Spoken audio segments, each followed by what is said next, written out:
broadcast over the whole system out here through all the property. We're going to show you how that works. Thank you, Vern. You can hang on to that, okay? Thank you for joining us. You know, they got signs all over here to show the score, first quarter, second quarter, third quarter, fourth quarter. Let's go into central control here again. And we talked about Hollywood. If you saw the China Syndrome, that is what this is like. A little safer, though. A lot safer than the movie. That's Jerry there. John's the supervisor. Brenny's the only Giants fan in the building, but he's the supervisor, so it doesn't matter. We were talking about their play-by-play system. Tom Cremeyer is at the controls here. And, Tom, how's the mill working today? Not too bad, Pat. Now, 2 weeks ago, when Elway was making the drive to beat the Browns, you must have been going crazy here. Oh, I had my wife on the phone giving me play-by-play. About that time, we had a mill screw up, and I had to send one of the operators down there. And I was going through the motion of Carlos doing the field goal, and about that time, when the operator got to the mill, unfortunately, that's when he made it. What happens if the Broncos wins? Tell me what your call is going to be if the Broncos win the game today.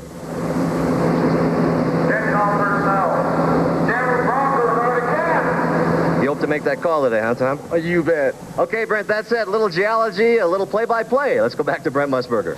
All right, Pat, thank you.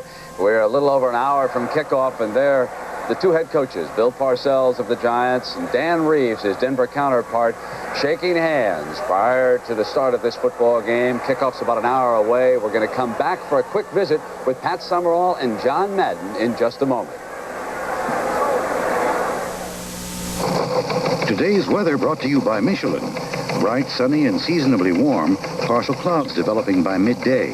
This afternoon, scattered showers with a chance of severe thunderstorms and local flooding. The barometer falling fast. Watch for the possibility of snow turning to freezing rain later this evening. So don't leave the house without your trusty raincoat, boots, and most of all, your Michelin all-weather tires. Michelin, because so much is riding on your tires. Peter! Where's the package? Your express company doesn't know. Nobody knows. Hold it! If you'd used Federal Express, you wouldn't be having this problem. Come with me. Our customer service centers are the most sophisticated in the business. Here's all the information about your package. Uh-huh. So we can tell you its exact status within 30 minutes or your money back. Uh-huh. Next time, call Federal Express. Why fool around with anyone else? I should have called Federal. I don't know why I didn't call Federal. Nobody knows. Fans, please. Mr. Garfield, welcome to Embassy Suites Hotel. My room. Oh, all our rooms are really two-room suites for the price of a single room. Beautiful. Don't change a thing. The living room, sir. Love what you've done with this room. The bedroom. This is great. I need my space. And, of course, you'll want to take advantage of Embassy Suites' free breakfast. Food. Served every morning. At Embassy Suites, you don't have to be a fat cat to enjoy the sweet life. I resemble that remark. Taking your business on the road can be a cumbersome task, and productivity can easily fall off. Presenting the IBM PC Convertible, a powerful personal computer that easily converts to a full-function portable.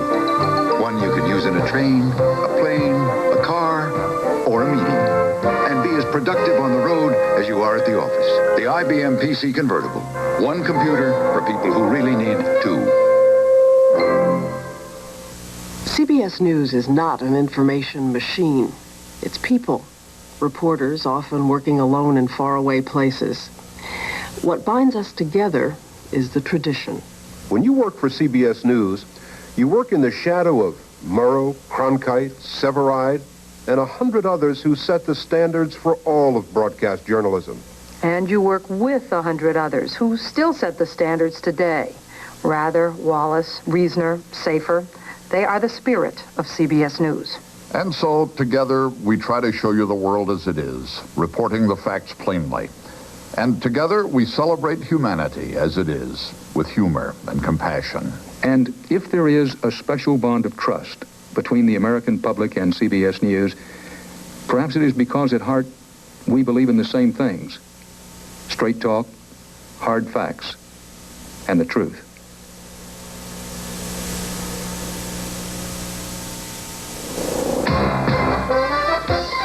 Super Bowl today is sponsored by Allstate. For home, auto, and life insurance, you're in good hands with Allstate. Federal Express. Why fool around with anyone else? And by Michelin. Michelin, because so much is riding on your tires. About an hour to Super Bowl 21, the kind of day in Pasadena, California that photographers dream about. And up above the Rose Bowl right now, the sliced blimp being piloted by John Robinson, not the football coach, but the pilot, and Peter Buckley. And that's the largest and newest entry in the blimp wars. Down on the field, players from both teams. Outside, the fans now starting to file in toward the Rose Bowl. We'll have a crowd in excess of 100,000. Irv Cross is down on the field here at the Rose Bowl, and let's go to him. Brent, both teams will have to contend with a couple of natural elements down here. One will be the sun. Take a look at this. Over the western rim of the stadium, the sun's up pretty high right now, but as we approach the first quarter, it'll come down, and the players on this sideline, on the eastern sideline from the 40-yard line down in the northern end zone, will be blinded by the sun when they look back for passes. The other factor, of course, is going to be a big factor today, is the grass itself, the field. The league wanted to neutralize this field because the Broncos play at home on a natural grass surface, and that grass surface is normally cut about 1.5 inches high. The Giants, of course, the Meadowlands, play on an artificial surface that's virtually flat. So they decided to compromise, neutralize the field by cutting the grass at 3/4 of an inch high. Now, in my opinion, of course, it makes it a very fast track, but it also favors slightly the Giants. As a matter of fact, Phil McConkey calls it astrograss. No matter what it is, we're going to go across it and high above the stadium. To you, Brent. All right, Irvin, a narrow one-way in for the media. Let me take everybody somewhere where they seldom go. Inside the broadcast booth, where my colleagues Pat Summerall and John Madden are preparing to do the play-by-play. You know, 30 years ago when the New York Giants won their last championship, Pat Summerall was the field goal kicker. Pat, nice to see you. And, of course, Big John Madden, folks. 10 years ago, as Pat well knows, he guided the Oakland Raiders to that Super Bowl triumph over Minnesota. John, so many folks ask questions about the chalkboard. How does it work? What will you be doing during the game here? Well, you see, we have the monitor in front of us, and then it's just a regular monitor or television screen that we draw on. Now, we take a thing like this, looks like a ballpoint pen. They call it a stylus, and just draw with that. So they put a picture up, the start of a replay, and then just freeze it like this. Now, I was just watching the Broncos against the Giants the last game. Now, we look here, and we have a formation that Elway really likes, where he has his receivers all spread out. Here's 2 wide receivers, 3, 4 wide receivers, plus a back on the line. So he has 1, 2, 3, 4, 5 guys that really spread out the defense, and he said that's the way he likes to pass the best. So anyway, so I can take this, draw the play in there, and then when we want to run the play, I just push this thing here. It says clear. I go pump. And that gets it out, and that tells Sandy Grossman, roll the picture, and that's what he does. Hey, Pat, does John ever reach for that instead of the stylus? There have been times when he put the stylus in the wrong cup, and for whatever reason, the stylus didn't work after that happened. Pat, what kind of a game do you expect here today? I think it'll be close, Brent. I think if the Broncos stay close early, I think they have a very good chance to win. John, what about the feeling in the final hour before a Super Bowl? You've been there in the locker room. I'll tell you, nervous, bordering on being scared. And I think that those players, when they go back into the locker room and they're waiting for this game to start, are going to be so tense and uptight and ready to go that both teams would rather start off kicking off, because you can play defense better in that situation. You like your defense excited. You don't like your offense excited. Now, I think it's a big advantage to kick off. Now, in the history of the Super Bowl, in 20 years, only one team has received the opening kickoff and taken it down and scored. All right, good luck. You two are the best. Have a great day. Thanks, Brent. We're going to come back. We're going to check in on Beat the Greek when we continue live from the Rose Bowl in Pasadena in just a moment. Leave it to the good hands, people. You got mommy's nose, you got daddy's cheeks. Your brand new car, your shining star, your golden years, your wedding tears. Leave it to the good hands, people. You're in good hands with Allstate. For over 50 years, people have put their trust in Allstate. We give you straight talk and solid value. And the simple promise that you can count on us to help protect what's important to you. Your hopes, your schemes, your plans, and your dreams. Leave it to the good hands, people. You're in good hands with Allstate. A member of the Sears Financial Network. Is that our new car, Charles? Yes, it is. What is is it, Charles? It's a Volkswagen Cabriolet. What does cabriolet mean, Charles? It means loosen up, Harriet. Computers? Who's got time to figure out how to use them? That's how the owners of a clothing store, father and son, felt about personal computers until they got one. And a catering business until they got one. We're IBM, and we've seen some very skeptical people become very enthusiastic. And that makes us proud, because we have more computers helping more small businesses than anybody. IBM personal computers. Small business is getting big on them. I'm Ed Marinero, and I'm going to talk to you about Miller High Life. But first, I wanted to talk to the people who make it. It's a natural process. No shortcuts. We don't cut corners. It's regular malt, Ed. Ingredient for most beers. It's dark roasted barley malt. This is what makes our beer nice and dark. You really can see the difference. We have people that pride in their work, therefore we get a quality product. You can see the clearness and the purity of it. And I like to see what I'm drinking. I met a lot of good people, proud people, who really care about what they do. Now, is that the American way, or what? With a front line like this, it's a whole new ball game. Cheer up, you Monday morning quarterbacks. The season may be over, but Designing Women is taking the field next Sunday. A journey through the Super Bowl years, 1976. Gerald Ford, the first unelected president in our history, sought to win the office in his own right, but he was narrowly defeated by the surprise Democratic candidate. Scorned by critics as Jimmy Who, it was Carter who had the last laugh. It was the year of our giant birthday party as America celebrated its bicentennial with a fleet of tall ships and stirring patriotic music.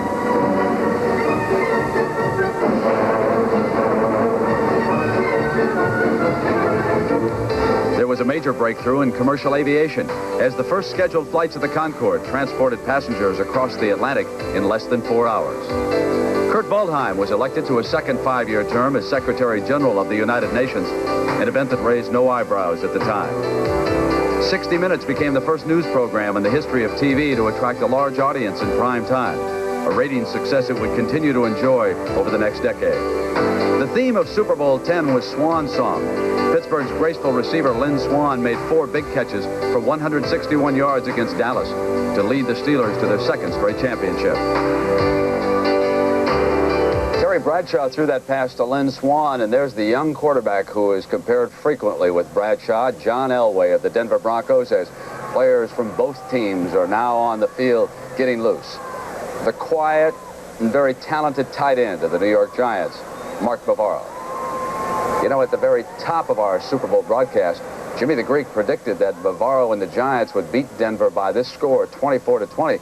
We've been giving all of you a rather unique chance to let us know what you think of the Greek's pick, and let's check in on the latest results. 13,500 agree with Jimmy, the Giants by less than a touchdown. 82,000 say the Giants will win by more than a touchdown, and Denver wins outright. 84,000.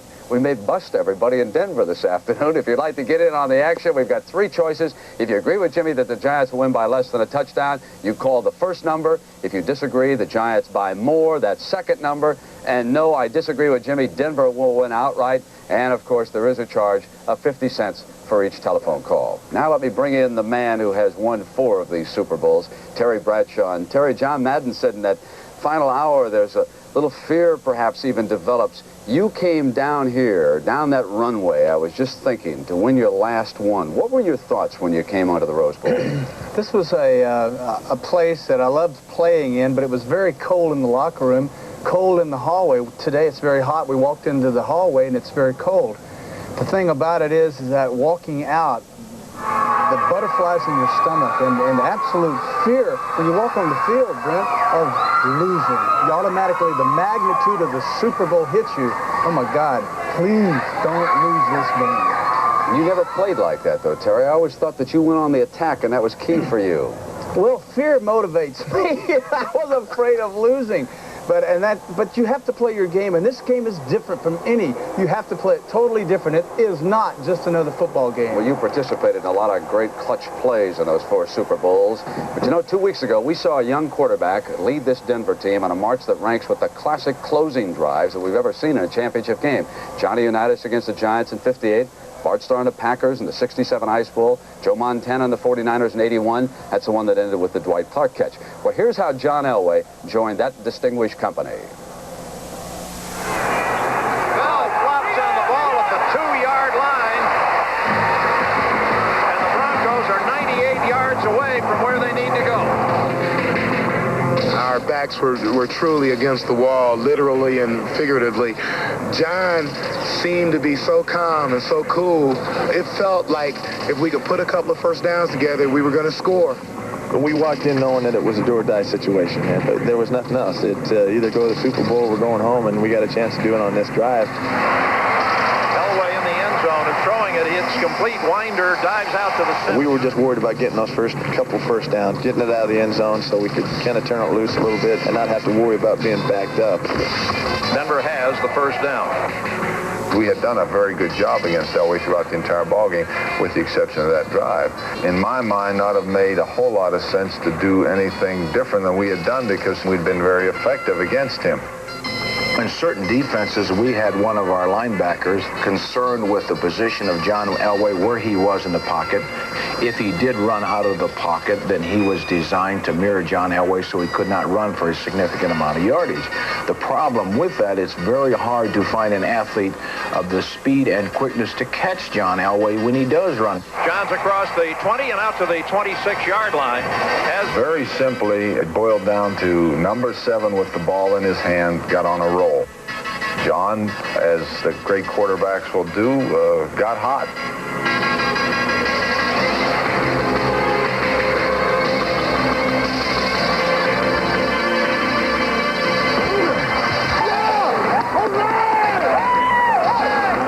Elway running up in the pocket and sacked at the 48-yard line.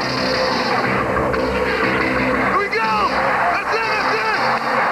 And Denver loses 8. We'll have third down and 18 with 1 minute and 47 seconds left. And Elway's pass is coming and caught inside the 30-yard line. Mark Jackson.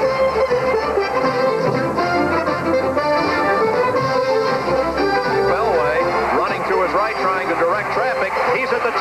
John's at the 5 and skids out of bounds at the 4-yard line. 42 seconds to go. Broncos at the Cleveland 5. The look, the throw. Touchdown to Mark Jackson. 98.5-yard drive. Terry, your feelings about John Elway and what makes him special? I feel like Steve Watson, his receiver, said. He said, when I look at him, I really don't know what I see on the inside. And I can't put my finger on John Elway. I don't have him pegged yet. And the thing that I like about him, though, coming into this game, Brent, quarterbacks get into a zone, get in their mind mentally. It's a volume of the vacuum that they stay in, that they don't hear the crowd, they don't hear the players. They overcome adversity. They don't even realize how crucial the mistake may have been. And they come back and they drive. And it's a feeling that only a quarterback has and he can share with no one else but another quarterback. Joe Namath and I talked last night. He knows what I'm talking about. And when you get into that, good things happen. He says in that dream, had the dream I make the big play in the Super Bowl, and people talk about it. John Elway today, if he has that, could be a big, long day for the Giants. I remember early in your career, Terry, there was criticism of the way you were performing, and I compare that to Phil Simms in New York. And what are your thoughts about the other quarterback? Phil Simms is a guy I like a lot. He's a strong-armed quarterback. He is a kid that has gone through a lot of adversity, meaning injuries. That's an adversity. He has overcome the injuries. He has been put out in the New York media, the press. He's had a hard time. He's lost his job, been benched, pulled, put back in, ridiculed. But he's overcome all of that, and he's had 2 great years of 4,000-yard passing seasons. Now he's had to adjust to the running game, done a brilliant job of that. His quarterback, or his touchdown interception ratio is still greater interception-wise, but I like him. He's tough mentally. He's crusted veteran. And in a game like this today, Brent, I give the edge in quarterbacks to Simms because of experience. He's been there, and he's overcome a lot more than John. You think the Giants will win the game, Terry? I think the Giants will win the game in overtime on a field goal. Ooh, all right, then. We will continue live from the Rose Bowl in Pasadena after this message and a word from your local stations.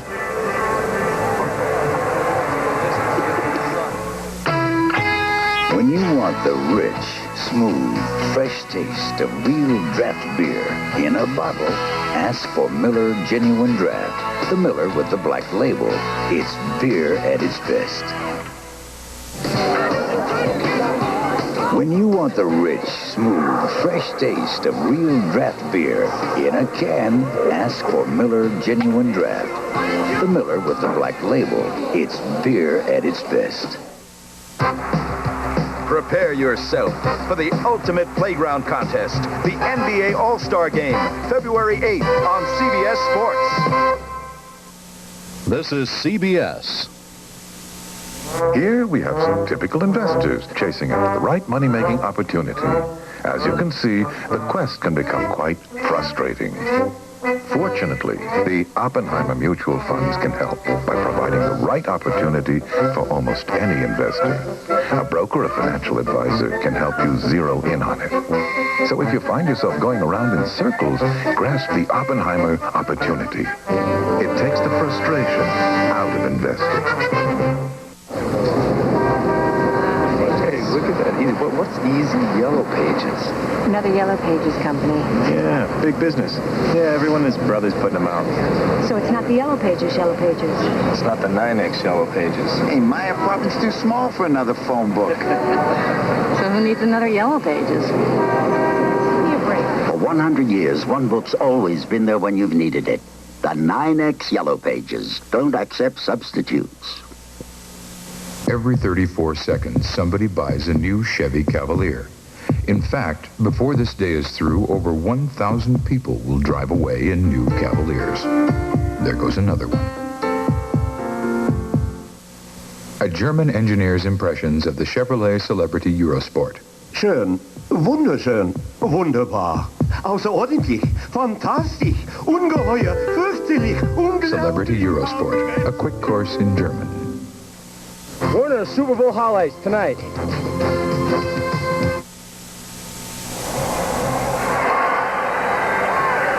Pasadena, California. Within the hour, Super Bowl 21 will start here in the Rose Bowl. Those are the tents that have been set up by the captains of corporate America. That's where they wine and dine their clients and guests. The high rollers who have come not only to see, but to be seen at a Super Bowl game. Inside the tent, and that's one of the corporate parties now unfolding for the folks out there, some of whom will never make it inside the Rose Bowl. They'll stay right out there and watch the game on giant TV screens. And yes, a few have seized the moment to barbecue a sandwich and toast their favorite team before they come on inside and see Super Bowl 21. Let's go down on the field to one of our roving reporters, Will McDonough. Will? Brent, I'm right here as part of the team, I guess. They just come over to line up, but a few seconds ago, I was talking to Joe Collier, the defensive coordinator of the Denver Broncos. He wouldn't look at the Giants warming up, and I said, Joe, why don't you do that? Guys usually do it. He said, I learned my lesson when I was a kid. I was watching Joe Namath warm up.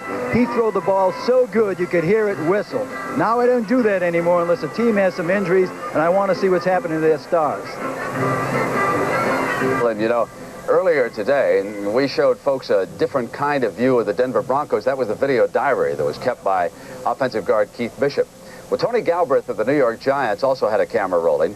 And here now are his impressions of the Giants at work and at play. Hi, I'm Tony Galbraith from New York Giants. Today you'll see me on a lot of third down plays, hopefully for touchdowns. But for the last 2 weeks, I've had the dubious pleasure of getting the guys behind the scenes. I hope you enjoy this. It's going to be fun, and it will be funny. This all started 2 weeks ago in my car, my camera, and my stereo.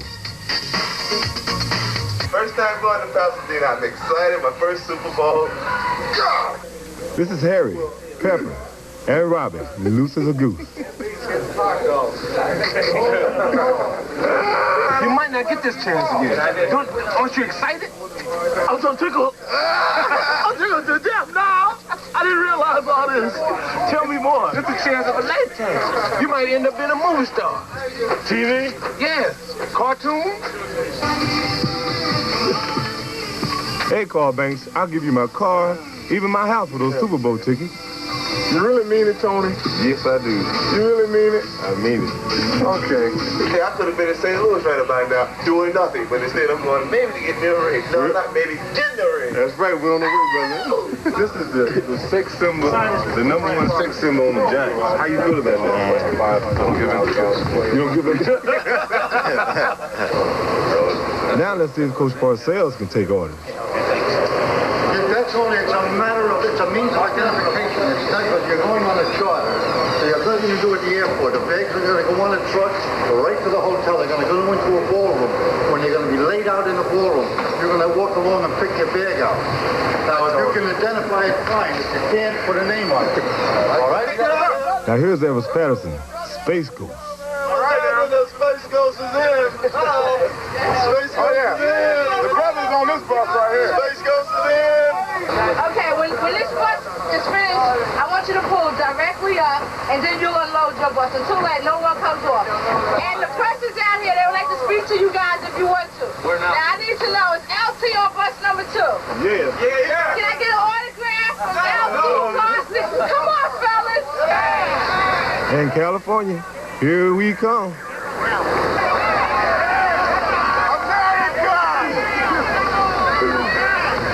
No, I didn't mean that. I meant you can't. There is a doll there for my niece.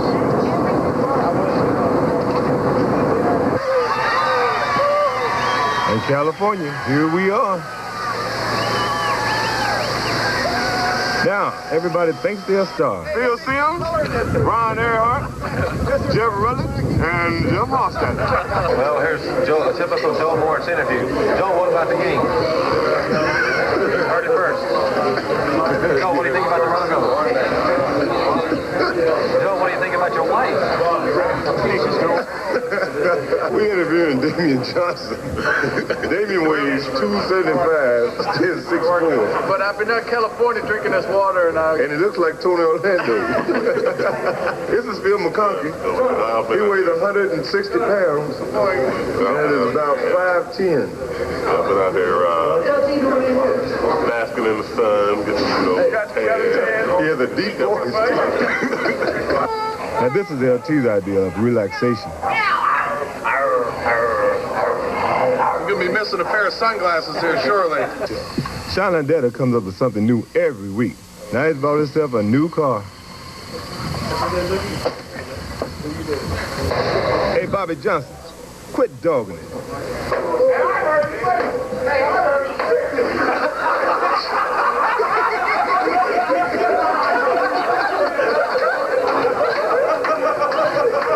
Mark really does talk. Not another one. He really does talk. He doesn't talk. This is a silent film. I'm Phil Bartles, and this is Mark James. We play for the Jersey City Destroyers, and we're out here in sunny Southern California to lend support to our big brothers, the New York Giants. Ain't that right, Mark? Well, Tony and the Giants have been frolicking here in sunny Southern California. They left behind them most of their loyal fans in the frigid Northeast. And someone who will be talking to a few of those fans is Charles Osgood, standing by live in Woodridge, New Jersey. And Charlie, what else is in store for us in today's Super Bowl version of the Osgood File? Fred, I don't think anybody is likely to confuse Woodridge, New Jersey with Pasadena, California, or any other warm, exotic place. Hackensack Street is a very plain, ordinary street, and Christiana's is just your typical average American coffee shop. The reason we've come here is that one of the regular customers at Christiana's, a fellow who stops here on his way to work every morning, is a guy who walks in here promptly at 6:30 in the morning. Coach Bill Parcells of the Giants gets his 2 coffees to go, schmoozes a little with Christiana and with the other customers. I'll tell you, it can't do business any harm to have the coach of the Giants as a regular customer. You better throw a little water on that. I know. It's overheating. Let's see you So you can see why the folks at Christiana's coffee shop have more than just a passing interest in the Super Bowl and in the Giants. It's their team. They're not rooting for the New York Giants here. They're rooting for the New Jersey Giants, which raises the old question, whose team is it anyway? The mayor of New York calls it a foreign team. This foreign team used to have on the side of their helmets NY. You remember that? They took it off. Now you see it, now you don't. What happened to make the mayor of New York think of the Giants as a foreign team is that they moved. Not far, still within sight of the Empire State Building, but to another state nonetheless.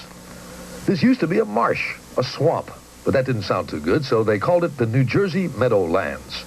10 years later, they spelled it out right on the 50-yard line for all the world to see. I think they figure if we put it right in the middle of the field, every time you watch a game, you're going to be reminded You gotta it's in see New it. Jersey, yeah. You got to see it.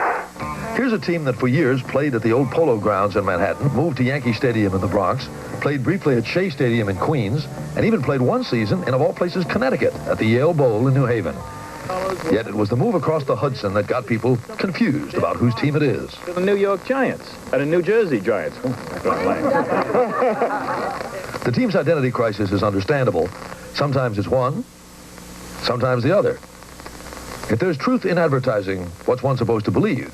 Indubitably, this exacerbates the incontrovertible. The New Jersey Giants will win easily and overwhelmingly.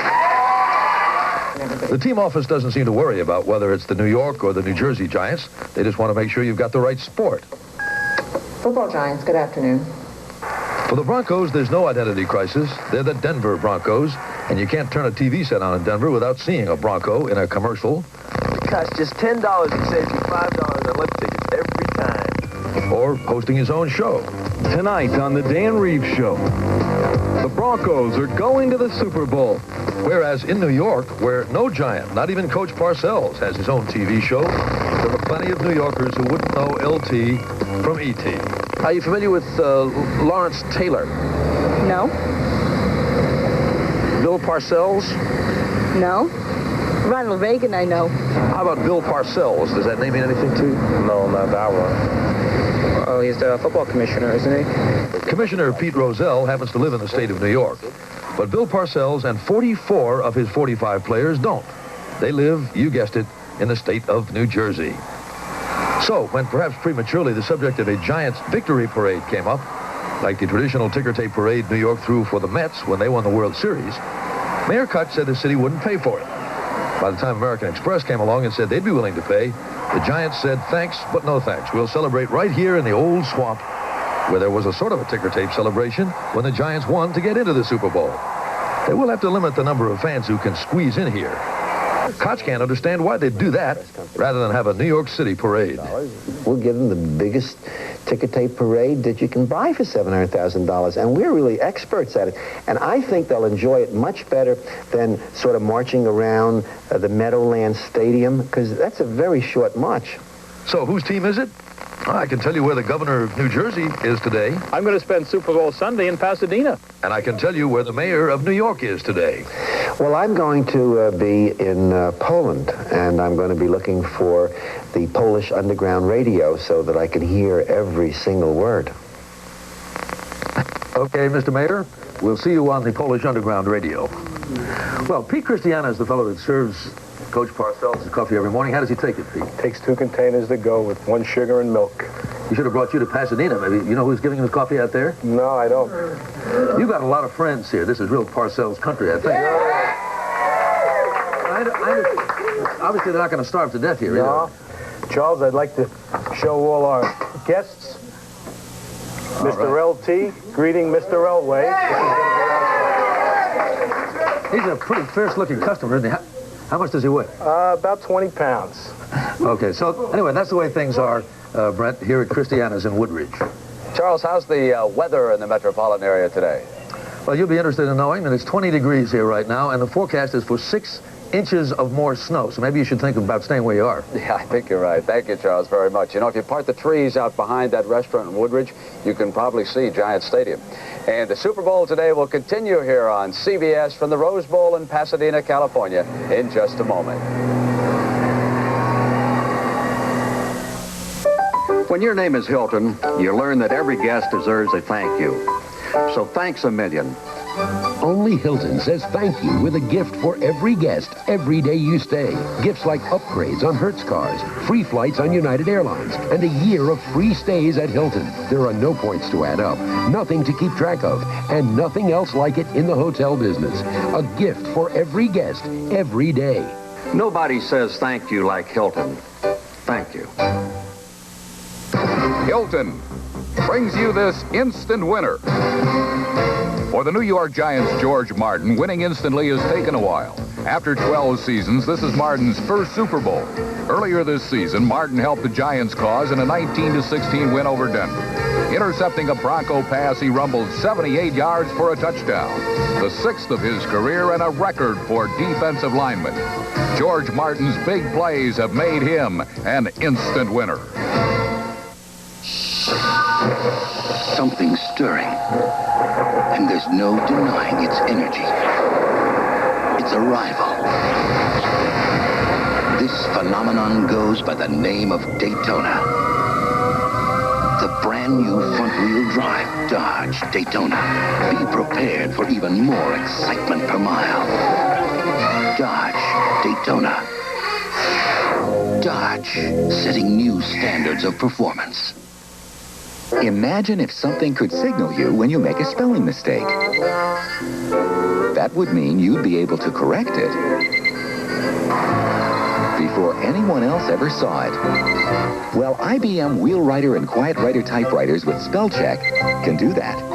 It's an electronic dictionary that signals you when you misspell a word. So now if you make a spelling mistake, the whole world doesn't have to know.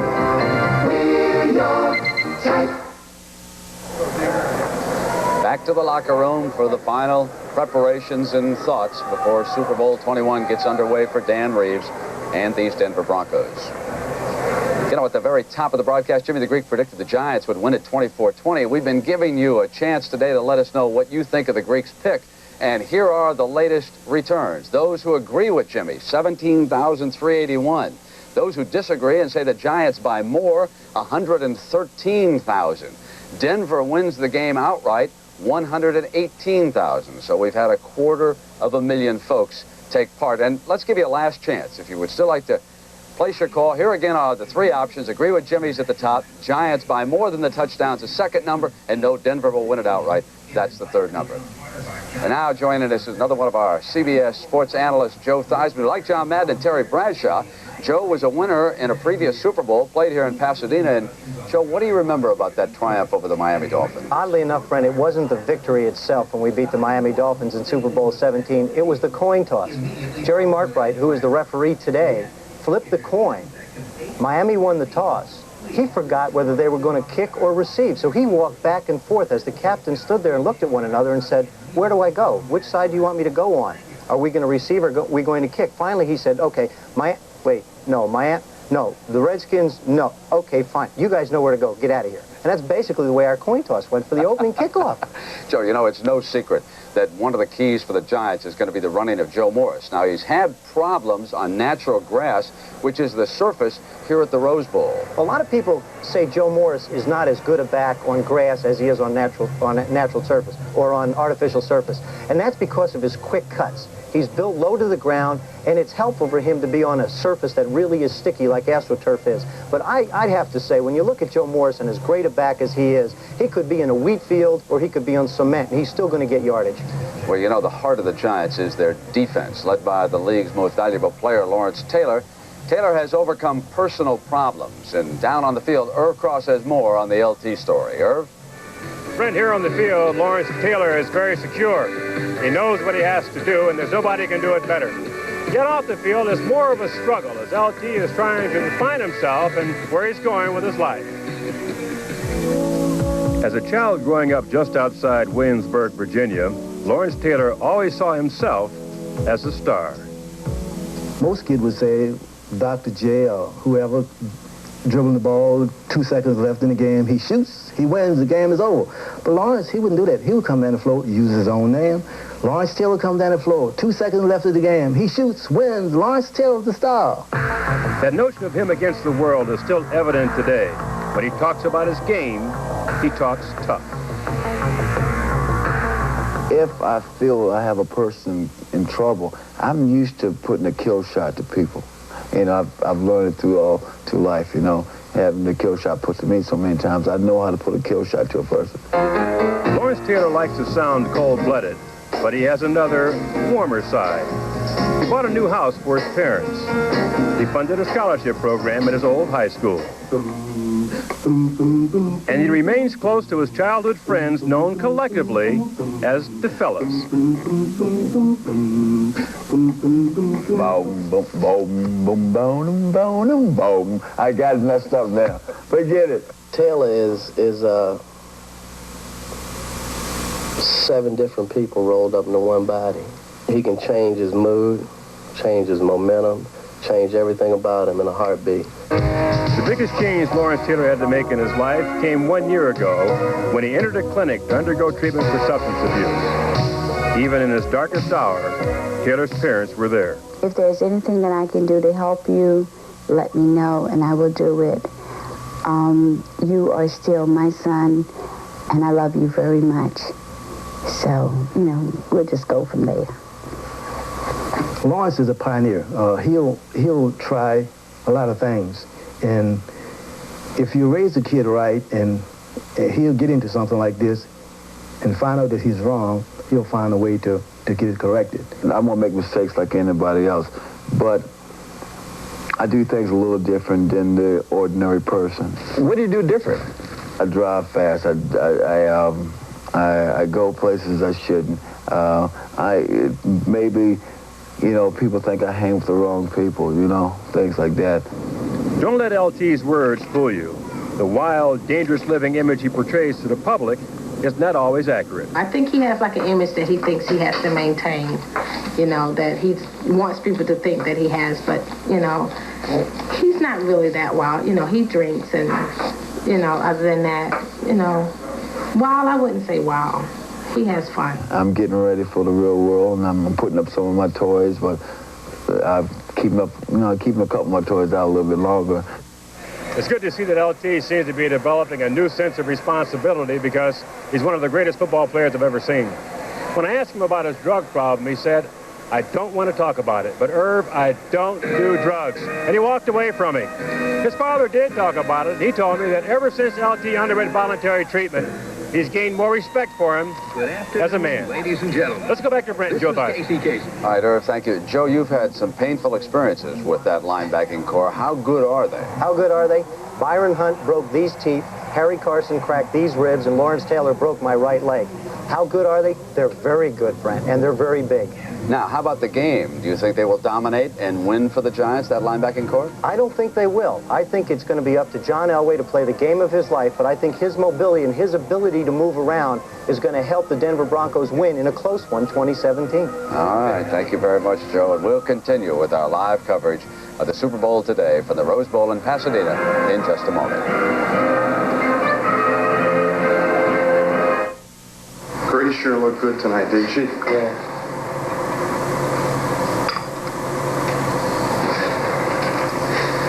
So how much you making now? Huh? I'm going fine. You gotta be making at least 25. I'm fine.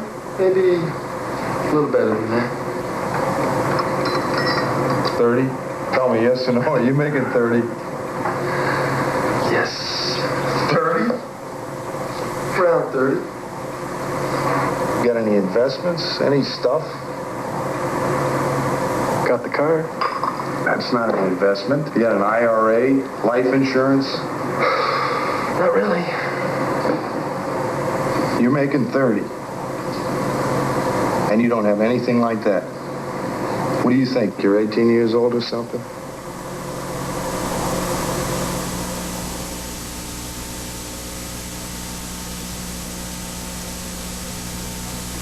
In Deutschland haben wir ein Wort für das Gefühl, einen Volkswagen Golf GT zu fahren. Yahoo!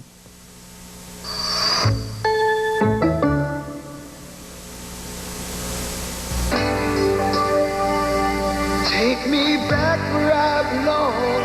Take me where this heart was born. Just take me as I am and let me stay. Take me home.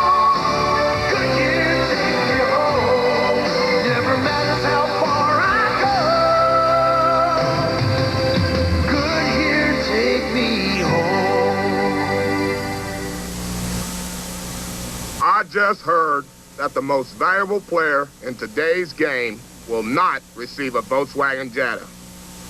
So why bother playing?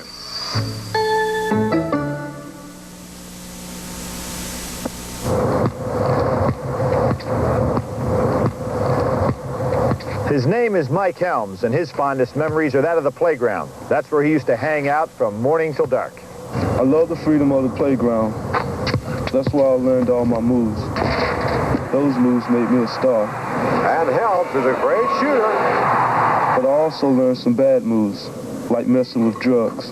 Count time. All inmates report to your cell. Now I'm paying the price, because in this playground, the freedom just isn't the same.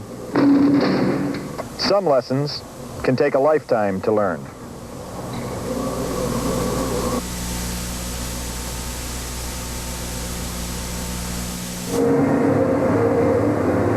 The Super Bowl turns 21 today, but there is a brand new wrinkle. This will be the first time that the instant replay booth will be in operation here, high above the Rose Bowl for this game between the Broncos and the Giants. Inside that booth there, Art McNally in the middle. He will help monitor any of the controversial plays, and then via telephone, they will get down on the field to the referee, Jerry Markbright, and with their two-way equipment, notify him that there is a problem or that the instant replay backs up the decision down to the field. Let's check in with our reporters and get some final thoughts now as we approach the kickoff. Let's go down on the field, and here's Will McDonough. Will?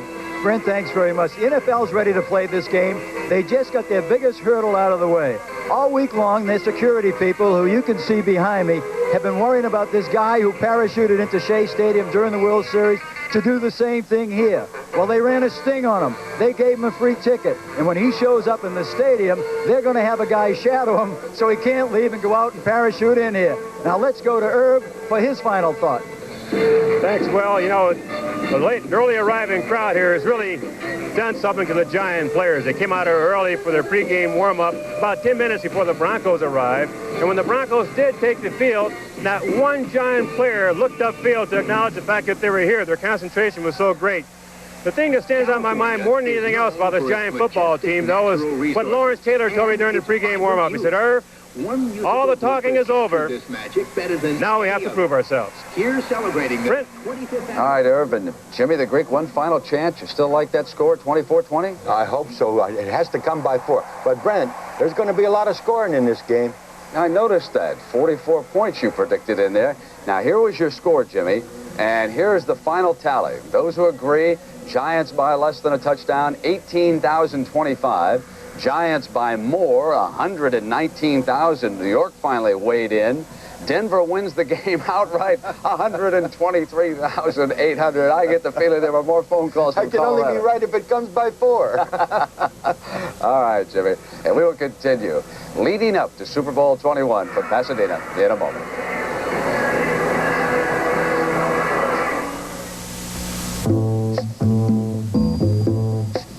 As the years go by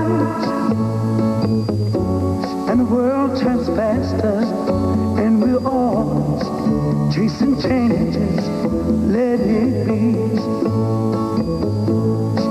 I won't mind, 'cause I know some things always stay the same, just as long as you stand by me. So darling, stand by me. Oh, stand by me.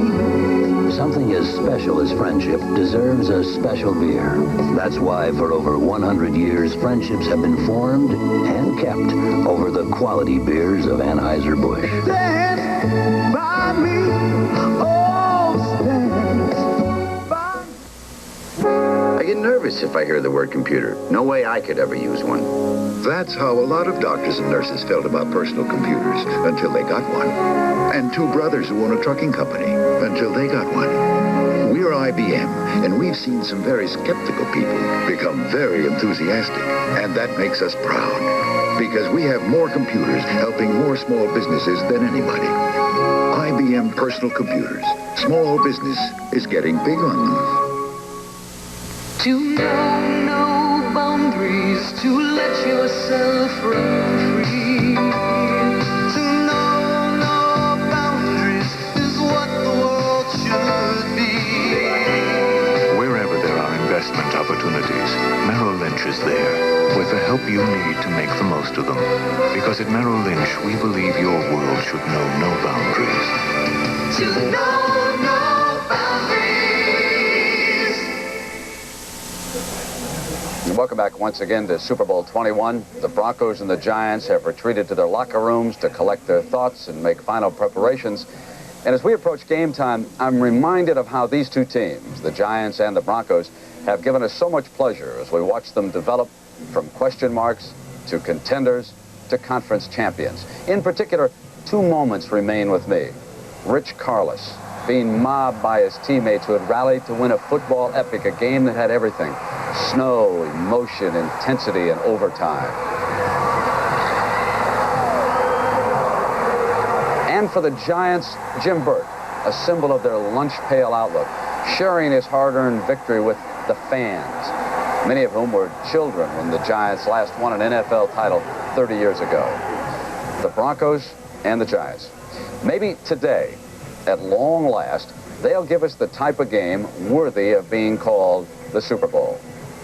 I'm Brent Musburger. Enjoy the game, everybody, and I'll see you again at halftime. The Super Bowl today has been sponsored by Budweiser, the genuine article. Each wood aged for that clean, crisp taste. This Bud's for you. The Goodyear Tire and Rubber Company. No matter how far you go, Goodyear takes you home. And by IBM and the growing family of IBM personal computers.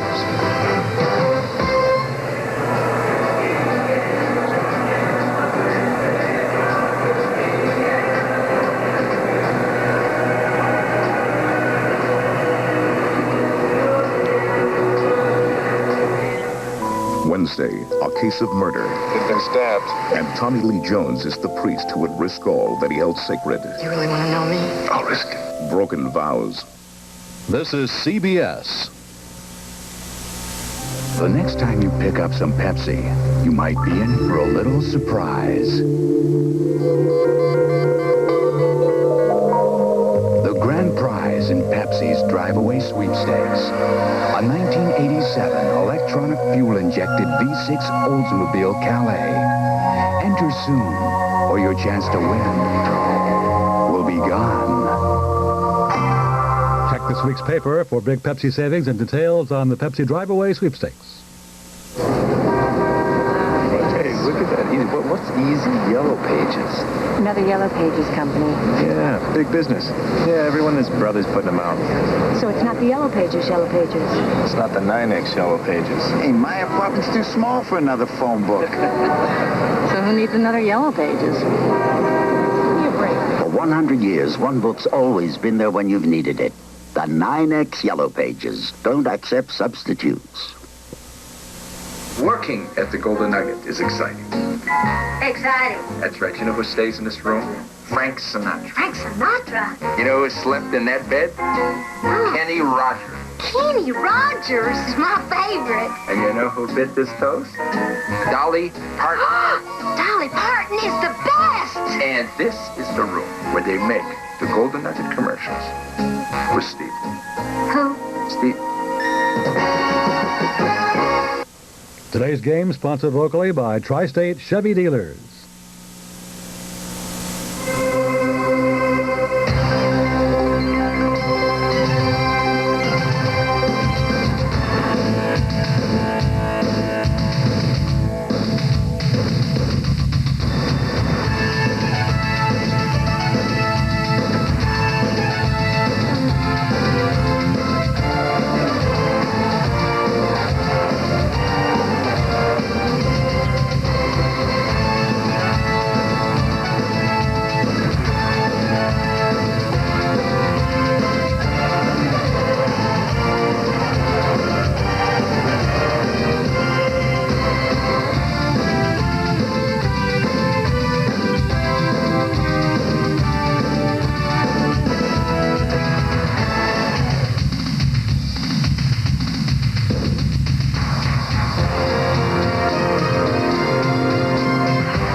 Sports brings you Super Bowl number 21. There are 105,000 people sold out at the Rose Bowl, the Denver Broncos against the New York Giants. And if you ask for good weather, you really got it. Temperature is 77 degrees. Humidity only 30%. The wind 2 to 5 miles an hour. The forecast is for it to be just like it is, sunny. It will get colder as the evening progresses. Good evening. Good afternoon. I'm Pat Summerall, and finally they're going to play Super Bowl number 21. With me, as usual, the very astute gentleman who coached the Oakland Raiders to a Super Bowl championship a few years ago, right in this same site, John Madden. And John, let's talk about strategy first of all for the Denver Broncos, who are 9.5-point underdogs. How do they handle it? Well, you know, they know that if they're going to win, they have to have a big, big day from John Elway. And we talked to John Elway and Dan Reeves, and they both said the same thing, that the way the Giants play defense, they play that loose zone. You can't force anything. You can't throw deep, but you have to be patient. I think that's the key word. Now, asking a guy like John Elway here to be patient is like asking a home run hitter to bunt.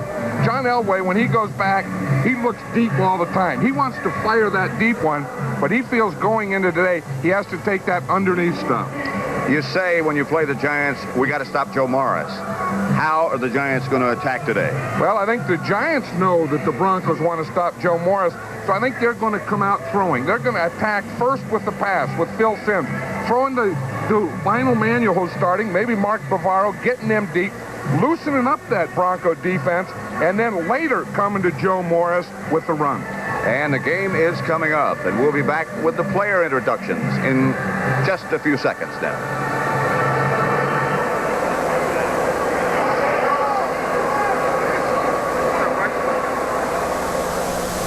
Hi, I'm Doug Parcells. And I'm Joanne Reeves.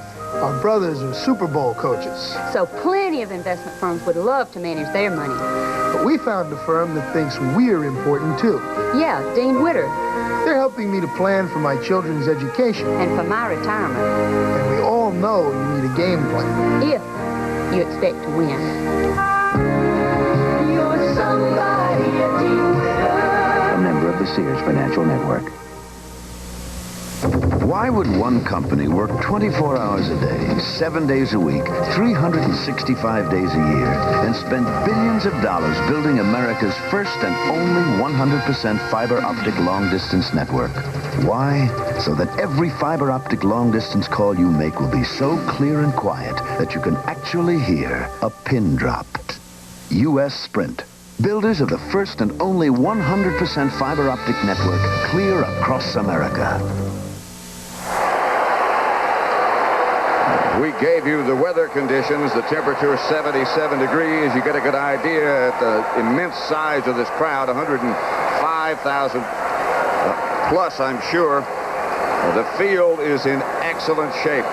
George Toma and his crew have got this place where it couldn't be more perfect. It's a fast track. I don't know who that favors, but it is a fast track. The field in great shape. The referee, by the way, is Jerry Markbright. They are chosen like the teams and the players are chosen by their performance during the year. Graded from New York by Art McNally and his staff. So they are the best. The teams are the best. The crowd is the biggest. The Giants, for the most part, and their fans on the near side of the field, the Broncos on the other side. Giants are the home team. They'll be dressed in blue, and the Broncos dressed in white.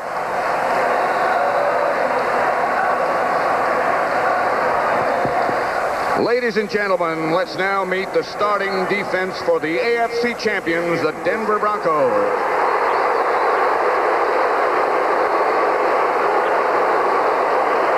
Mississippi, left defensive end number 61, Andre Townsend.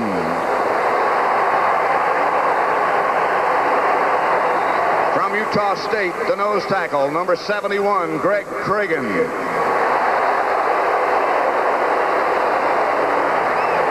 From Utah State, right defensive end number 75, Rulon Jones.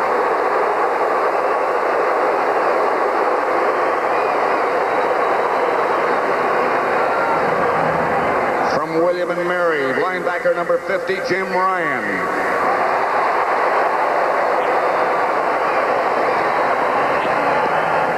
From Minnesota, linebacker number 77, Carl Mecklenburg.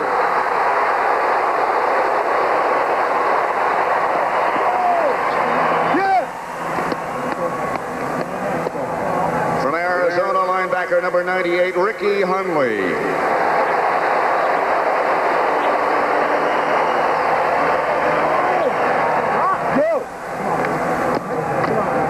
From Louisville, linebacker number 57, Tom Jackson.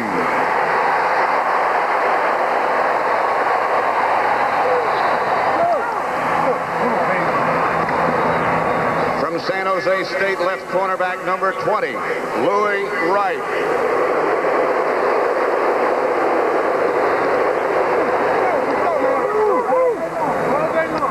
From Michigan, right cornerback number 31, Mike Harden.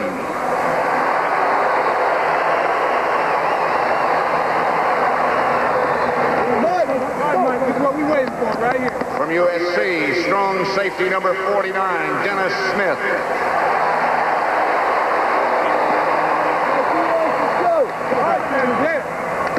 From Tulane, the free safety number 43, Steve Foley.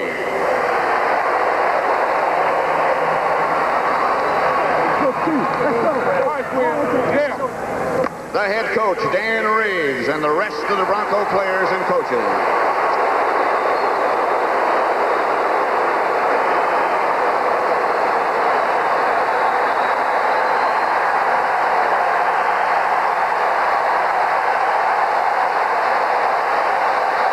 The NFC champions, the New York Giants.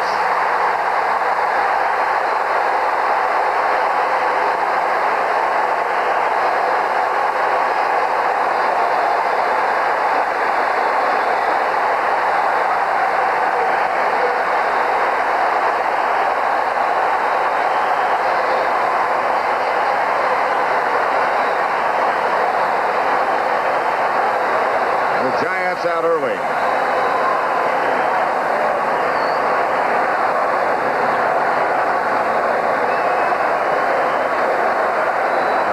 As is their tradition, the whole team comes out to welcome the starters, which will be the defensive unit.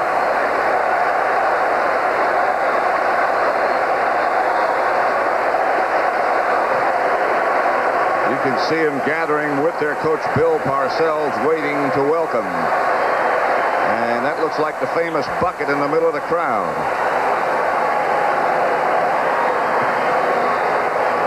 From Oregon, the left defensive end, number 75, George Martin.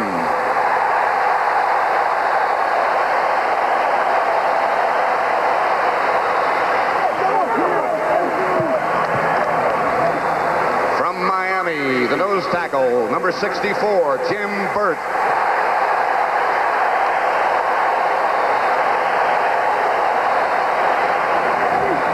Hey, man, get the fuck out of there. From LSU, the right defensive end, number 70, Leonard Marshall.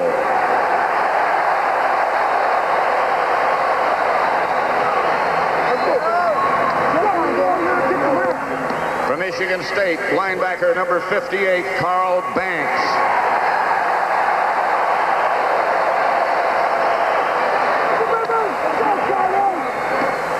From Northwest Louisiana, linebacker number 55, Gary Reasons.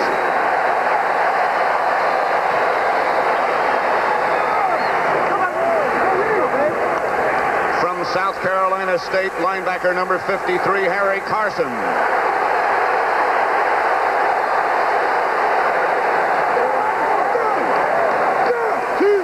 From North Carolina, linebacker number 56, Lawrence Taylor.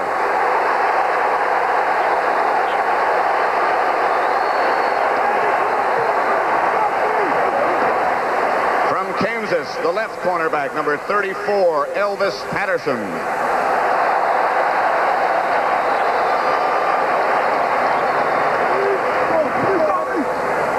North Carolina State, right cornerback, number 23, Perry Williams.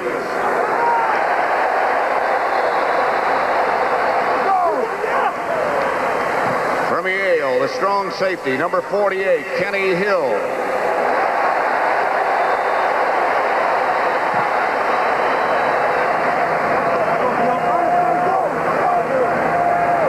And from UCLA, the free safety, number 27, Herb Welch.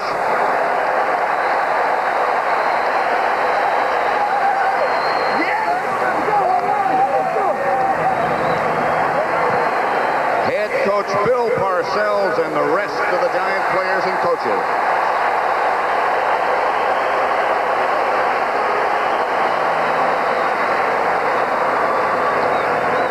Super Bowl number 21 coming up, and we'll be back with the national anthem and the kickoff and the rest of today's action in a moment.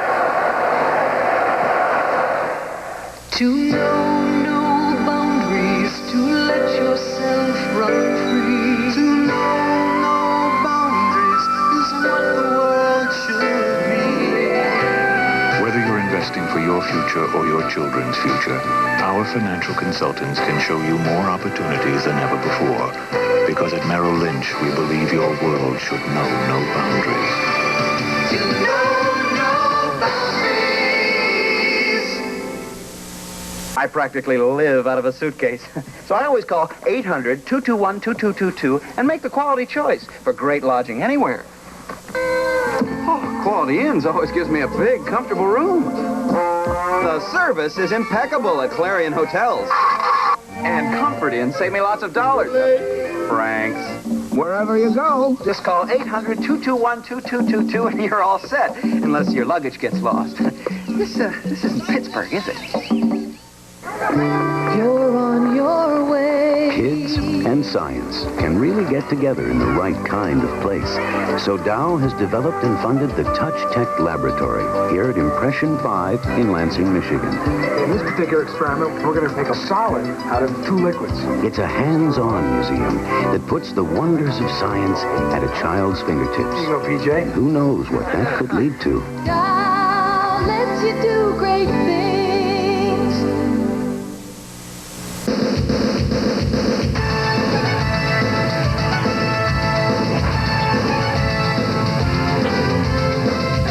CBS Sports coverage of Super Bowl 21 is sponsored by McDonald's. It's a good time for the great taste of McDonald's.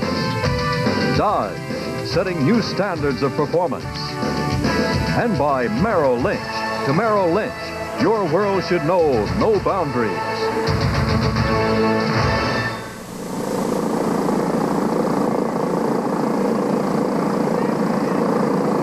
Ladies and gentlemen, to honor America, here to sing our national anthem, Neil Diamond.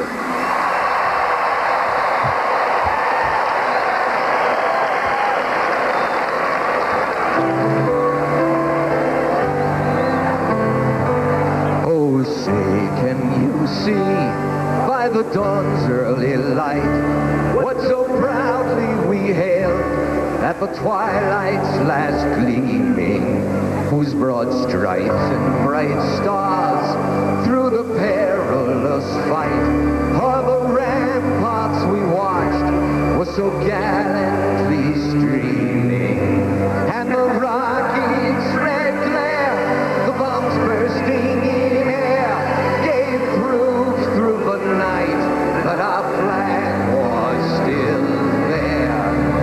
Oh, say does that star-spangled banner yet wave o'er the land of the free and the home of the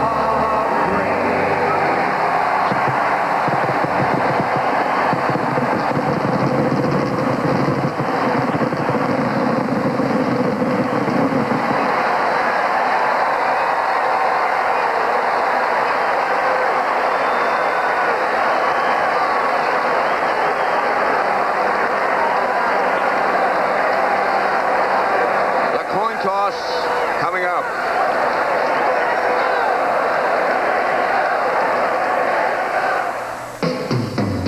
What'd you do to your car, Joey? It's really hot. It's these new Sportline Performance tires from Michelin. They've got a super grip and really handle the curves. I never knew a fat tire could make such a difference. It can if it's a Michelin. Joey, I think someone's got his eye on us. I think he's got his eye on you. Michelin, because so much is riding on your tires. The house is paid up. Kids are out of college. Things are fantastic. So what's the problem? Things are not so fantastic. A financial genius, I'm not. Very few of us are. We can help. At New York Life, we have the resources to make the most of your resources. We offer a range of financial opportunities, including mutual funds, annuities, and limited partnerships. Don't settle for less than you deserve. Get the most out of life with New York Life. For a limited time, McDonald's presents double features. It's back, but it's not alone. The return of McDonald's Double Cheeseburger. Sizzling, unforgettable, tastes real good. And introducing double fries, a sensation, a masterpiece, a lot. Yes, that delicious double cheeseburger. Yes, a double-size order of regular fries. What more could you want? Coca-Cola? A Coke. Yes, if you eat only once this year, make it McDonald's Double Features. Coming to midfield are Bronco captains John Elway, Steve Watson, Tom Jackson, Lewis Wright, and Rich Carlos. And the Giant captain, Harry Carson.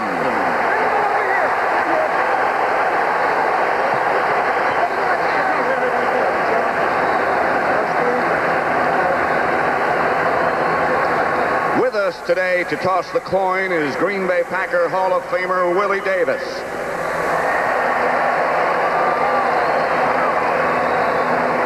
Referee for today's game, Jerry Markbright, will now conduct the coin toss ceremony. For the visiting team, Captain Jackson will call it in the air. The faces, our heads, the trophy, tails. Willie, flip it. Tails is the call. It's tails. Denver wins the toss. You want to receive. Denver won the toss. They're going to receive. Good luck, gentlemen. Have a terrific game. Again, the referee is Jerry Markbright. And the stage is set. Denver won the toss, chose to receive. John Madden, I don't know that there's any way you could hope for better weather, better playing conditions. Well, I think that some of the big, giant defensive players would wish it were a little cooler. That was one of the things that Bill Parcells was worried about, that, at the end of the season, they played back there in New York in all that cold weather, and he was worried about his team's cardiovascular conditioning. He said the one thing we don't want is a warm day. Well, it's 77 degrees right now. It probably will cool down to the mid-40s by the time the sun goes down. But again, I guess when you play in those conditions, as they have back at Giant Stadium down the stretch when it was cold, you can run, but you really don't perspire or work out. You don't really get the same things done that you do in warm weather. Well, and you don't even stay out as much. Now you say, well, how about the Broncos? And you always talk about that altitude, that mile-high altitude, that their cardiovascular conditioning, their endurance should be better. Raul Alegre will kick off number 2. He was outstanding down the stretch. Gene Lang and Ken Bell, 33 and 35, stand back deep for the Broncos. Alegre gets it underway. It's going to be Lang at about the 1. Outside the 20, about the 23, knocked down by Tom Flynn. A return of 22 yards. John Elway, the outstanding athlete at quarterback for Denver. The defense he will be facing, a 3-man front, George Martin, Jim Burt in the middle, and Leonard Marshall, already introduced. 4 outstanding linebackers, Banks, Reasons, Carson, and Lawrence Taylor in the secondary. They play a zone. Patterson and Williams on the corners, Annie Hill and Herb Welch, the 2 safety. Elway to throw on first down, comes out of the pocket. This is what they dreaded. Elway scrambles on first down, chased by Harry Carson, knocked out of bounds, a gain of 10. Close enough, I believe, they're going to have to measure. Here's the Bronco offense. Elway, the quarterback. Winder and Wilhite start when they use two backs. Vance Johnson and Steve Watson, the wide receivers. In front, Studdard, Bishop, Brian Cooper, Lanier, and Clarence Kay, the tight end. They're going to measure. It's an interesting thing. They brought Lawrence Taylor on a blitz, and he came on the outside, and John Elway ran right inside of Lawrence Taylor. He ran to the same side that Taylor came from and picked up the first down. First down, Denver. That's the one thing you talk about on offense. You got to stop Joe Morris. You look at the Broncos, you have to contain Elway. And then when he runs, you have to contain him. When he throws, you better have all those receivers. You better have those guys covered because he can pick it up and zip it to him. Two tight ends set up now with Orson Mobley on the right side, lined up behind Kay, and Mobley on the move. Draw play, Winder. Nothing. Marshall there first. Sammy Winder. An assist from Banks. Taylor. They try to rip the ball Winder loose. gains one. The one thing about the Broncos, they're not a big running team. They hardly ever run outside anyway, and against this giant defense, you're not going to get outside. This guy, John Elway, is going to pass. They're going to use that ball control passing game. And when they do run, it's usually inside with a lot of draw plays like that one we just saw. We'll see a lot of those, I think, don't you? I think a lot of screens and draws. 2nd and 9. Ball's at the Bronco 35. Mobley again lets his Clarence Kay this time on the move. Wilhite tripped up. Gain of 2. Will bring up 3rd and long. That's just what I said. You're not going to run outside against this giant defense. Watch Carl Banks, 58, coming from the outside. I think towards the end of the season, he's become one of the best players in the whole league. You can't run at him. You know, you say you want to run away from Lawrence Taylor. That's good, but you have to run into him. Took a couple of years after he was their first-round draft choice, but you're right. He has really developed into an outstanding linebacker. Elway will operate from the spread formation this time.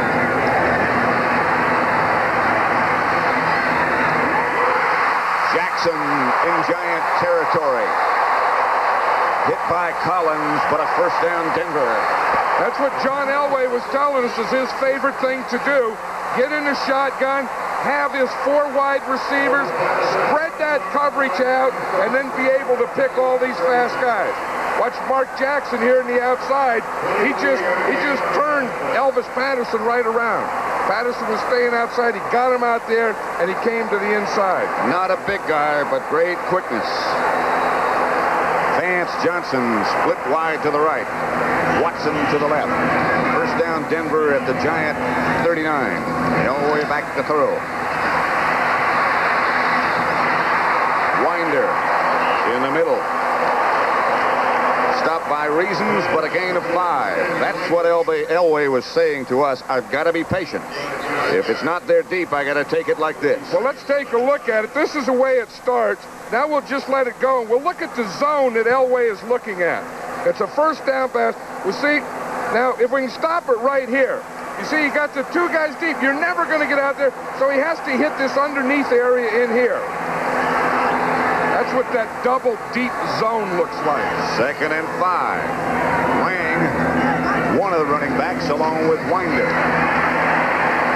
Winder with the ball. Stopped by Banks again after a gain of 3.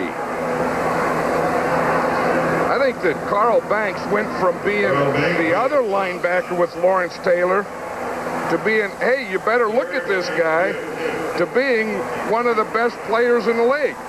I'll tell you, the games, the playoff game against 49ers, the championship game against the Redskins are the 2 best games I've seen a linebacker play.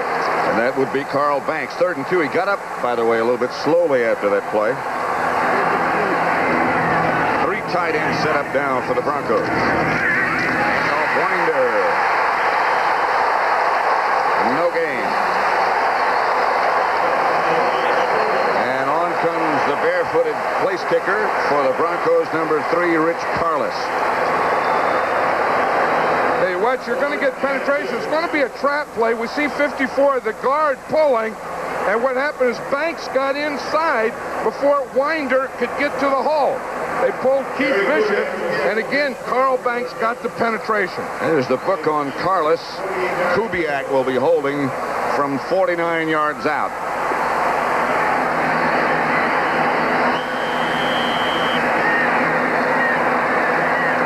Timeout.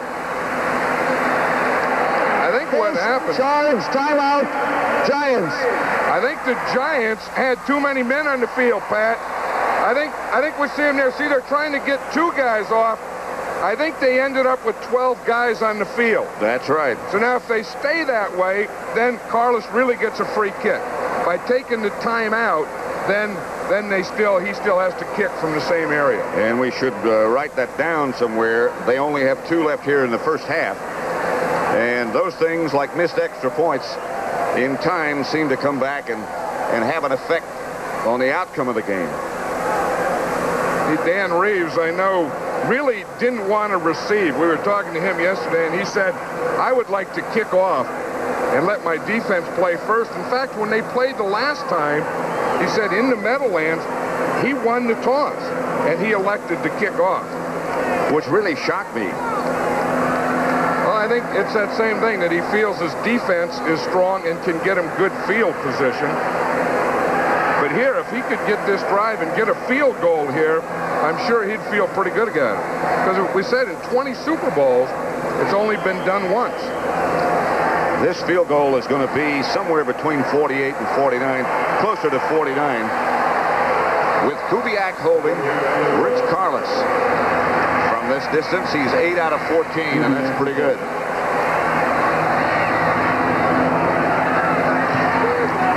Going to get there. And it's good. The Broncos. Officially, it's 48 yards for Rich Carlos. And Denver leads 3-0. 10:51 left first quarter.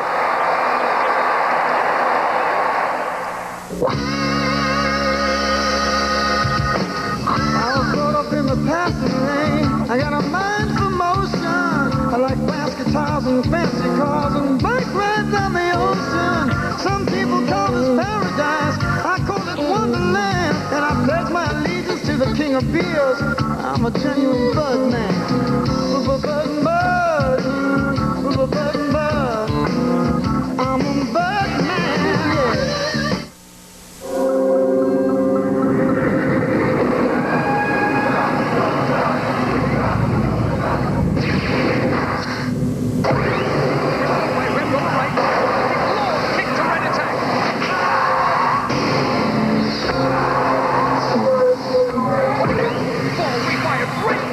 Tomorrow it'll be another game, and Foot Locker will be ahead of it in athletic footwear, just like today.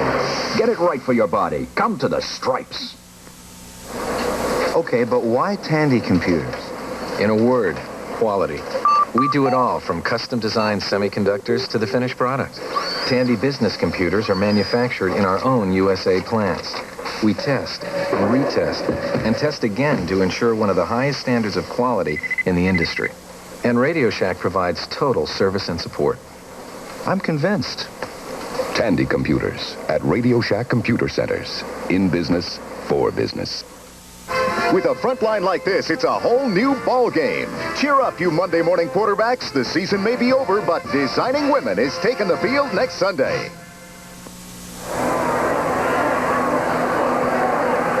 8 plays, 45 yards. The Broncos kept the ball 4 minutes, 9 seconds. The 48-yard field goal by Carlos ties the longest in Super Bowl history, which was held and set by Jan Stinnerud in 1970. Lee Roussan of the Giants at the 3.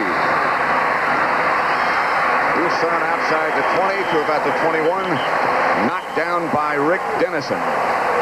Return of 19. Phil Simms, the Giant quarterback, and the defense he'll face, at least in the beginning. They make a lot of changes. Townsend and Rulon Jones, the ends. Greg Cragen in the middle. The linebackers Ryan, Mecklenburg, Hunley, and Jackson. And in the secondary, Wright and Harden on the corners, and Smith and Foley, the safety men. First down, Giants at their own 22. Lionel Manuel starting and split wide to the right. Sims going to work early. To Manuel. First down, Giants at about the 38. In front of Louis Wright.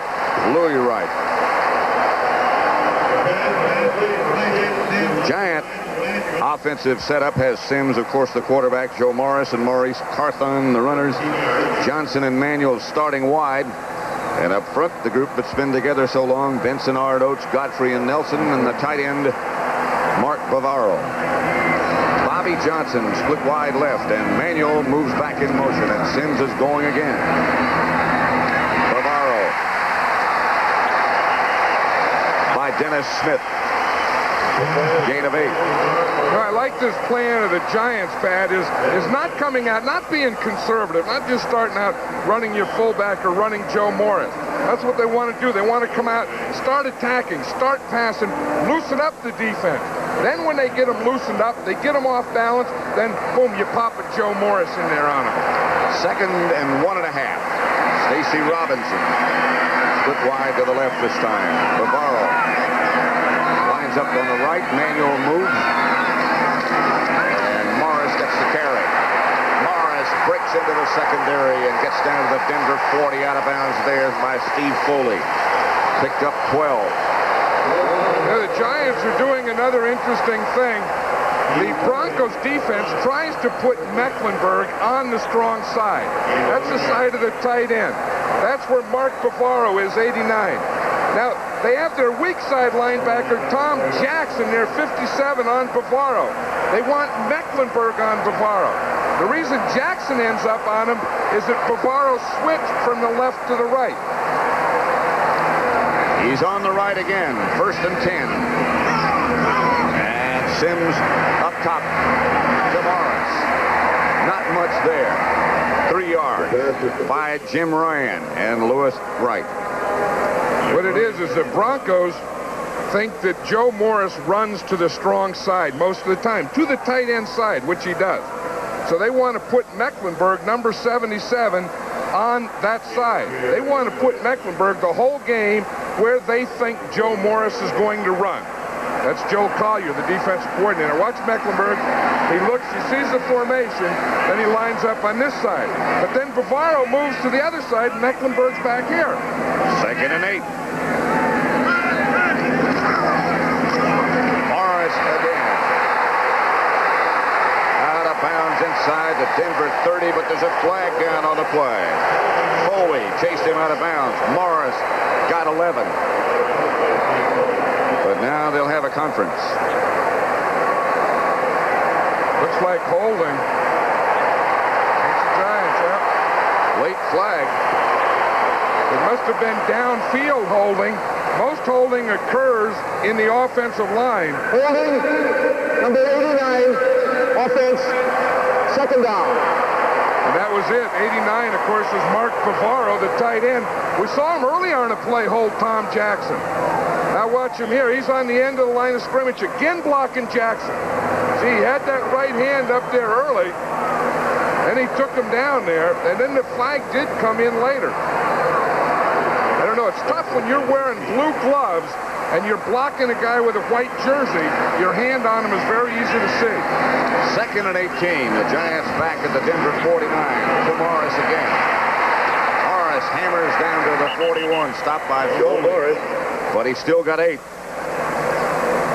You know, it's an interesting thing. They have yet to get Mecklenburg to the side that Morris runs. You see, Mecklenburg is up on top of the screen. We can see it here.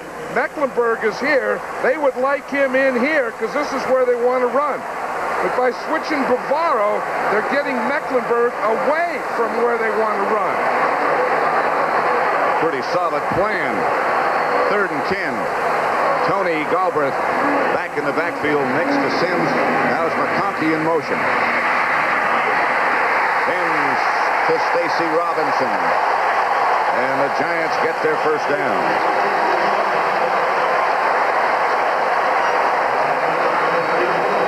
was a good move by Stacy Robinson.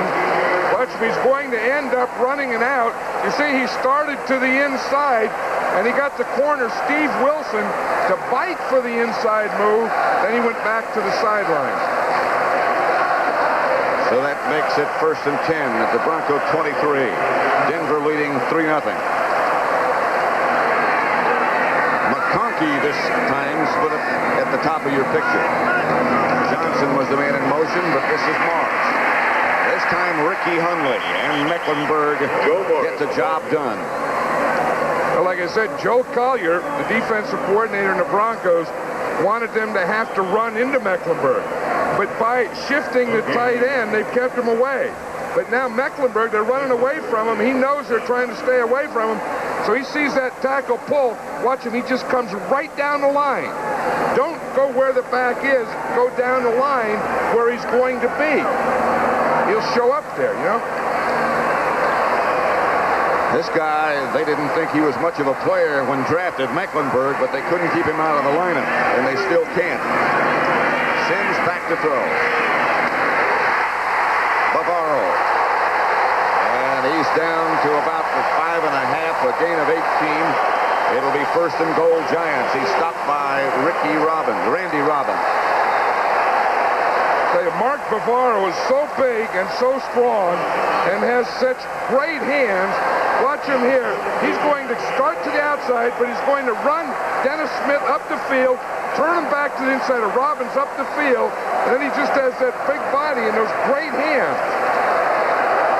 He just sort of swatted the defender aside. It's 1st and goal from the 6. He does a lot of swatting of guys aside. It does. And carrying guys. And running over guys. Sims. Touchdown. Zeke Moat.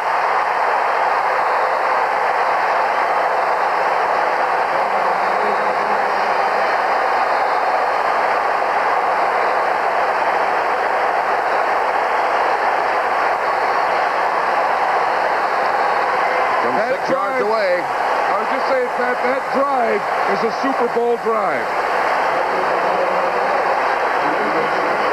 It's an all-star drive. Moat is the motion man. See him on top of the screen? He came across the formation, up the field, and then back across in the end zone where he originally came from.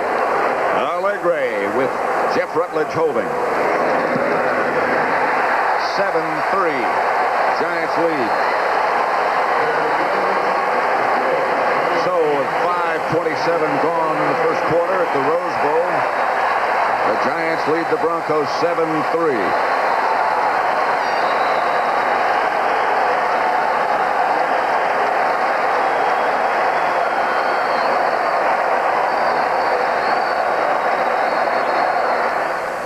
McDonald's presents Double Features. He was hungry for money. He was hungry for power. But most of all, Welcome to McDonald's. he was hungry. Hungry for McDonald's Double Features. McDonald's Big Beefy Double Cheeseburger or a double-size order of McDonald's regular fries. A taste big enough to satisfy his hunger. But only available for a limited time. Everybody knows how to do that kick. Health kick. Yeah. Whoa. The goodness of milk is a real health kick. Health kick. Yeah, milk. You pour a glass of milk real tall. Getting calcium and vitamins and loving it all. Looking good. Well, come on, everybody. Milk's that kick. Health kick. Do that kick. Come on, everybody. Do that kick. America's favorite health kick. To know no boundaries, to let yourself run free. To know no boundaries is what the world should be. Wherever there are investment opportunities, Merrill Lynch is there with the help you need to make the most of them. Because at Merrill Lynch, we believe your world should know no boundaries. To know no boundaries. Top-ranked Iowa faces the tough-at-home Wolverines on Michigan turf. Then Syracuse and Georgetown in their first battle this year next Saturday on CBS Sports. The Giants 7, Denver 3. We're in the first quarter with 5:27 remaining. Giants took 9 plays in that drive. Sims was 6 for 6. And the touchdown pass to Mowat. Allegre's kickoff goes to Bell. Bell with a little room. Bell almost with a lot of room. Stopped again by Tom Flynn, but a return of 28 yards. Allegre's kick short. Phil Sims is over there on the sideline talking about that touchdown and about how he got it. Watch his motion. Here's Zeke Mowat. He's going to come across the field of motion. Now the Broncos, this guy's covering him. When he goes in motion, this guy's switching. Mowat comes up, boom, beats him here, catches the ball for a touchdown. Watch him now. He starts there, comes across. See the switch in the Bronco defense? Then up and in and touchdown. Broncos go this time with one setback. That's Watson in motion. Elway fakes. Gets it out to Winder. Winder to the Giant 44. Stopped by Welch finally. And Harry Carson. But they gain 14 and get a Bronco first down. That's that patience that John Elway was talking about. Go that play pass.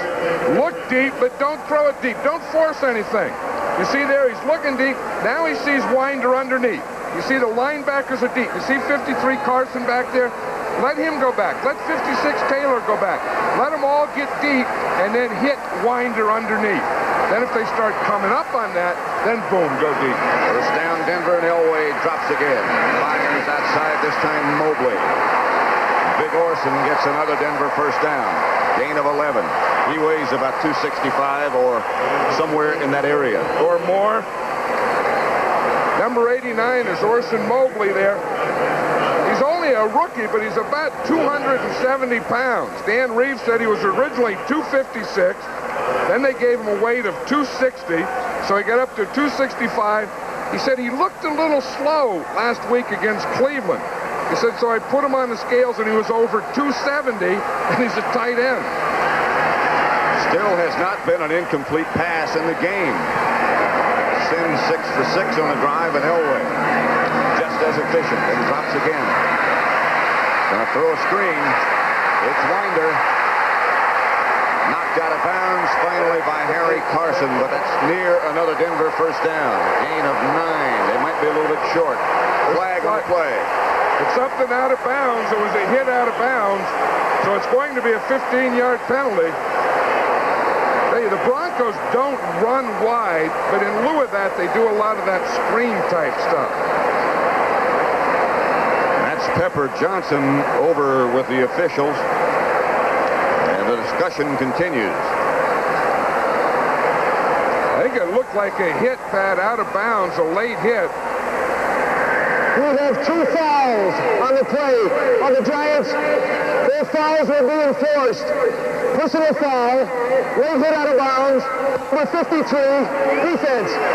Unsportsmanlike conduct foul, number 56, for throwing the marker after the foul was called. First down.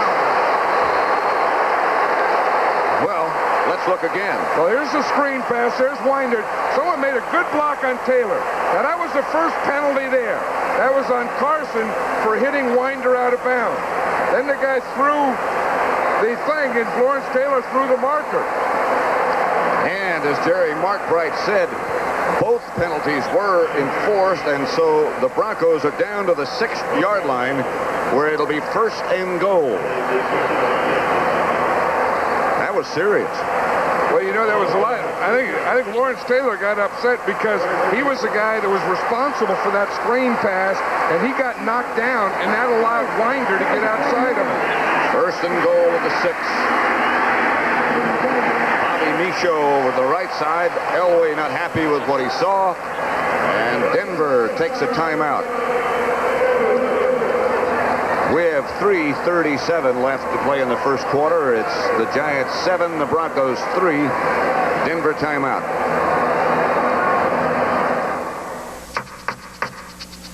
We got style.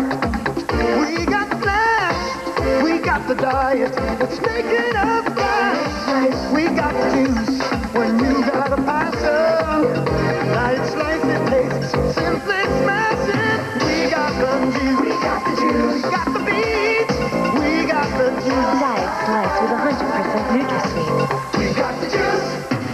Diet All Delicious. Seiko celebrates Super Bowl 21 with Super Gift Time 87. What a golden opportunity to give unrivaled Seiko technology. Fine Seiko design, detail, elegance.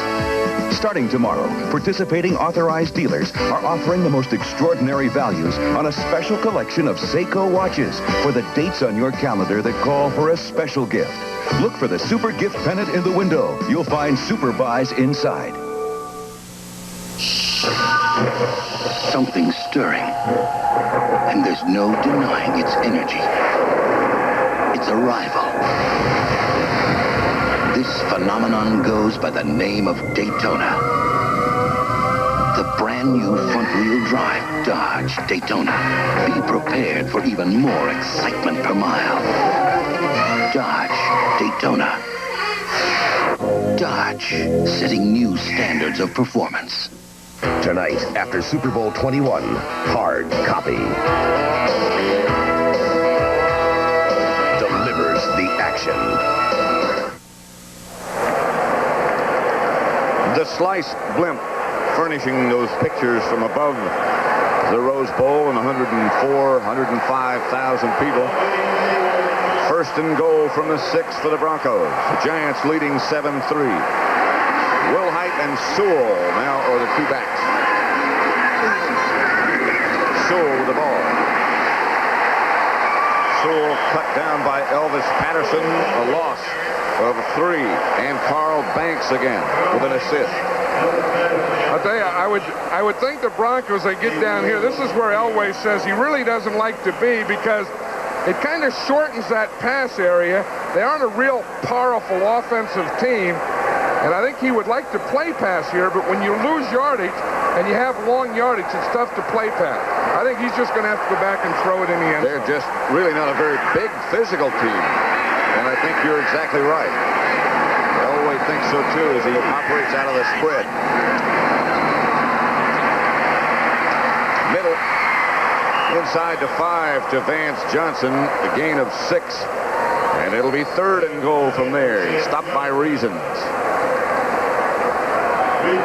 There's Dan Reeves, and you see Gary Kubiak, number 8, is a backup quarterback who signals. The first thing they signal in is 4. That means 4 wide receivers. So this is going to be a spread formation. Then they signal in the pass pattern. Since the playoffs began, this is the deepest penetration against the Giants. 3rd and goal from the 4, and the 4 wide receivers. Jackson goes in motion. Elway up the middle. Touchdown.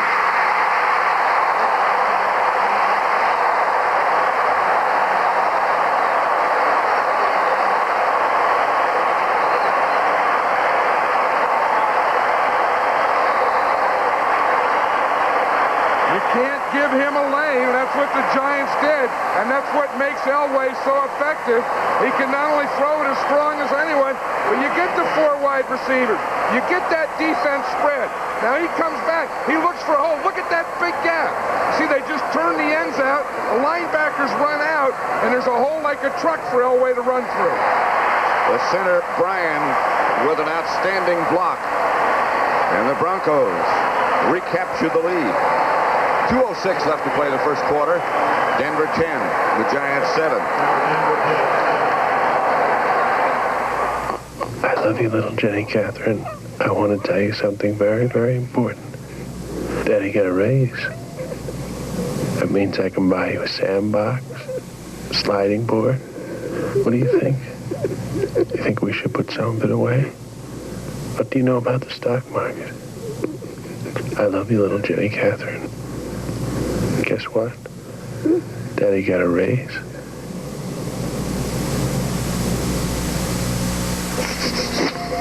Managing information means storing it, finding it, and moving it from A to B. When that meant linking 800 miles of Alaskan pipeline, they called Contel. When it meant matching orders to inventory at the Stoneham Lumber Company, they called Contel. Small business or tall order, Contel can help you manage information better, too. For Contel, I'm Charlton Nest. Bring in the drafting table next. You know what it means to start your own business. A lot of work and some big headaches. But I don't take aspirin or Tylenol anymore. Today I take Advil. Fact is, Advil has a non-prescription strength of the medicine in the prescription brand Motrin.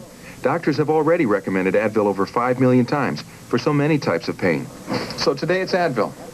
Business is tough enough. I don't want to compete with a headache. Advil, tablets and new caplets. Advanced medicine for pain. Football's about over, so it's time to hit the greens. So why don't you join my friends and me at Pebble Beach, huh?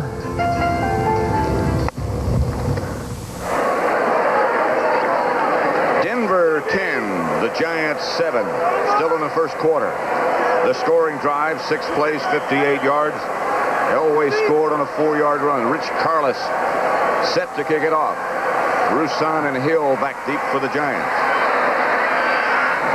Roussan at his own 7.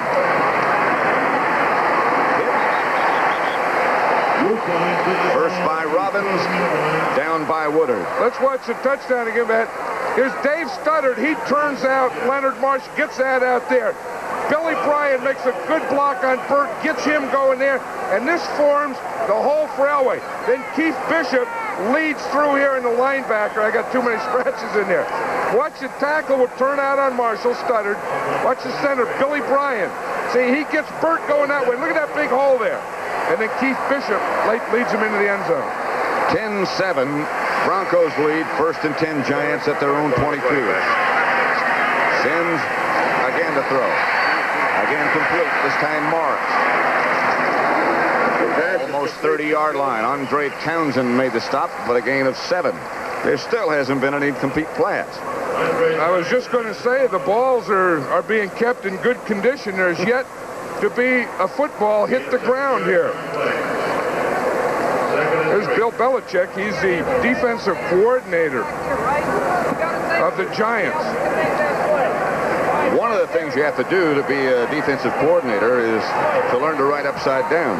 Write upside down and talk while you're writing, and then know what they just did. He's just diagramming to them what we just diagrammed. 2nd and 2 at the 30. Sims to Morris. Morris first down Giants. Woodard again on the stop.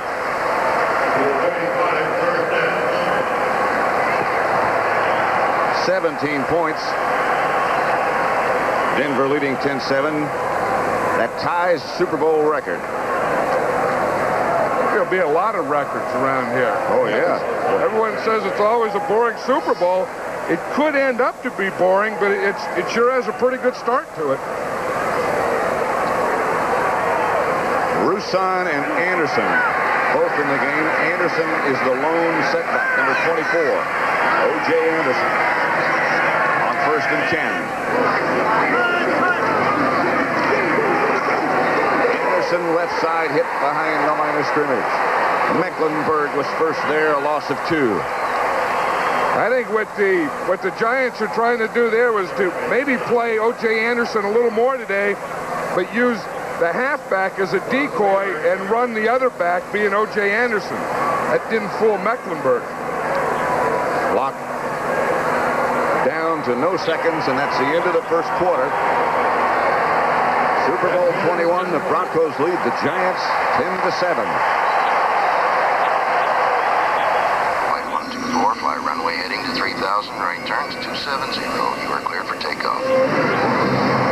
Introducing DuPont Certified Stainmaster Carpet. Stainmaster gives you a revolutionary new level of protection against stains and spills that's better than any other carpet you can buy today. Because you never know. Gentlemen, start your engine. New Stainmaster from DuPont Carpet Fibers. The National Football League salutes the United Way on its centennial. 100 years of caring. It started in Denver in 1887 when 4 clergymen of different faiths created the idea of one campaign to help many. The idea of helping has been passed through all these generations to you, the volunteers, the contributors, the recipients.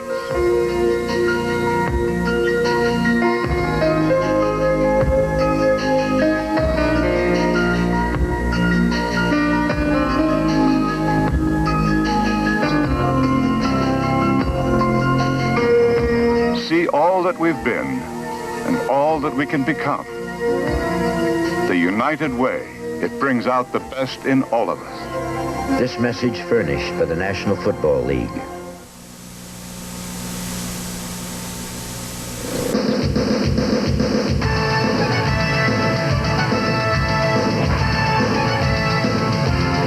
CBS Sports coverage of Super Bowl 21 is sponsored by John Hancock Financial Services. Real life, real answers.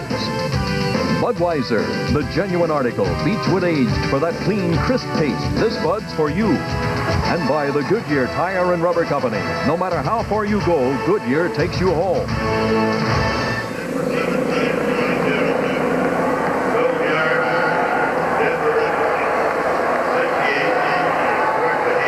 NFL on CBS, Super Bowl number 21, the Giants with Morris left side and some room. Joe Morris hit by Tony Lilly. One of the things that the Broncos do is change the people around on defense, and the Giants say it doesn't have an effect, but it has to have an effect. You don't know who you're blocking. Well, you don't, and you have to block different guys all the time. See, we can see Fletcher's in there now, Gilbert's in there, Wilson's in it at cornerback, Lilly's in for Foley. They substitute just about everyone except three guys, and those three would be Rulon Jones, Carl Mecklenburg, and Dennis Smith. They're about the only three that don't come out of that defense. 3rd and 3, Sims from the shotgun.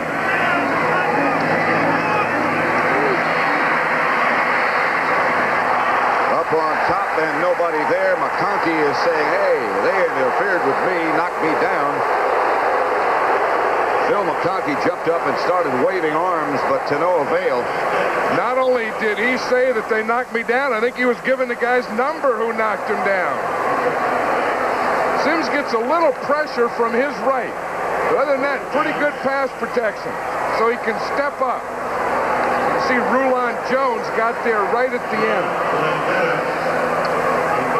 And so Sean Landetta comes on to punt. Freddie Gilbert back deep for the Broncos. Landetta had a great week in practice. Going after it, but he still gets off a fine kick. It's Wilhite. He lets it bounce, and it goes into the end zone, and the Broncos will start from their own 20. Mark Jackson was the man who put the pressure on Landetta, who nevertheless got off a 59-yard kick. But they'll bring it back out to the 20.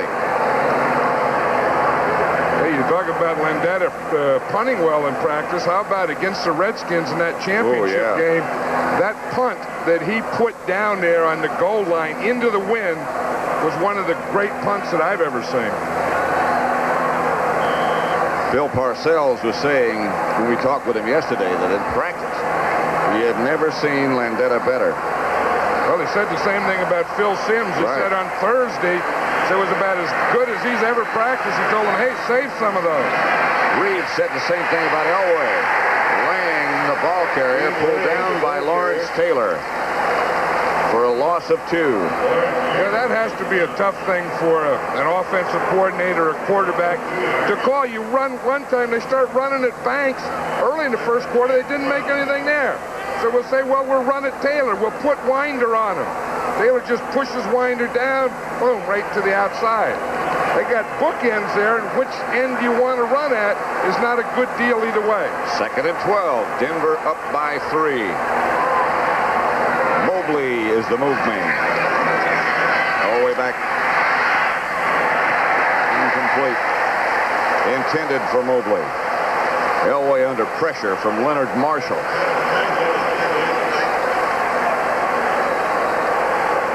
Let's watch Marshall.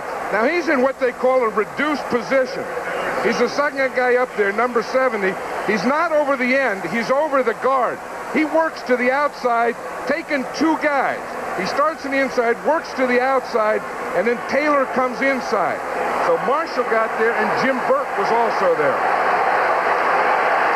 3rd and 12. Elway wants somebody to move.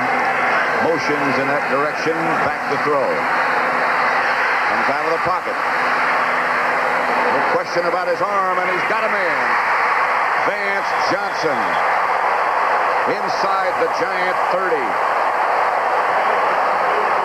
You know, John Elway has a great arm, one of the greatest arms he's probably ever thrown a football, but he scrambles for two positions, for two reasons. One, he scrambles to get away from the rush, and two, when he has no one open. He feels the rush here, and you see, this is what he's looking at. So he's going to run out here, buy some more time. Now he's going to get deep. He said that he had to stay patient against the zone, but when he can run, then that zone breaks up, and he can get a speed guy like Vance Johnson deep. Hey, there's Lawrence Taylor being picked up by Keith Bishop. Bishop gave him a wrap around the neck, and then center Billy Bryan came off to help. Winder and Lang. That was a gain of 54 yards from Elway. Back to throw it again. The screen pass to Winder. To about the 22. Stopped by Pepper Johnson. A gain of 6. Perry Williams with the assist. That's the thing that they had to do. They do it. And they do that well. It's one of the things that if a defense gets deep in the zone and gives you that loose zone, then you can let them get deep, throw the screen pass out to your receiver, get the lineman out in front, and get a pretty good run at it. That's the book on Elway, and that's pretty impressive. 2nd and 4. 11:49 left to play in the first half.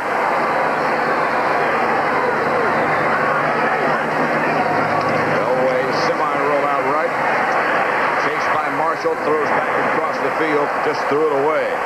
Leonard Marshall looking in his eyes. Well, that's one of the things that the Giants want to do when Elway goes out to the right.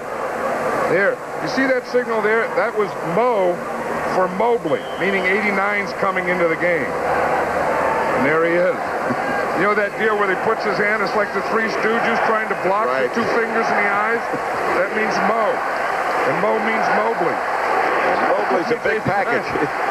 That's a 275-pound Mo. Elway is 8 out of 10.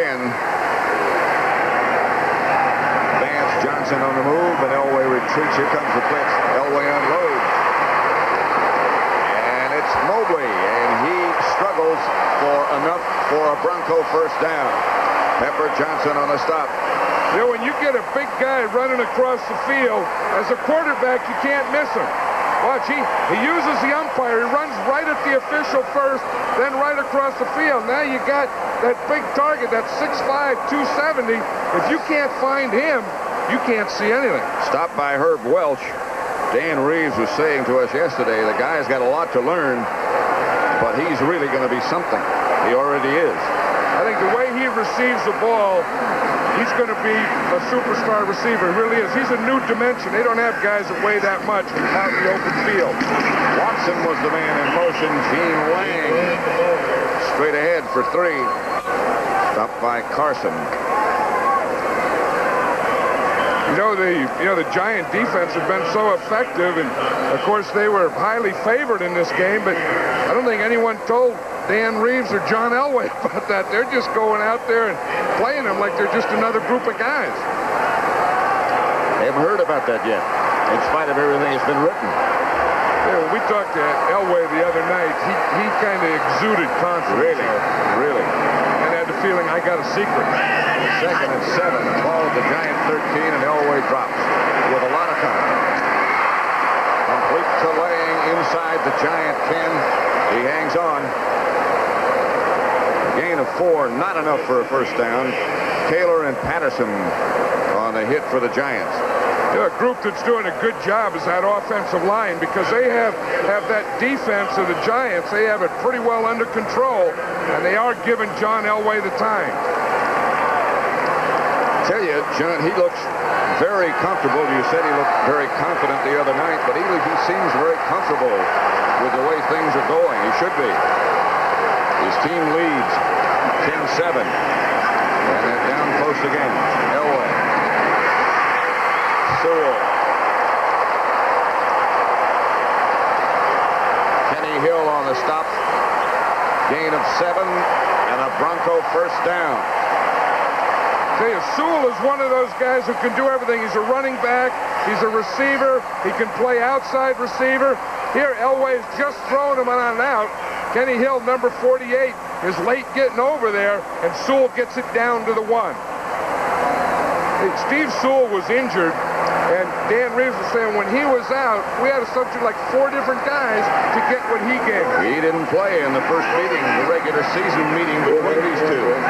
Stuttered. A tackle lined up at tight end of right. Elway knocked out of bounds at about the 3 by Lawrence Taylor, a loss of 1. One thing that the Giants do is from that backside, they get those guys up as deep as Elway. Where they say when he really gives you trouble is when he runs away and then you let him double back. Then you don't have a chance. And that's what they were doing that last play. They really just pinned Elway right into the sideline. 2nd and goal then. The ball between the 2 and the 3. Denver leading 10-7. Pat Summerall, John Madden, Super Bowl 21.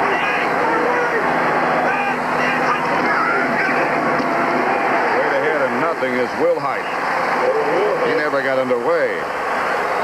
Eric Dorsey was the first man to hit him. An assist from Carson. We were watching the Giants practice, and the coach always yells at him, nose on the ground. Get your heads in the grass. Get down there. Stay low. I tell you, they did a pretty good job of doing that.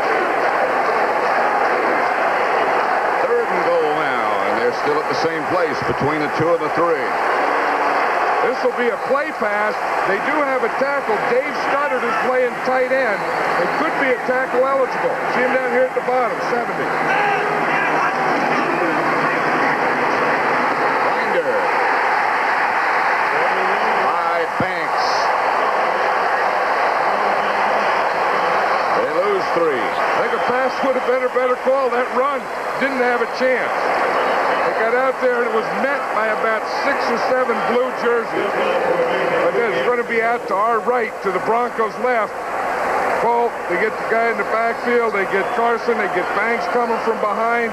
The safety in there, everyone's in there. Of course, Sammy Winder doesn't have a chance. Terry Williams got penetration into the backfield, made him cut back, and there's nothing there. So Carlos with his 2nd field goal attempt of the day. This one from 24 yards out. Kubiak holding.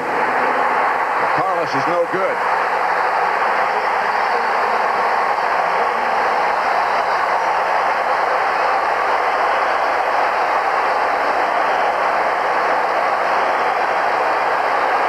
Denver 10, Giants 7. All I want to do is hurting, crippling. When the switch goes on, I feel like I can shoot. The talk is over. Now the action begins. Get in here. Stallone. Why not? Over the top. Rated PG. Soon everywhere. Cheese, glorious cheese. Tastes mighty inviting. Cheese, glorious cheese. It's so tantalizing. Whether you like it saucy, snappy, mild, or wild, real cheese has a taste for you. Enjoy cheese, marvelous cheese, wonderful cheese, glorious cheese. If you think I look good in this Van Heusen, you should see Jeffrey. After all, it's his shirt. Van Heusen, for a man to wear and a woman to borrow.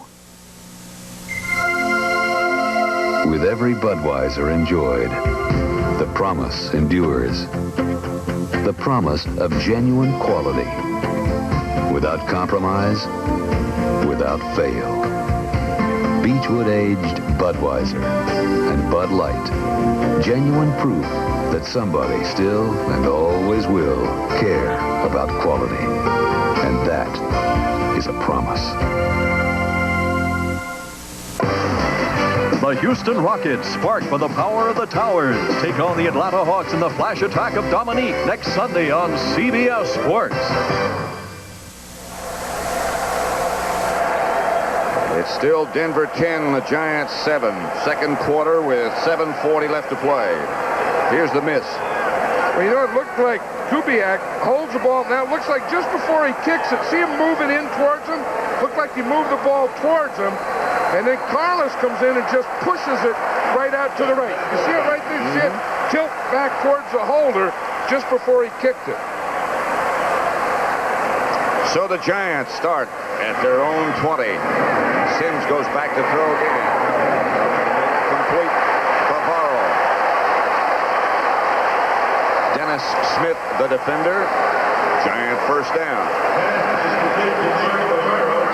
Hey, Dennis Smith is a big, tall guy, and he still gets out-muscled here or turned around. Watch him by Bavaro. You see, he just can't get over him. He tried to go over the top, and Bavaro just went down to his knees and counted down below him. First and 10, Giants their own 33, and Sims really aired it out. Goes to work again. Finds Stacy Robinson this time. Outside the 40. Gain of 9. They talked all week about how they had to stop Joe Morris.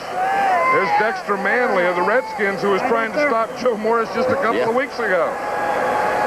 But anyway, the Bronco defense really felt they had to stop Joe Morris, and then lo and behold, they come into the game, and it's Phil Sims that they have to stop and the wide receivers. Well, down the stretch, it was Sims when Morris got stopped that carried the load. Jackson, Tom Jackson,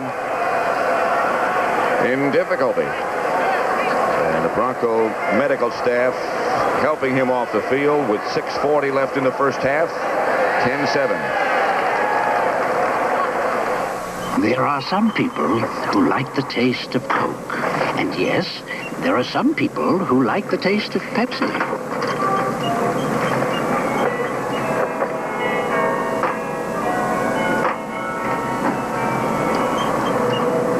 But there will always be some people who go out of their way for the great taste of RC Cola.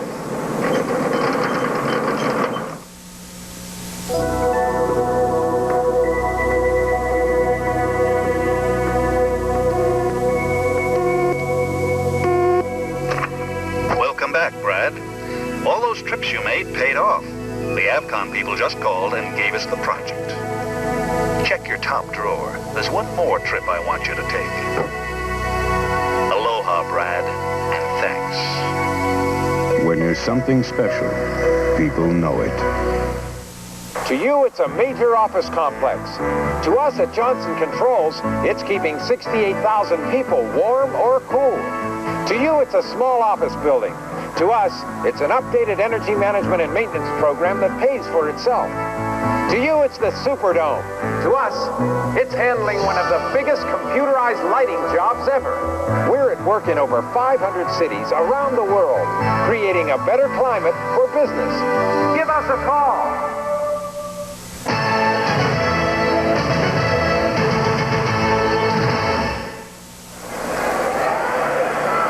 You know, I think Tom Jackson, he's right here. Watch him, Pat. I think he pulled a hamstring. It's a non-contact injury. Watch him. He's coming out here in coverage. Now watch as he start there. He just pulls up right there. See him pull up and start to limp in that right leg. Looked like he just pulled a hamstring or got a cramp. Woodard takes his place. Ken Woodard, number 52. 2nd and 2. Manuel in motion. Handoff to Carthon. He's hit by Rulon Jones. He got one. Not enough for a first down. Rulon Jones is one of the Pro Bowl players on this Bronco defense. And like I said, I think that whole thing is built around him. Let's watch him. He's here. He can come up there and then collapse to the inside. He has great range. He has a great motor. Runs about 110 miles an hour. I mean, he goes for 4 quarters at that same pace. 3rd and short. 3rd and 1. The ball's at the 41. The Giants think they can go wide on short yardage.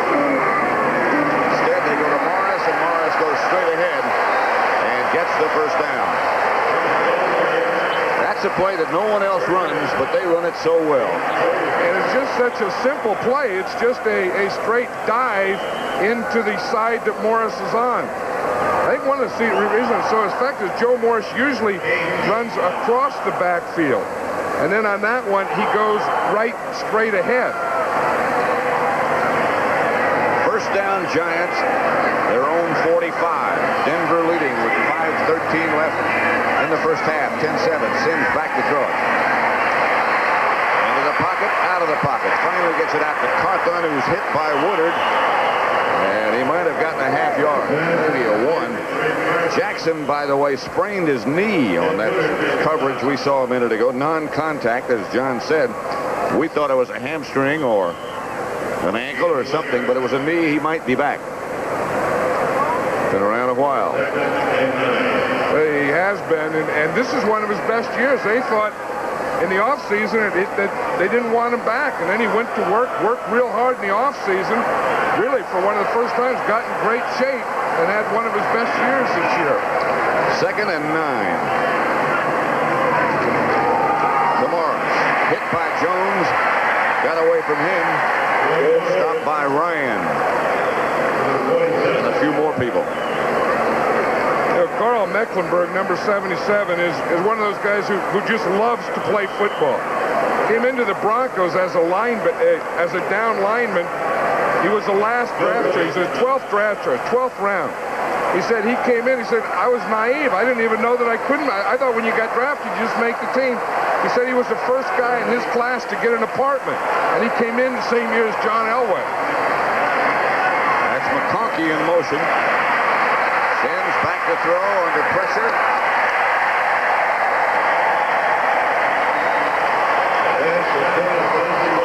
Robinson, the receiver. Sims under pressure from Mecklenburg. I think he gets the pressure, and he really can't step up and get the zip on it. Mecklenburg, you see, he's right down there at his leg. He has one of those leg hook, take, pull downs. And then Sims couldn't step, and then the ball just died on him, and he one-hopped it out there. Landetta punt in the direction of Wilhite.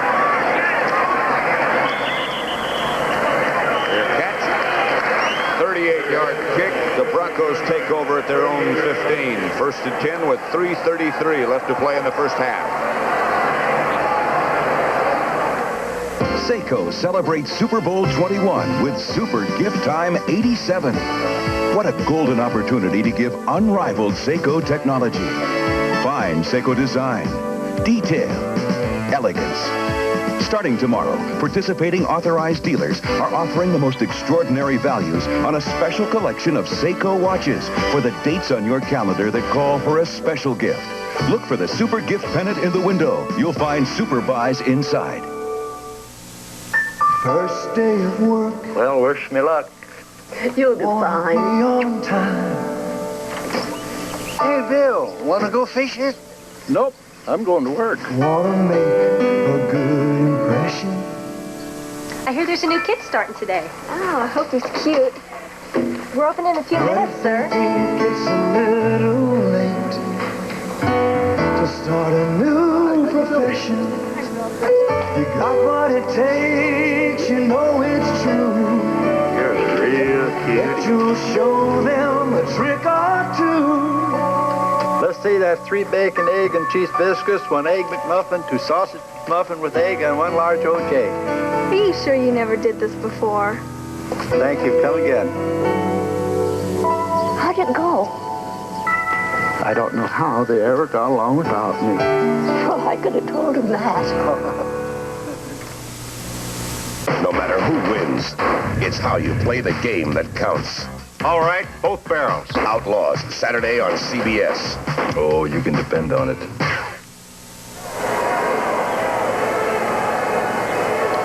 It's the NFL on CBS, and it's Super Bowl 21. The New York Giants against the Denver Broncos. We're live at the Rose Bowl with just over 3.5 minutes left to play in the first half. And the Broncos lead the Giants 10-7. Giants were heavy favorites.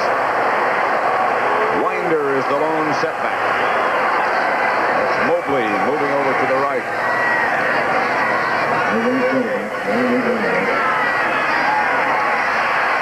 comes out. From behind by Leonard Marshall.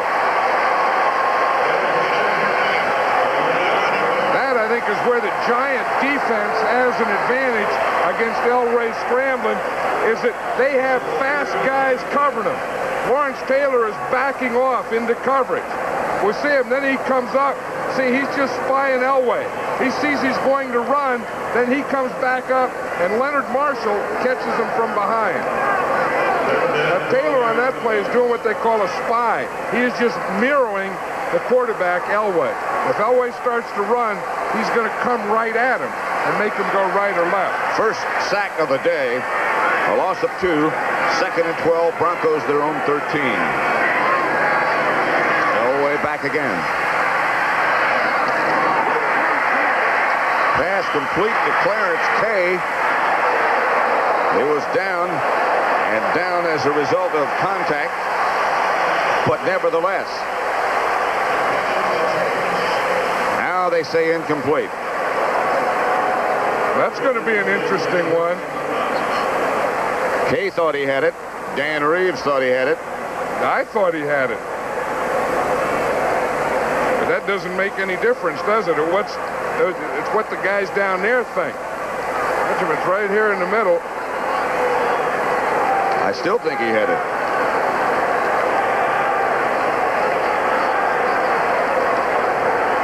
Well, they're going to look at it now. They just signaled the umpire who told the referee. And I think we got to look at that thing. That would be, if it's ruled a completion, enough for a first down and get the Broncos out of the hole. Art McNally in the middle reviewing. Jack Reeder on his left. Jan Van Duzer, all those from the National Football League office reviewing.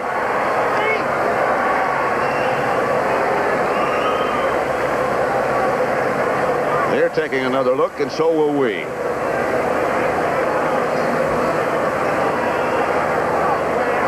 I don't know. That one's hard for me to see through his legs to see if it bounced or not. I can't tell. At first look, it looked like a complete pass. That's how long they've been looking. You know, I think we have to remember in this instant replay that it has to be conclusive evidence.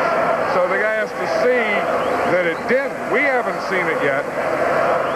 See, and they ruled it an incomplete pass. So if it's not conclusive, then they have to stay with that. Their communication, by the way, is with the umpire, who is Bob Boylston. Now here's Jerry Markbright. After further review, the play stands as called. Third down. Incomplete.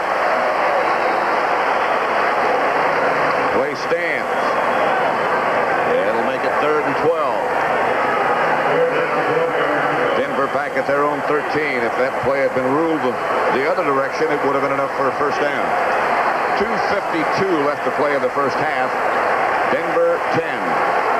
The Giants 7. Elway this time out of the spread.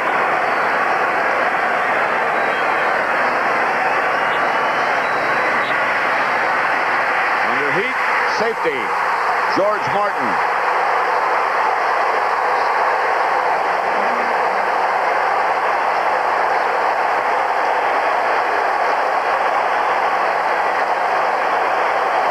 George Martin has had big games against these Broncos.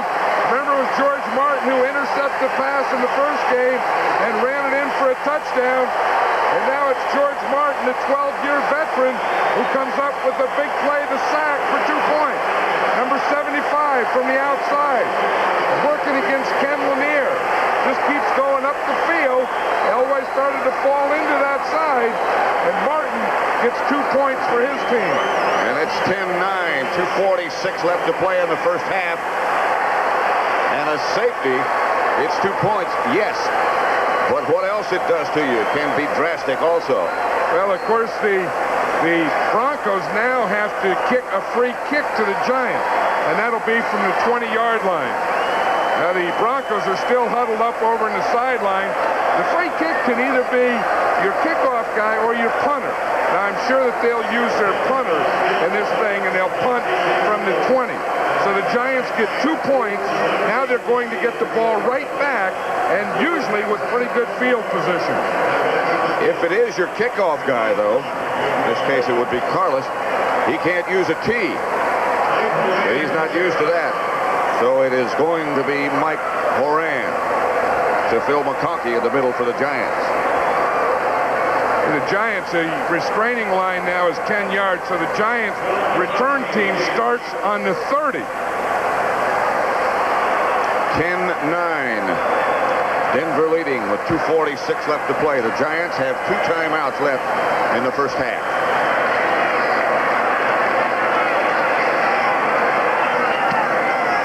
Kick is not very good. But it gets away from the Giants. McConkey, Tom Flynn chases it down, and the Broncos come out of that one smelling like a rose.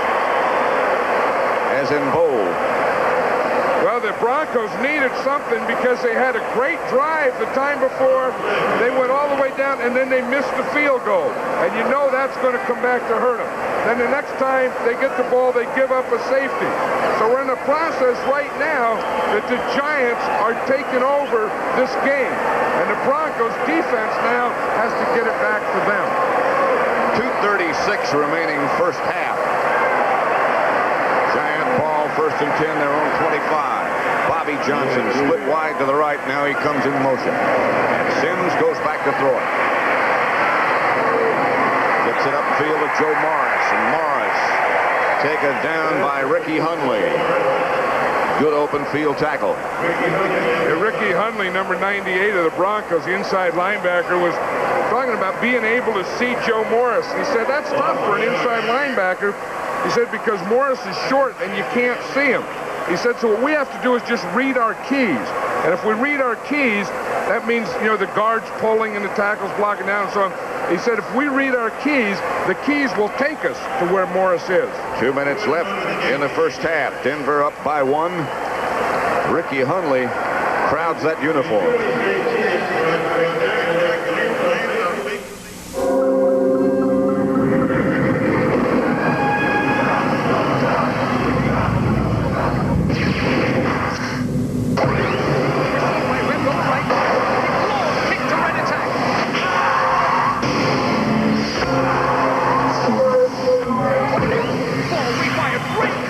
Tomorrow it'll be another game, and Foot Locker will be ahead of it in athletic footwear, just like today.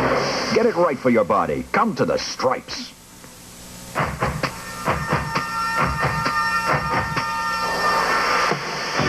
We're letting go, we got a real twist. We got the juice and we can't miss. We got the juice, nothing's gonna stop us. We got the taste, no one else can top us. We got the juice. In every slice you choose. The art of investment and financial security requires painstaking preparation, bold strokes influenced by a mastery of expertise, a creative approach to IRAs, annuities, and innovative forms of insurance. As one of the strongest diversified financial institutions, we have the capabilities to turn the business of investment into an art. The Travelers. Have you looked under the Travelers umbrella lately? Who are you rooting for, Chuck? Giants. Pop? Dublin. That's Denver, Pop. Look! The Kavanaughs. Coming up at halftime on the Super Bowl today, this is the 100th anniversary of Hollywood. And at halftime, there will be a spectacular extravaganza of something like 2,000 people saluting what they call the land of make-believe. And Irv and Will also have locker room reports. Brent will be along with Dan Deerdorf to analyze the first half. That's all coming up at the half. 2 minutes left in the first half. 10-9. Denver leads. 2nd and 11. Sims to throw. Has some time. Maurice Carthon to about the 30. Stopped this time by Mecklenburg and Ryan. You know, you talk about halftime, you talk about, you know, Brent and Dan Deerdorf. One of the plays I'm sure they're going to talk about is that Clarence K play. Let's watch it again, this time from reverse angle, and it doesn't look like the ball hit the ground. See the ball coming in? It never hits the ground. It looks like Clarence K did, in fact, catch that ball. So now they didn't get that ball, so they had to go in third. Then they got the safety. So that's a big, big play in this first half. Remember that. Sims, Navarro up the middle, incomplete. He had a couple of steps on Tony Lilly. Sims just overshot it. You know that Mark Bavaro is big and he's strong and he's a good blocker, but he doesn't look that fast. But I think he has sneaky speed because somehow he ends up deep behind these guys. And open a lot. Open, yeah. Landetta on the punt. And Wilhite back deep for Denver.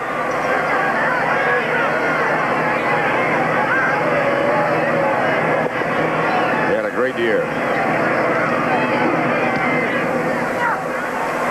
Not his best, but not bad. Wilhite, no fair catch. Around the outside to about the 38-yard line where the Broncos will take over. 2 timeouts left and 1 minute and 5 seconds left to play in the first half. Robbie Jones made the stop on Wilhite. Well, the Bronco defense did a good job of stopping the Giants on that drive because, like I said, they had to take this game back over. They just lost the 2 points. They had bad field position. They, that K thing, that play that's going to be discussed for a long time, and all those things going against them. Now they turn it around, and they end up with pretty good field position. 1:05 left to play in the first half. There's another Giant timeout. It looks like that's Perry Williams. It looked like he just went down in the huddle, Pat. The defensive team was huddling right up there. They broke the huddle, and Perry Williams just stayed there. Well, he made the tackle on the punt return, and maybe it took some time for the whatever collision he had to take effect. That's probably got up right about there. They huddled about right where he made the tackle. And as you said, the cobweb probably didn't get cleared from the punt coverage. I'm not sure they're clear yet. It looked like when he made the tackle, I think he got hit right under the chin when he made the tackle on that punt return. Well, let's go back and look, John, and see if what caused that late collapse. But he's right on the bottom right here, number 23. See him coming in. He got hit. Oh, he got blocked right there. Yeah, he got knocked right out of the frame in that one. He got an elbow up under the chin is what it is. That's a tough hit when you get knocked out of the frame. Yeah, and the only thing left in the frame is the bottom of your shoes.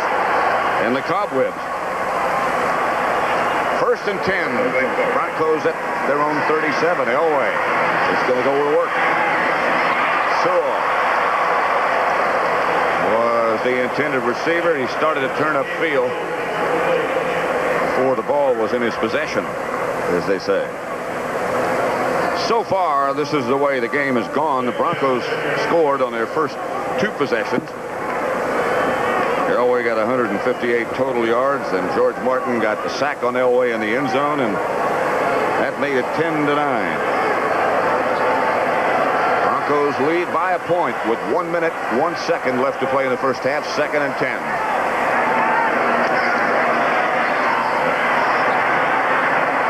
Elway with a lot of time and a lot of arm, and a complete pass to Steve Watson at the Giant 32 out of bounds, stops the clock. How many quarterbacks do you think can do that? None. Go back, scramble to the left, throw across the field, and a complete pass like that. Watch him. Now, most quarterbacks have trouble going to the left and throwing. But going to your left and throwing back all the way across the field, that's not an arm, that's a gun. You ought to have a permit to carry that thing. That's how Joe Montana got hurt. Moving left and throwing right. We did the Dallas game, and he hit that thing throwing right, that pass 50 yards in the air. I think that was the greatest pass I've ever seen. Off the wrong foot. Oh, it's got to Wilhite. Wilhite to the Giant 20. Pickup of 11 off the shovel pass. That should be enough and is enough for a Bronco first down. That's a play you don't see much, that shovel pass. Remember, Jack Curtis used to do this years ago with Lee Grosscup at the University of Utah. You just go back like you're going to pass, and boom, just underhand it, shovel it out there to Gerald Wilhite. You get a first down. Wilhite got some of the turf jammed in his face mask. Well, that's a good thing about grass. I mean, that's just plain old grass and mud. So you can pick that stuff out of there. If you get artificial turf, it doesn't come off and up into your head thing, and you can't pull the stuff out. See here, they can just take in, pull that mud and dirt and grass, and then just wash it off, and you get a little mud going on the face. What?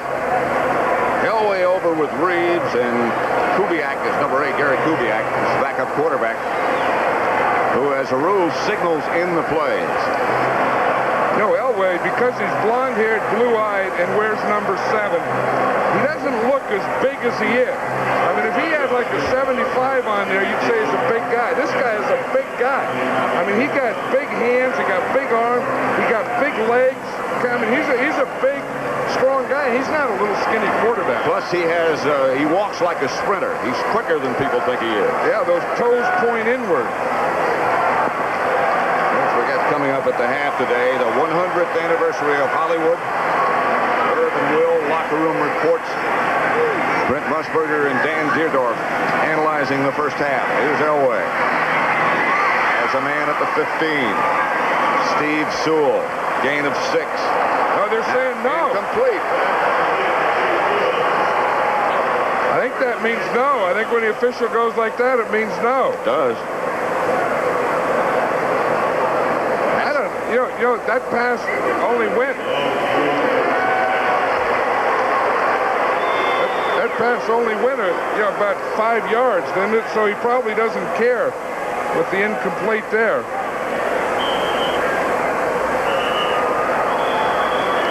I know one thing, it doesn't take long to get there with that arm. I'll tell you, they talk about the Elway cross. He throws the ball so hard that he implants the cross of the nose of the football right in your chest.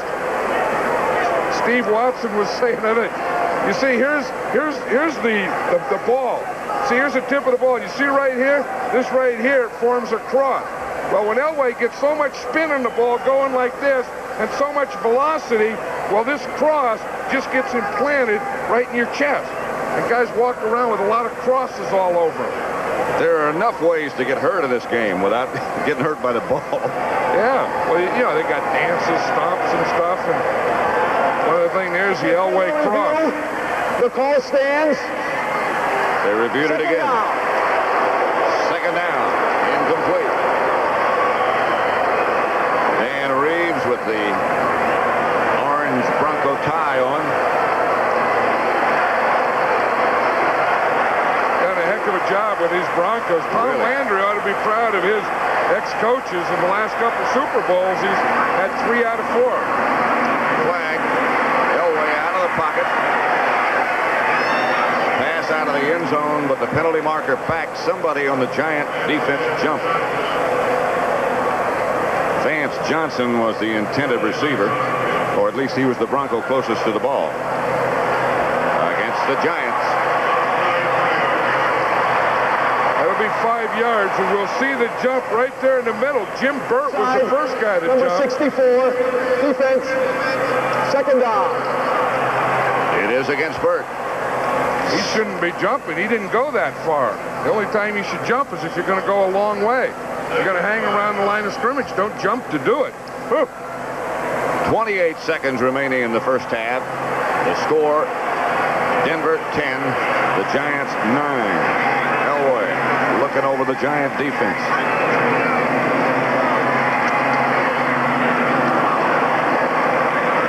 Wilhite, I think, was the intended receiver. The ball whistled by him so fast, he didn't even see it. I'll tell you, with that ear hole, though, in your helmet, you can probably feel it. You don't see it go, pew, right by you. You just hear that swish goes right in the ear hole. I tell you, this is a big down here, this third down. If they don't get it in here, they're going to have to let Rich Carlos try another field goal. 3rd and 5 drive, the ball at the Giants' 16. Jackson split wide to the left. Watson to the right. Look out for him. Incomplete to Mobley, who hits the goalpost. I'm not sure who's bigger. The goalpost is still shaking. Look at those poles are still shaking. Yes. I'll tell you, when you bring a 270-pound load into a post, that post doesn't stop, and now Carlos has to kick into the shaky post. Good coverage. Double-team coverage. Mobley's going to go into the post. Gets kind of a spinner on it. Now Carlos has to kick into it, still shaking. To a shaky post. Some kickers are shaky anyway.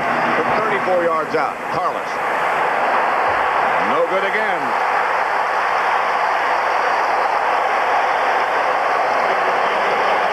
Bill Parcells nods. He said, that's the second one. He said, you need some breaks like that.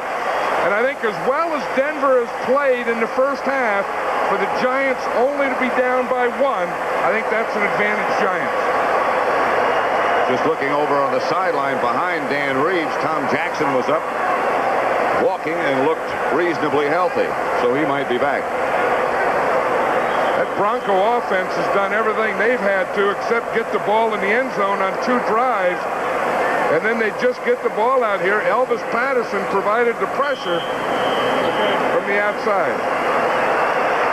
So they'll let it run down in the first half of Super Bowl 21. And I'll go back and talk it over. That's the end of the first half with the score. Denver 10, the Giants 9.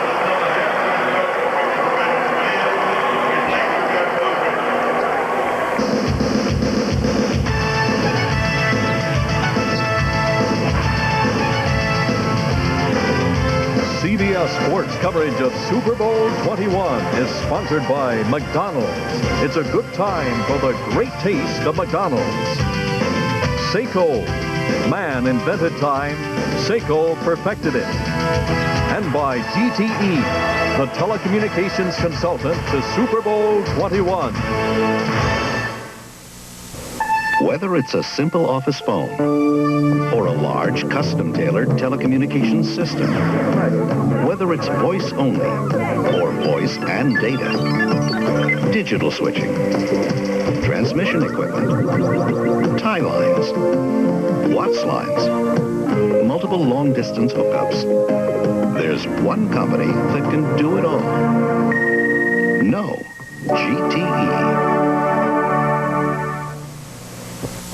Why sit in the doldrums when you can ride the crest? The Atlantic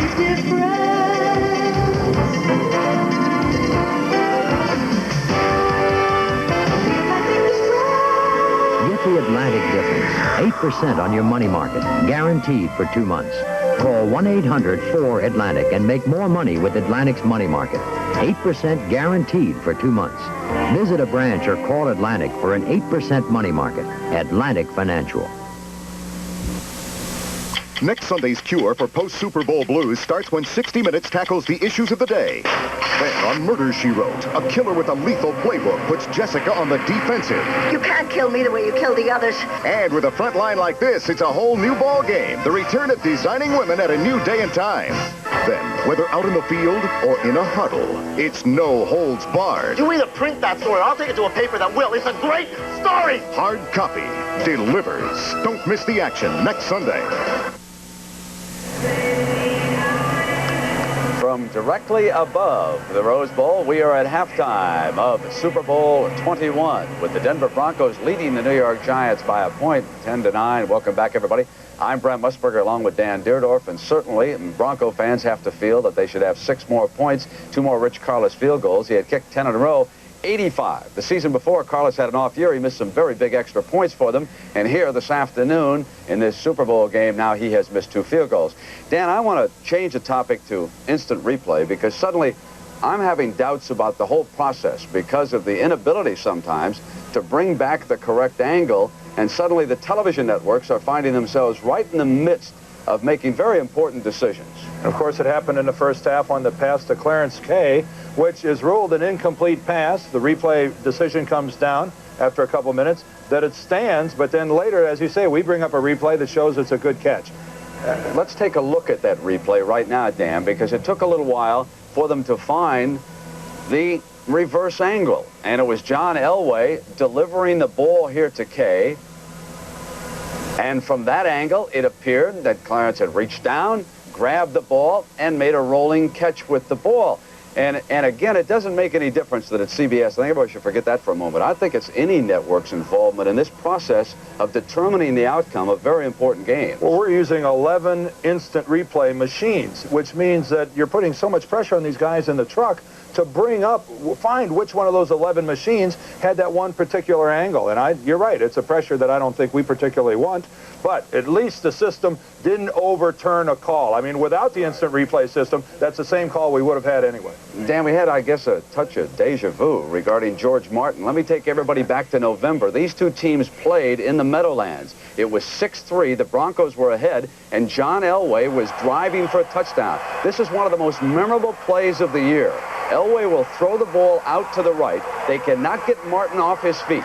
Watch the great catch that this former basketball player from Oregon makes, and then he takes off on a touchdown jaunt that put the Giants in front prior to the half of that game. New York went on to win it by 3 points.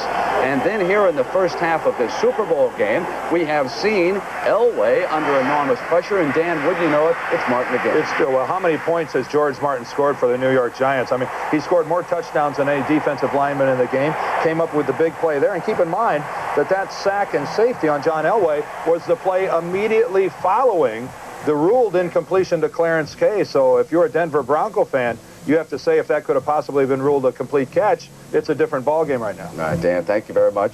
See you a little bit later. We're going to be back now with the Super Bowl halftime extravaganza presented by the NFL and GTE right after these messages from your local stations. This is CBS. This commercial is an opportunity for those of you who haven't seen the latest Saab, the 9000, to finally get a good look at one.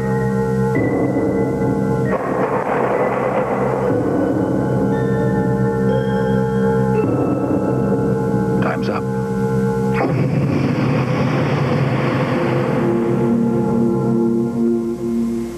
Test drive the new Saab 9000 automatic at your local Saab dealer. Here, we have the typical investor searching for the right money-making opportunity. Notice that he looks a bit bewildered.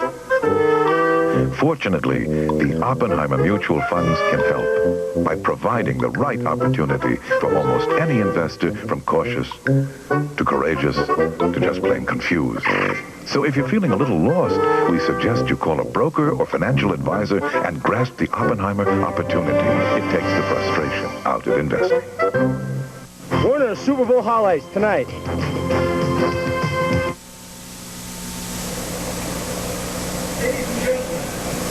Well, we are back at the Rose Bowl here at halftime of Super Bowl 21. Perhaps the best first quarter that's ever been played in the history of the Super Bowl so far. Then it settled down in the second quarter, and it was not nearly the kind of offensive show that we had. Let's bring Dan Dierdorf back in here to talk a little about the defense, because I think, Dan, really, in the final analysis, it was that Giant defense at goal line stand that turned it around. Yeah, you looked at Denver having the ball inside the 5-yard line, automatic points, really in a position to score a touchdown. Then it's the big play. They take the sweep and they don't make anything, and that's immediately followed by Carlos missing on the chip shot. So Giants defensively, while, you know, a shaky start, they've really asserted themselves and taken control. Dan, it is very tough for a team mentally to have a field goal kicker miss 2 big ones like that in a game like this. They're going to have to try to boost his confidence, not get down on him, and at the same token, go back out there in the second half and continue. Yeah, it's really not as bad where you might think that you sit in the locker room and stare daggers at the guy and wish bad things for him. It's not that bad, but it is a situation where now you're wondering, if you're down, if you're one of the offensive team guys and you're down inside that 25-yard line, and you look to that sideline waiting for the kicker to come in, to yourself you're saying, let's go for the first down, because I don't want to get caught short again, which they've been caught a couple times. Exactly. Well, one of the things that a lot of folks look forward to is the halftime show, and right now we have a Walt Disney celebration about ready to start down here on the floor of the Rose Bowl in Pasadena. Super Bowl 21 and Disneyland salute the 100th anniversary of Hollywood, the land of make-believe.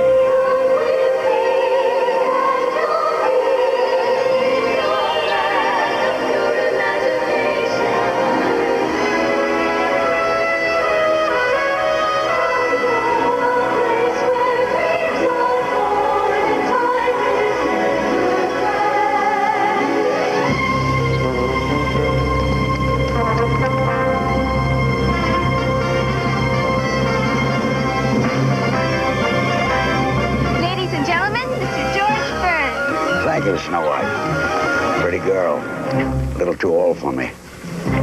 Well, Hollywood is now 100 years old. It's only 9 years older than I am. Maybe when I'm 100, they'll put my name up there. If they don't, I'm moving to Burbank.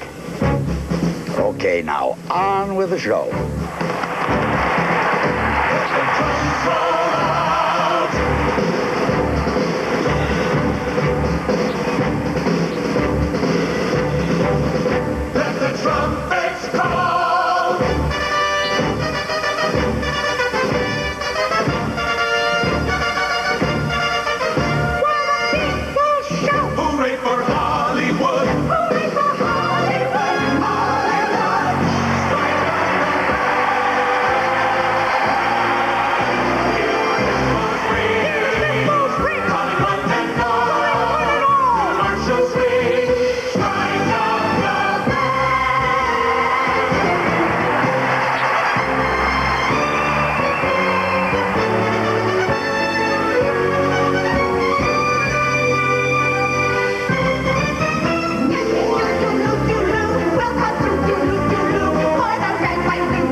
It's even better when a Sunday football game. Better than the Super Bowl? Yup. And then we're gonna show them all a thing or two. We're gonna demonstrate just what the champion can do.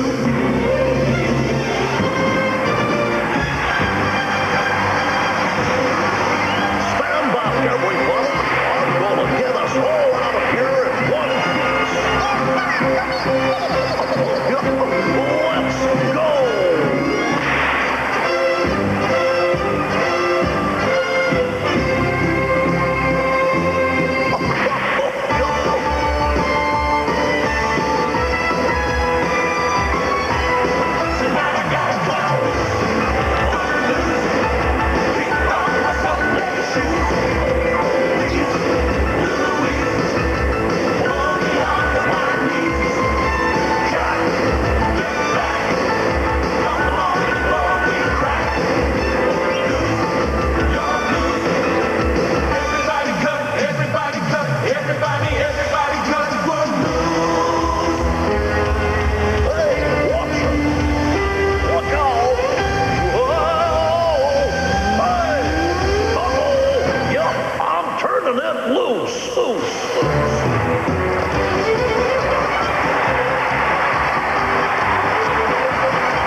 And we say happy birthday to Hollywood on the day that the Super Bowl turns 21.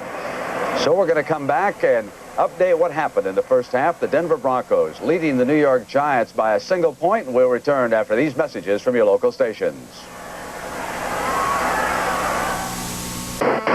Doesn't stop when the game's over. When a beautiful starlet takes a fall, Mike Hammer gets fighting mad. Broke my nose. I don't think so, but we can work on it. Bernie Kopell guests Wednesday. Then, no matter who wins, we're looking for a killer. It's how you play the game. Afternoon, man. That really counts. All right, both barrels. Outlaws, Saturday on CBS. Oh, you can depend on it. Now, it's your play. This is CBS. The time has come for a new gasoline. So we combine the economy of unleaded regular and the power of premium to bring you a new class of unleaded gasoline. New Exxon Plus Unleaded with XCL12. It's higher in octane than unleaded regulars and lower in price than premiums. For smooth performance, discover new Exxon Plus Unleaded, the gasoline whose time has come. If you've never driven a Mitsubishi Galant, get ready to soothe your nervous system.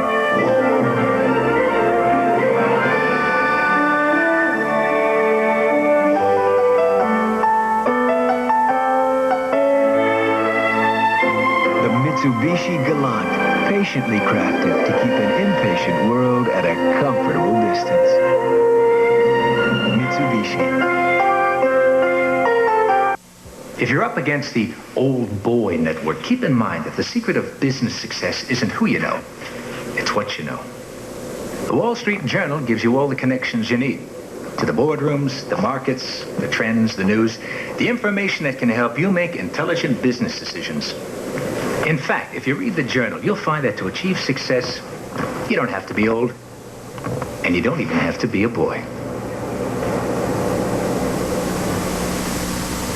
We're in the Super Bowl highlights tonight.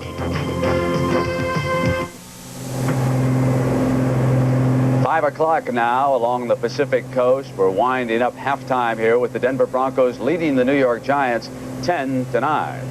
Let's take a look at some of the highlights from the first half. The Denver Broncos have been a hot offensive team, even coming into this game. They had scored at the end of regulation. Elway led them to that winning field goal drive. And in the first quarter against that tough Giant defense, quarterback John Elway hit rookie Mark Jackson out of Purdue, and that set up a three-pointer by the Broncos. Phil Simms then hit one of his two tight ends, Zeke Mowat, for a touchdown, and the Giants took the lead for Bill Parcells, 7-3 after the extra point. A quarterback draw by John Elway, making 4 consecutive scoring drives for the Broncos. But after that, it was the Giant defense against Dan Reeves of the Broncos. First, it was a goal line stand. Then with Elway backing into the end zone, it was defensive lineman George Martin pressuring him for the field goal that has pulled the Giants to within a point. In the first half of the game, the Denver Broncos had 2 missed field goals, 23 and 34 yards by Rich Carlos. So we stand at 10-9. The Broncos leading the Giants by a single point as we get ready to start the second half. Let's check in with our reporters, and let's throw you down to Irv Cross for the New York Giants. Irv? Friend, a couple of observations of the first half. Those 2 missed kicks you talked about from Rich Carlos. You know, Giant kicker Raul Allegri told me that your depth perception in this stadium is very close. You can stand at the 50-yard line, and the goalposts appear to be at extra point distance. So when you have a short to medium-range kick, you appear to be much closer to the goalpost than you actually are. So you must kick the ball down the middle, not to the right or the left, as Carlos said. He kicked to the right, and the ball drifted by because he's further away than they thought. As far as the Giant players themselves are concerned, they came into this locker room drained. I think this heat has really affected them. They haven't played in this kind of weather since September. They're going out now. There's not a whole lot of emotion, but they've got serious looks on their faces. Well, Irv, I'll tell you, there's an injury report here from the Denver Broncos dressing room, and it's not good for Bronco fans. Tommy Jackson, their fine linebacker, will not play the second half. He went out, but without pads. He had an injury to his right knee in the first half, and it was all iced down. But let me tell you this. The Denver Broncos did not come here down at the half. They weren't crying about the second missed field goal. What they did was get angry. They started yelling going into the locker room. And Rulon Jones set the tone. He says, we got the Giants where we want them right now, and we're going to beat them. And that's the way they walked back out onto the field for the second half. Now to you, Brent. All right, Will, thank you. Interesting statistic. 186 yards the Broncos accumulated against that Giant defense. The Giant average for a game is only like 187. Let's send you over now to the gentleman who set the scene for the second half. Here's Pat Summerall and John Madden. Pat? Well, Brent, I think everyone who suspected and talked about this was going to be a blowout. We got a solid, good football game. It's 10-9, as you said. John, how'd you see the first half? How would you review it? Well, I really think that the Broncos played better than the Giants did the first half. And I think that, you know, it's easy to blame the kicker. I would say that Rich Carlos got down there and he missed 2 field goals, and he did. But still, you know, the first drive, the first one he missed, the Broncos were down on the 1-yard line, first down on the 1, and they didn't get it in. Then they got down to the 5, and they didn't get it in. They had 6 downs to get it in inside the 5, and then they didn't do it, and then Carlos got it there. So I think a combination of Denver playing very well offensively, but not playing well on the goal line, or the Giants playing very well on the goal line. But for the 2 misses of field goals, it could be 16-9, and we have to go back and look at that safety again and the play that preceded that. That could come back to be a major factor in this game. It's 10-9, Broncos at the half. It began with a plan and the determination to go for it. General Motors made a commitment to build the highest quality cars in the world. They invested in the future, and now it's paying off. Today, GM brings you the result of 5 years of single-minded, dedicated effort. The best quality, best value GM cars ever built. The best warranty program offered by any American car manufacturer. GM's 6-year, 60,000-mile commitment. The vision is paying off. I think there are 3 nevers to being a winning coach. Never let the press pick your starting quarterback. Never take a last-place team lightly. And really, no matter what the score, never let them see you sweat. That's what Dry Idea aerosol is all about. Maximum control. It keeps you drier than the leading aerosol. Everyone feels pressure. Winners don't let it show. Dry Idea. Never let them see you sweat. So you're into statistics, but here's a few you may have missed. Over the last 5 years, cocaine-related deaths have tripled, while deaths involving heroin have more than doubled. Each year, tens of thousands who gamble with drugs pay the ultimate price. If you don't believe these numbers, see for yourself. Because here is where they keep all the final statistics on file.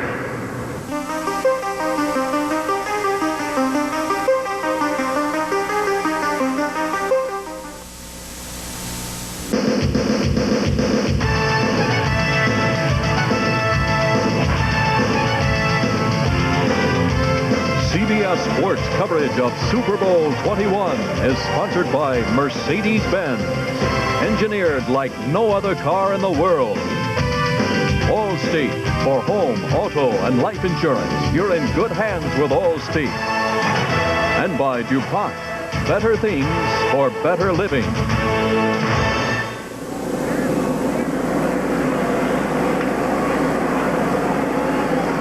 It's the NFL on CBS, and it's Super Bowl XXI. And it's 10-9 between the Broncos and the Giants, and the Broncos hold at 1-point advantage. And we're in Los Angeles. We've saluted Hollywood. We look at the Rose Bowl, sold out. 105,000 people. And again, anyone who thought this was going to be a dull contest was incorrect. Those views from overhead of Los Angeles itself and the Rose Bowl are from the Slice blimp. Super Bowl history, halftime leads, the average first 20 games, the lead was 10.7 points. Today it's only 1. Lee Roussan and Phil McConkey back deep for the Giants for Carlos kickoff. And it's Roussan outside the 20, outside the 30. Out of bounds at about the 37 by Mike Harden. As Phil Simms comes on, Pat, we looked at, he was also patient in that first half, throwing that shorter stuff. 8 for 8, under 10, 4 for 6, between 10 to 20 yards. So all his completions were in that area. Now, he only threw one in the 20 to 30, and none deeper than that. They were all incomplete. So he's been in that area from the line of scrimmage to the 20-yard line with all his completions. Morris and Carthon behind Phil Simms for the Giants. Bobby Johnson goes in motion. Now Morris to the outside. A gain of 3 by Steve Foley. Yeah, Pat, we talked about how they moved Carl Mecklenburg around, number 77. Look how he did it in the first half. Well, look where he lined up. He lined up in 7 different positions. Joe Collier, the defense coordinator, tries to put him where he thinks they're going to run. And look at this distribution all the way across the line. Most of them he lined up 7 times on the left side. 2nd and 7. Roussan is split out wide to the right. Mecklenburg stayed in the middle that time and now retreats in coverage, and Simms gets it outside to Maurice Carthon. Outside the 40, about the 43, a gain of 4. Stopped by Andre Townsend. Yeah, we talk about distractions. We were talking about it at halftime, and everyone talks about distractions of the Super Bowl. I think one of those distractions and one of the tough things is the long halftime. You're used to going in there, just talking a little, boom, coming right and back out. Now, this halftime is double the length of normal. 3rd down and 3. The ball's at the Giant 44. Joe Morris. The handoff from Simms. Going for the first down, and he won't get it.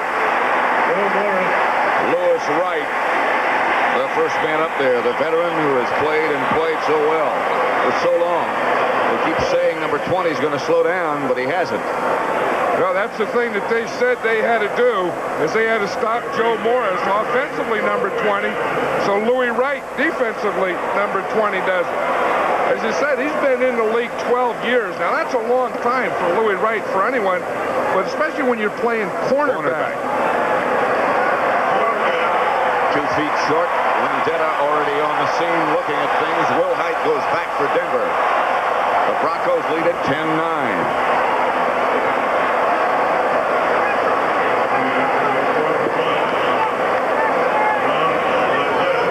Punt return, 9 yards.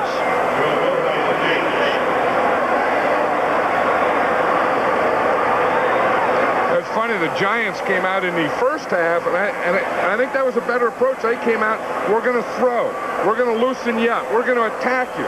And they come out in the second half, and they're going to run. Look out, Rutledge.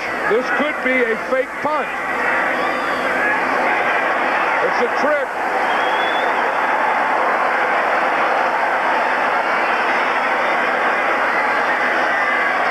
With a long count, hoping they'll jump offside. Now Godfrey is the center. They only need less than a yard, and he can run an option. Rutledge, the quarterback, runs for the first down. Nobody jumped offside, but it worked. Did you see the smile on Bill Parcells' face? Those are gutsy calls. You go for it on 4th down. Everyone wants you to go for it when you're a coach. But then when you do go for it, that takes a lot of guts to call it. It's easy to put in, hard to call. Jeff Rutledge, they get a double team on the nose tackle, and Rutledge just runs right to the right. They got the first down. Look at the smile on Parcells. I had the guts to go for it. You guys had the talent to do it. Which is more important? They both are important. Rutledge, who did the quarterback sneak, got the first down. Giants at their own 47. Now with the regular offensive setup back in there. Simms back to throw. Up out of the pocket. Off to Morris. Or to McConkey. It was Morris. Mecklenburg got him down, but a gain of 12. Joe Morris is really known as a runner. I mean, he's more of a running back. He's really not a blocker. He really hasn't been a receiver. He said that for him to be a complete back, he said he'd like to be a better blocker and a better receiver. He said he's really not. He said, I'm not really a halfback. I'm just a running back. That's all I am. Can't block when you carry the ball all the time. Roussan has replaced him now. He's back there with Maurice Carthon. Sims back to throw. Got some time. Down the middle, Roussan. Inside the Bronco 20. Okay, that pass pattern has been amazing for the Giants. It's what they call a seam pass against the zone. What they do is they put a wide receiver down here, a back down this seam. If the safety goes over here, they hit here. Now what they just get two guys streaking down the field together. You see the outside receiver go and the halfback. You see him now, that puts a bind on that safety. If he goes back, he hits Roussan. If he goes over, he hits Roussan. If he stays, he can get the outside guy. First down, Giants at the Denver 17. Morris again. Around the corner. Inside the 15, about the 13. Hit first by Ryan. A gain of 3. Did you see Dennis Smith come flying in there, number 49? Watch him right there. Carthon's going to block him. Watch Carthon go down, upend Dennis Smith. That play could have been a 5-yard loss if he makes a tackle. Good block by Maurice Carthon. Gain of 3, second and 7. Giants at the Denver 14. Bobby Johnson and Lionel Manuel both split wide to the left. Sims looking in that direction and now to the right. Complete to Carthon. Knocked out of bounds at about the 14. By Wright. A gain of only 1. You were talking about Louis Wright being a 12-year veteran playing corner. Dan Reeves was telling us that he thought one of the best games he had was against Cleveland. 12 years, one of the best games he had tackling and playing the run was just 2 weeks ago. That's amazing that a guy can run fast enough for that many years to be a cornerback. 3rd and 6. Galbraith in the backfield with Sims. Conkey on the move. Sims to Bavaro, touchdown.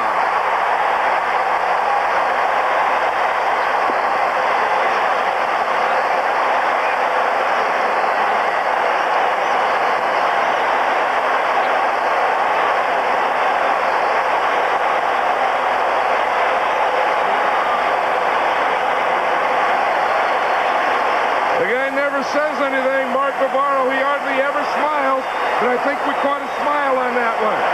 Watch him, he started from a 2-point stance, he gave Dennis Smith a little push to the outside, then he went inside. Allegre will try the extra point with Rutledge holding. Hey, you go back on that play and you give credit Sims throwing the ball to Bavaro. You also have to give credit to Bill Parcells for calling a 4th down run. Back in his own territory.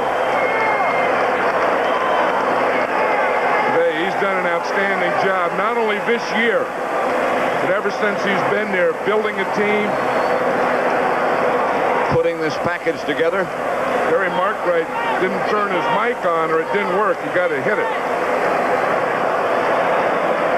There's Phil Sims, who threw the touchdown pass to Bavaro. His first touchdown pass went to the other tight end, Zeke Mott. Allegre's extra point is right down the middle. 16-10. Giants lead. The touchdown coming up. We have 10:08 left in the 3rd quarter. Sims to Bavaro.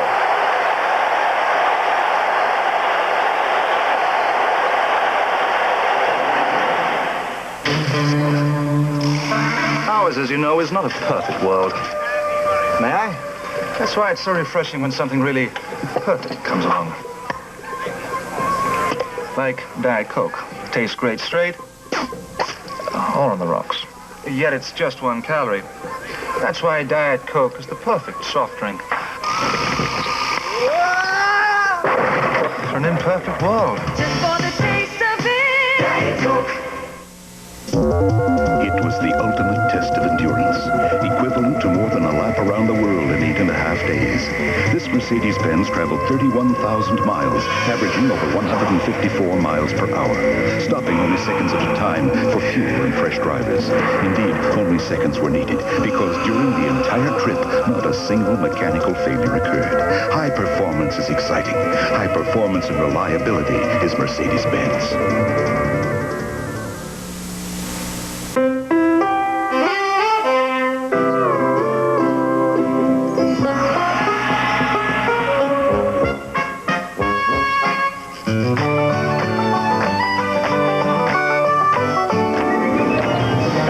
We know that little things mean a lot. That's why just one number gets you reservations at any Sheraton in the U.S. or 63 countries worldwide.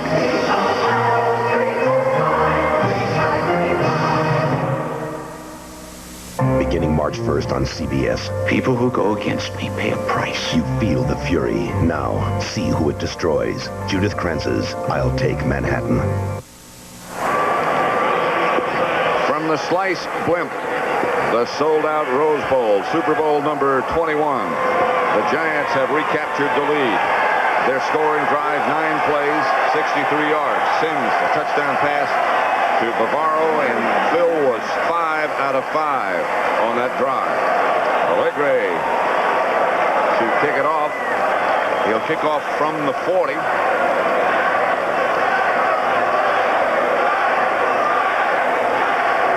Again, they're out to check on, as John Madden said a minute ago, Mark Bright's mic is not working. Back to the touchdown. Let's watch the touchdown.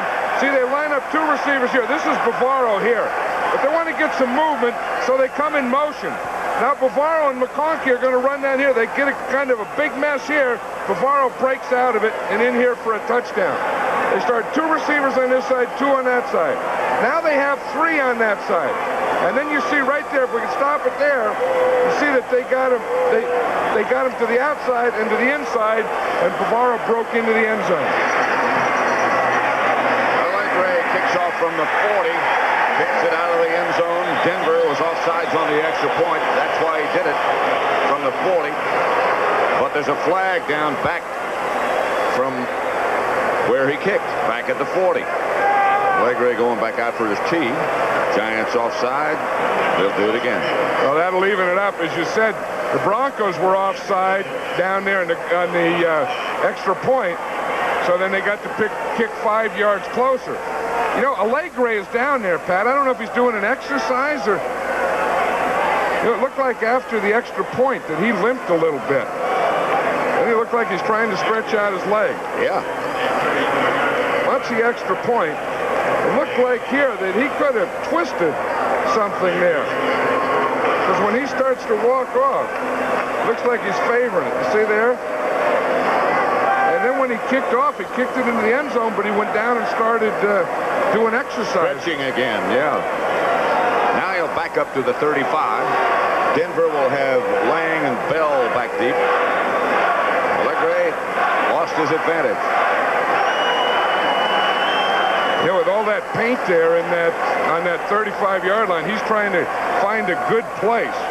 See, that'll hold that T square. Because they have all the paint and stuff and aberrations. Kick off to Lang. He takes it at the 1. They would have been better off to take it like it was. They would have had it at the 20. Byron Hunt and Tom Flynn down to make the stop. Elway. You know, here's the Elway distance throw. We see it was 10 for 14, under 10 yards. That's the patience part we talked about. 1 for 4 in the 10 to 20, then 20 to 30, 1 for 1. None there, and then over 40. Now those 2 long ones, over 20 and over 40, were both those scramble plays. That's where he gets his big plays and his deep passing. 1st and 10 Broncos from their own 14. Giants 16-10 leader. Pass deflected. Looking for Vance Johnson. But someone knocked it away. You see John Elway, he did a twirl on that one before he threw it. Watch him, he's going to spin right around, circle. You see him, he goes all the way around. Then he comes back. It did affect the linebacker. You see the linebacker start to come that way? Then he tried to throw the shot in there. It was George Martin who got the hand up and knocked it away. 2nd and 10. Denver's at their own 14. Elway back again. Under pressure. One-handed catch by Vance Johnson. A gain of only 5, but that's remarkable. And he gets up slowly. Hey, Dan Reeves is upset about something. I think it was that hit right there on Vance Johnson by Harry Carson. I think Dan Reeves thought it was late. Johnson makes the tackle, or the catch, and he's down. Then Carson does come in there a little late. And they help Johnson off. 16-10 Giants over Denver.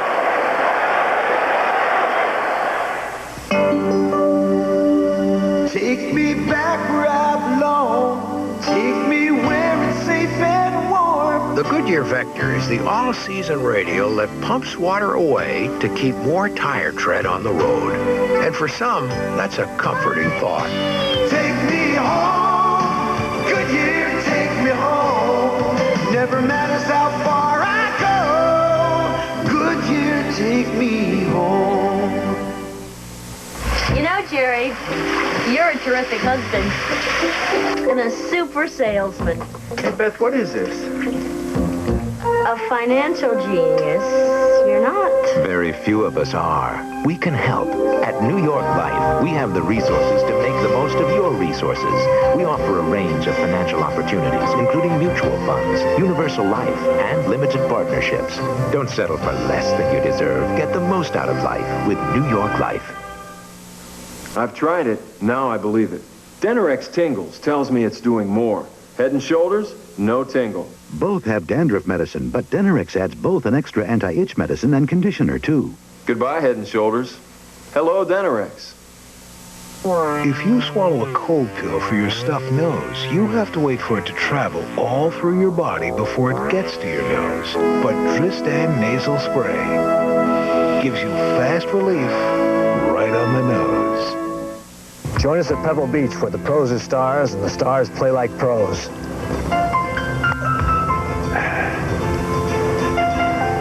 Another 8.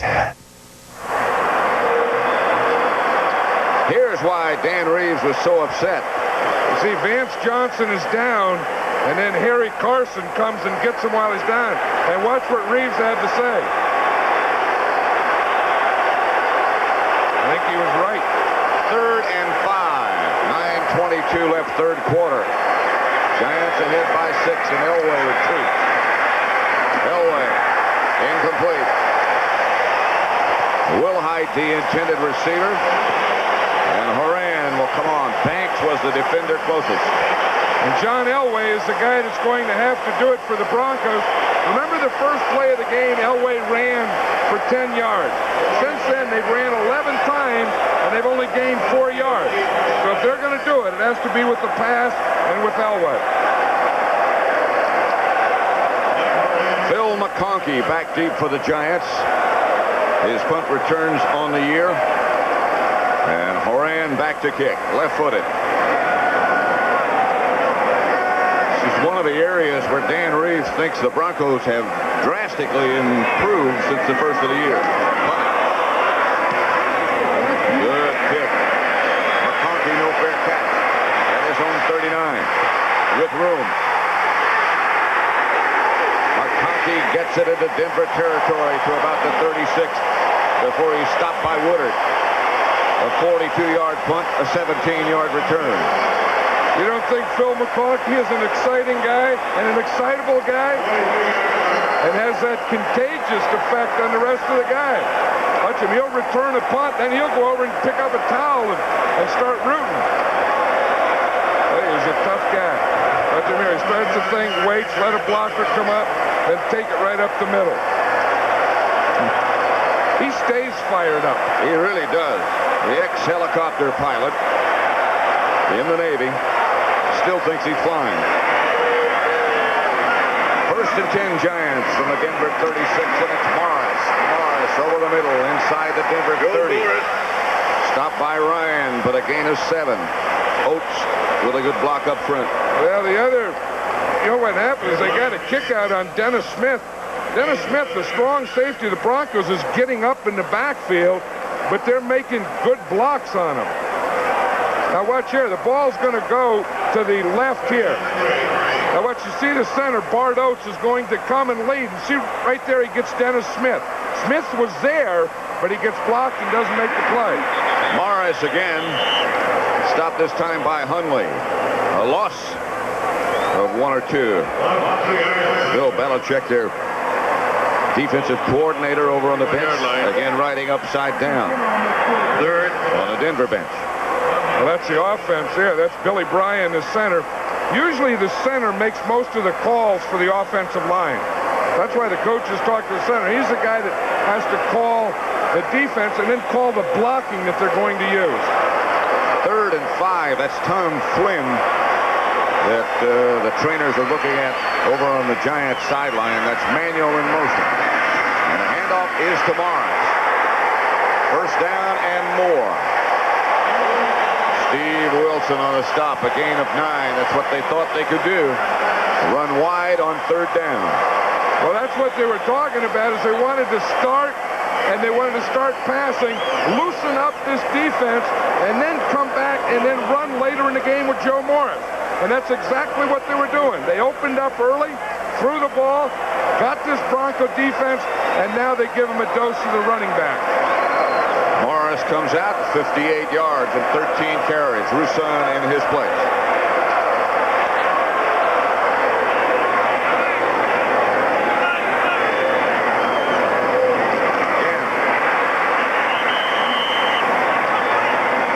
They run it this time with Roussan. Woodard on the stop. Yeah, this is a big secret to this Giant offense, or the success, is averaging 6.8 on 1st down. Now that means that you're coming up and you're second and short. You're 2nd and 4 or 5, and then you can end up 3rd and short yardage. You can go for it on 4th. Everything is in your flow. 2nd and 9. Sims back to throw. Again has time. To Manuel. Stopped by Louis Wright. Close to a 1st down. The Giant offense wanted to give the Bronco defense a lot of movement because they like to change their defenses and shift. So they figured they'd let them get up there, and then they'd give them a lot of motion. Just like Lionel Manuel came in motion that time and got that play. That's a plan the Giants wanted to do to the Broncos all day. This guy, Manuel, although he hasn't been the most publicized individual this week, adds another element to the Giant offense and adds a 1st down. Well, at practice on Wednesday, they said that was probably the best day of practice that Lionel Manuel had all year. 1st and 10 Giants at the Bronco 12. Giants leading 16-10. Clock running with 5:50 left, 3rd quarter.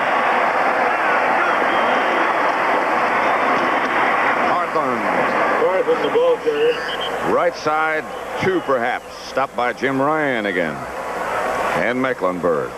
I think when I had a run down here in a running situation, I think I'd try and get the ball to Joe Morris. I mean, he's been the guy that's been there all year and being able to get those 1st downs and those big plays and those touchdowns for me. And I think if I had a 1st down run, I'd give it to him.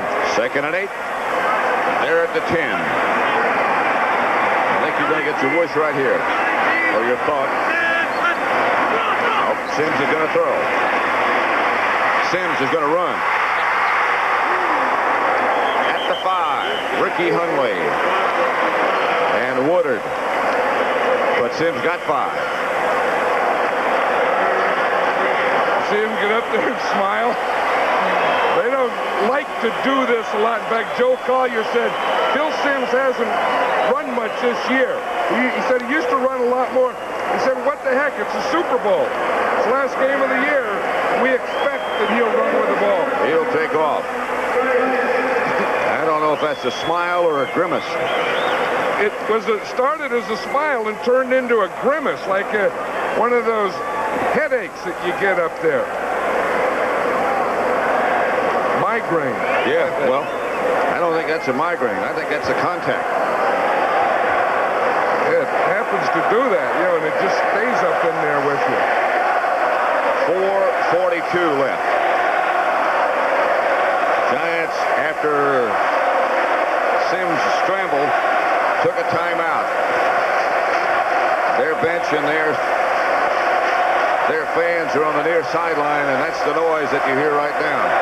Well, I think you're right. You know, when he scrambled and he got the cobweb in his head, I think that was a smart thing. You know, take the timeout, let him get everything back together again, because what you have is a third down play coming up, and you don't want a woozy quarterback doing that. 3rd and 3. The Giants are at the Bronco 5.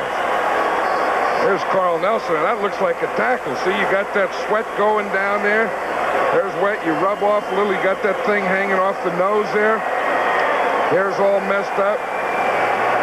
Joe Morris, he got the sweat going.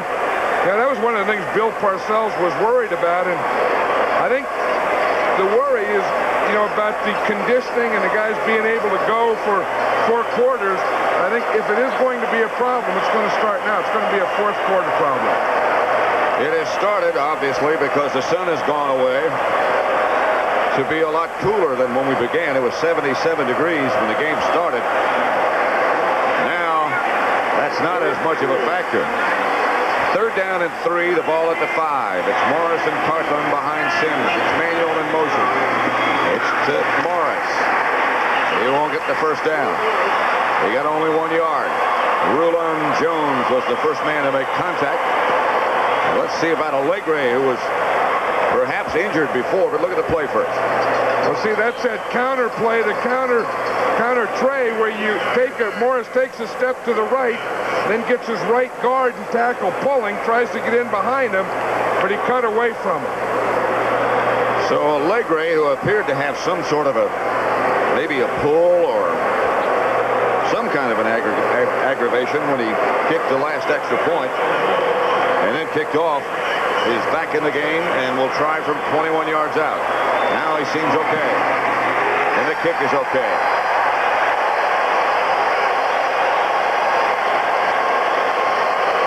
With 3:54 left to play in the 3rd quarter, the Giants 19, Denver 10. Late one night, when all the families in all the houses all across the land were fast asleep, all of their old family cars were taken away. In their places were left shiny new Honda Accords. And they all drove happily ever after. Kellogg's Corn Flakes is America's cereal, pure and simple. They're light, they're crispy, they're full of flavor, they're nutty kind of crispy, real good stuff. Man, I get into it. I get me a big bowl of them. Kellogg's is the original Corn Flakes. Nothing comes close. I think it has a nostalgia quality to it, like an old rock and roll record. It's one of the last of the best. What else can you say about it? Corn Flakes from Kellogg's. It's what cereal is all about. It was so simple. Really. A direct electrical charge here heats up the carbonized filament here, which in turn excites the gases trapped in here. And Oh, well, it's very nice, Thomas. But I wanted a Bud Light. If you want the great taste of Bud Light, ask for it. Don't feel bad, Thomas. It's not a complete loss. Bud Light, because everything else is just a light. Behind the headlines, the hard work, the heartache, and the heat. Tonight, after Super Bowl XXI, it's Hard Copy. A lot of blimps in the area, including the Goodyear blimp. Super Bowl XXI, looking down at the Rose Bowl. What a sight. What a sight. Allegre kicks off, line shot, kickoff, Sale into the end zone to Lang, gets away from him, and they'll down it there. We talked about it at the half, John. There's Dan Reeves, of course, the Broncos coach, about what happens once you get inside the 20. If you come away from there with nothing or with whatever. Well, we see what happens. Both teams have been inside the 20, inside the opponent's 20, 3 times. But the Broncos only have 7 points, and the Giants got 17 points out of it when they were in there. Elway and the Broncos with 3:46 left, third quarter. Take over from their own 20. Will Height is the lone setback.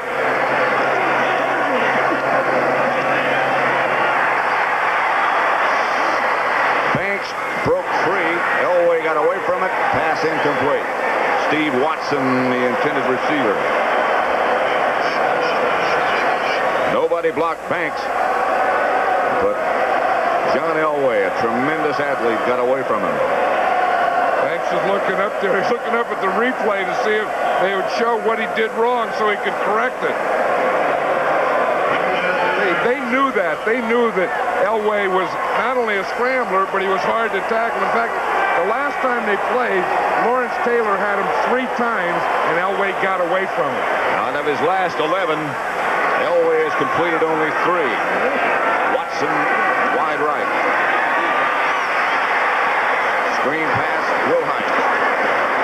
Will Height to about the 27-28, tracked down by Leonard Marshall and Elvis Patterson. Kubiak giving the signals to Elway.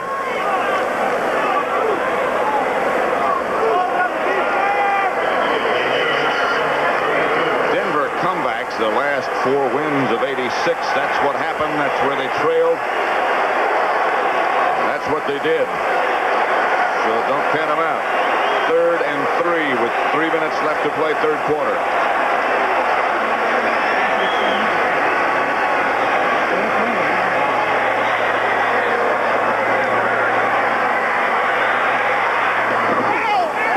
Complete. Clarence Kay was the intended receiver. Banks the defender. I'll tell you, that was a great play by Carl Banks. It was a 3rd down. Watch here, right at the bottom of the thing. There's 58 going against Mobley. Watch how he hits him. Mobley is trying to use the official there. Mobley goes in front of him. Banks goes behind him and still knocks the ball down. Mobley saying, hey, look, this guy was on my back. No, that was great pass defense. That was a heck of a play by Carl Banks. And Mobley tried to use the umpire, and they just sandwiched the old umpire. Moran back to punt, and McConkey back deep for the Giants. He set him up the last time with that good return. Good kick this time.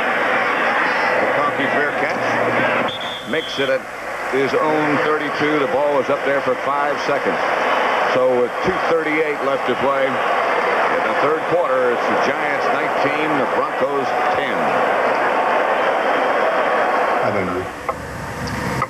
You can't drive at night anymore. Did you know that? Mom told me that. I mean, that's really nothing. I know. I know. I mean, 5 years, 7 years from now, what happens then? He won't ask us. Even if he needs our help, he won't ask us. So we've got to do something. We're the ones, you know.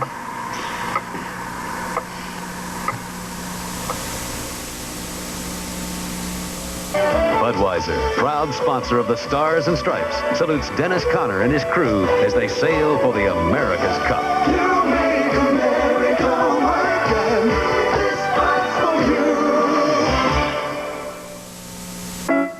you. The tax laws are changing. The deductions on interest are changing. So maybe you should apply for a card that doesn't charge interest, the American Express card. Apply now. Just look for this display. Gosh, Clark, we've got to get back to the office and call London before the meeting's over. Taxi!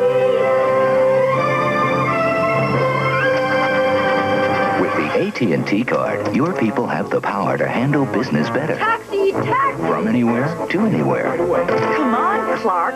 It's okay, Lo. Everything's taken care of. You always disappear in an emergency. Order the AT&T card. It gives your people enormous abilities.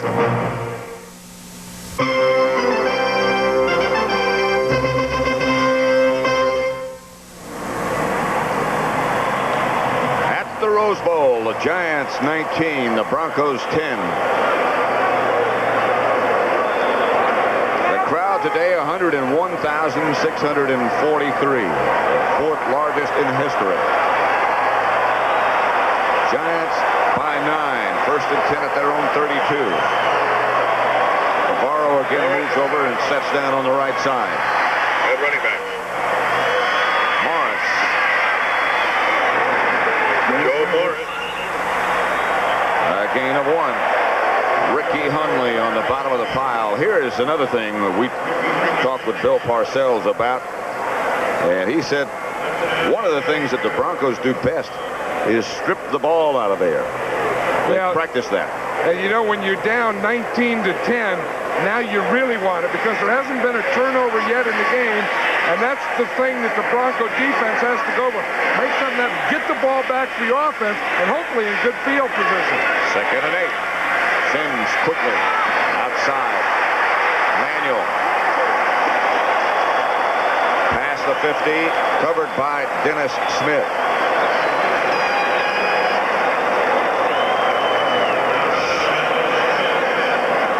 Super Bowl number 21 live at the Rose Bowl on CBS. And that's the situation right now. The Giants 19, Denver 10, 1:55 left third quarter. Sims has thrown 2 touchdown passes. George Martin tackled Elway for a safety.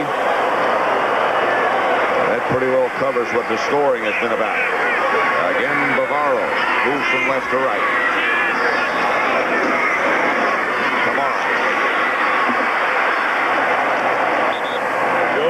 To about the 46, Ricky Hundley on the tackle.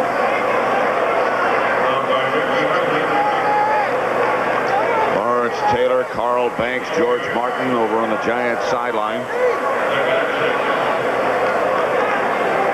Still work to do over on the other side of the field. More work to do. Second and 6. Sims is 7 of 7 this half. To work again. Here's one of the wrinkles. Going deep for Bobby Johnson. Phil McConkey now. McConkey head over heels at about the 1 or 2 yard line. A gain of 44. And that's the celebration. Phil McConkey wanted a Super Bowl touchdown.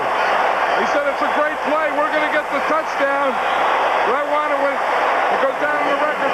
McConkey scored a touchdown. That was off the flea flicker. That excites him. Watch him here. Sims is going to hand off, pitch out to Joe Morris. He spins, turns around, back to Sims. McConkey is coming all the way across the field. He catches it wide open. Now he sees that end zone. Make a fake, make a do, make a flop. But he didn't get in the end zone. It was a good move, though. Oh, it's a flop. Look. First and goal at the 1. And it's Morris.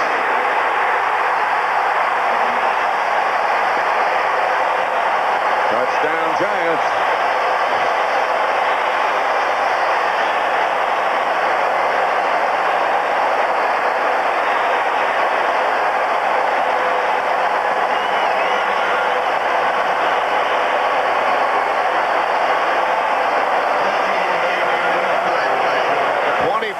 Seconds left in the third quarter, and Bill Parcells wants no early celebrating. That's right. He told his defense, you got to stay fired up. You got to get it back. Rutledge holding for Allegre. Hey, on that touchdown to Joe Morris, Chris Godfrey, the right guard, made a nice block. Watch him. He's going to get Dennis Smith. Watch 61 right there. See him pull him out, pulling out. Here comes Morrison behind him. Watch him right there. He gets the outside man, and Morris can get right into the end zone. 24 seconds then left in the third quarter. And the Giants increased their lead to 26 to 10. Sims, 20 out of 23, 226 yards and 2 touchdowns. And another one had set up the third. I felt for a long time that Phil Sims was maybe the most underrated quarterback in the NFL. And I think this year, at the end of the season, this game, he's proven it. When you got a quarter to go and plus 24 seconds, it's hard not to smile. Yeah, but you still have to play that last quarter, and you still have to play defense. And those are the guys that are fired up anyway, and they're firing each other up. Well, that Rays kickoff into the end zone deep again, and Denver will start from their own 20. 19 seconds left in the third quarter.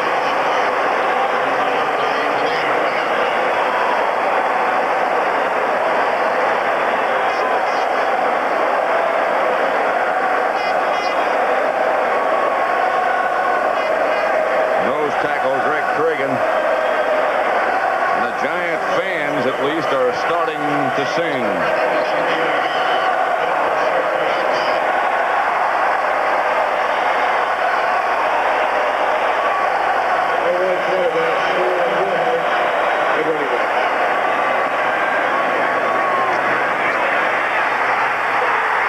Elway flushed out of the pocket, chased down by Marshall.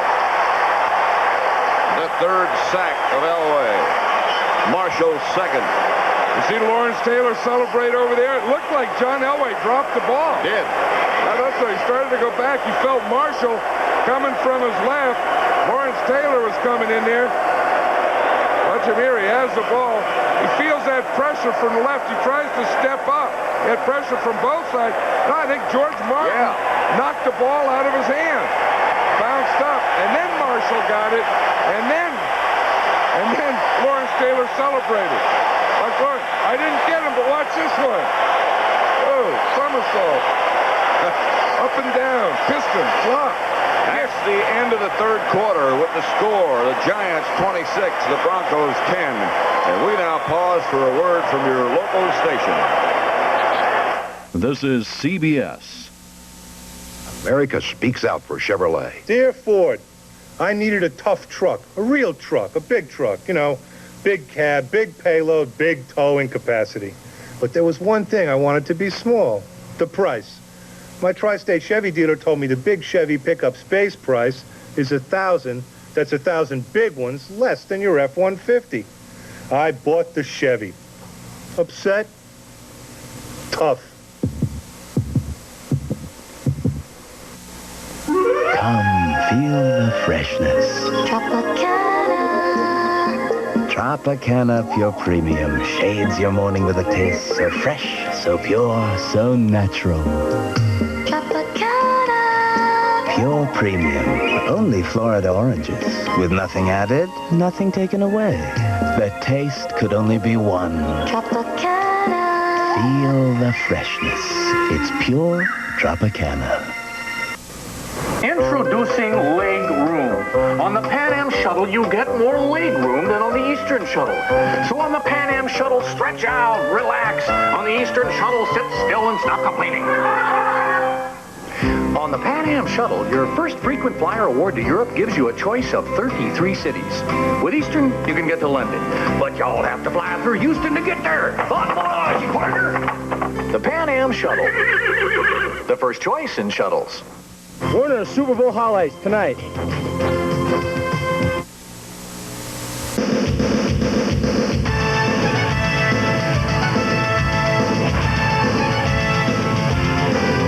CBS Sports coverage of Super Bowl XXI is sponsored by Bud Light.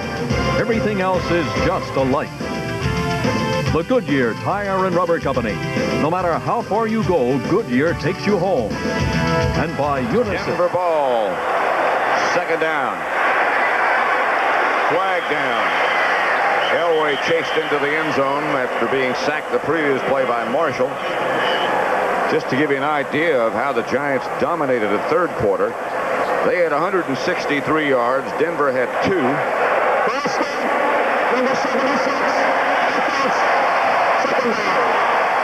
Lanier, the violator. As we'll watch, it's down here in the bottom. You see, I think Lawrence Taylor causes a lot of penalty. You see guys jump before the ball is snapped. 56 causes a lot of that because the guy knows he's so quick, he's so strong, that you have to be ready. You have to be set when he comes, so they set a little before he comes. Second down and 25. Elway standing right on the goal line, right on his own end zone line. He retreats into his end zone. Pass picked off by Elvis Patterson. Stopped by Watson. Flags come flying. But the Giants will have possession. The first turnover today. You know, that's the trouble with that patience thing, that short passing game. You can stay patient, but when you're down 26 to 10, you have to start making things happen. You have to force things.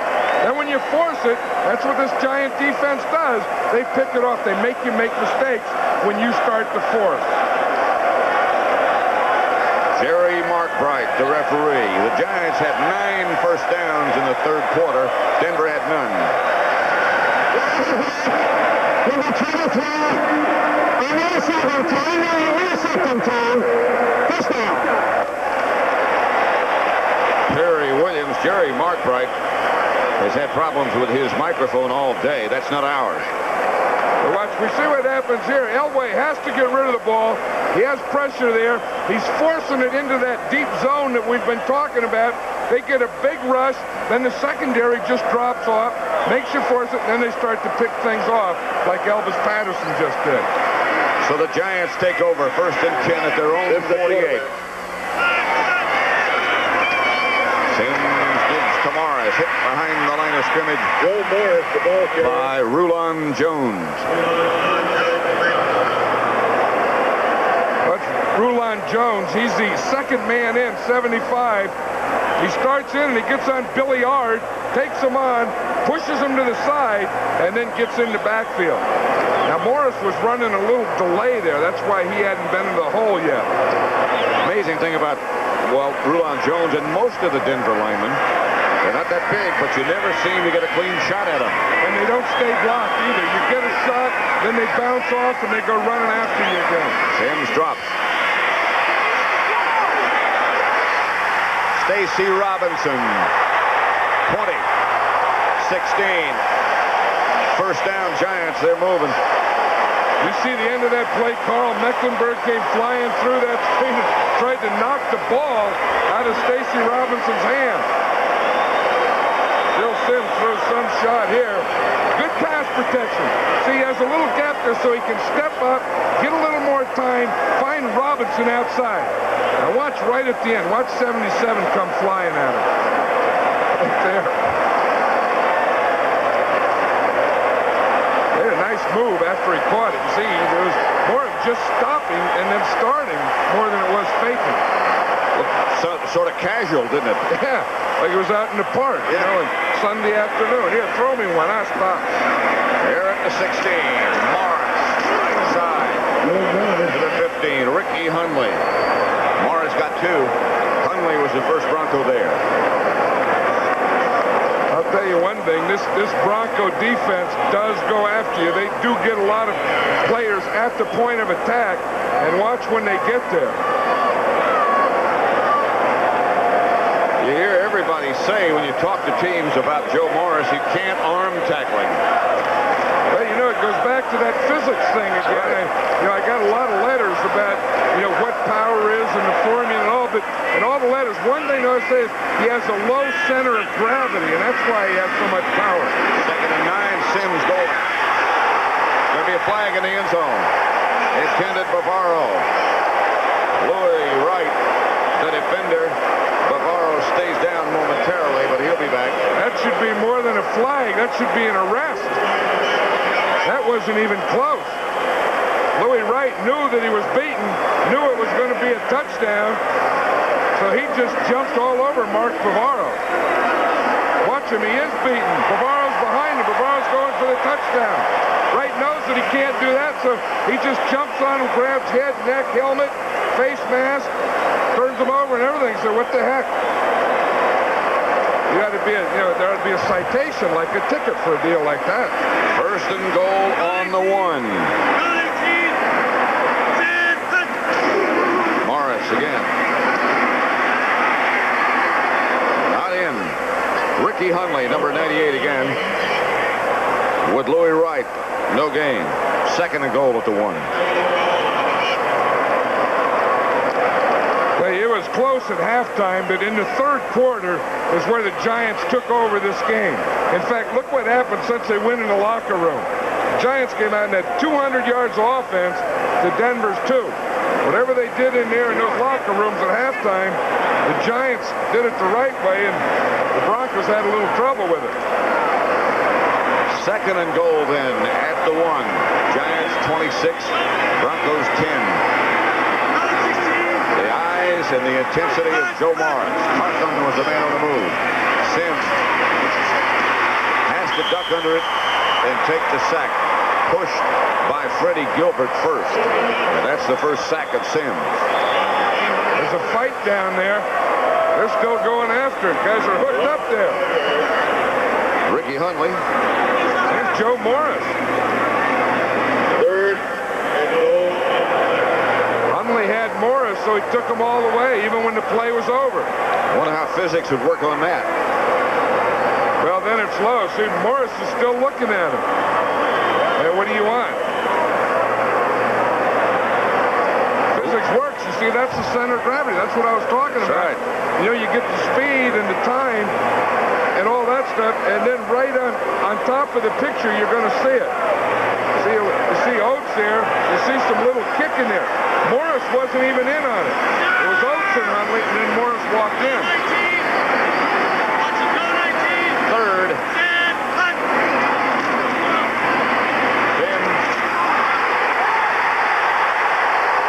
McConkey's touchdown.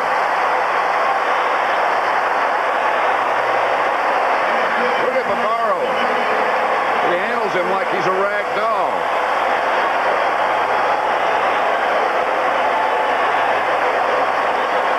Hey, I'm keeping this ball. He's not going to fumble it either. Look how he's protecting it. You don't know what kind of hits you're going to get in celebration. He look, he has both arms wrapped around it. And he grips it tightly to his body. Not going to fumble this one. You can't have this one. Allegre for the extra point. Rutledge holding. Trying to make it 33-10. Flag down. The Broncos jumped off sides. I'm sure it'll be declined or maybe enforced on the kickoff. There's Phil Sims. That's before the touchdown. That was calling the cadence. I think he's throwing it to Mark Bavaro. He is. He is. It hit Bavaro right in the face. And then McConkey came off with it. He was watching Bavaro all the way. What a guy to get the rebound.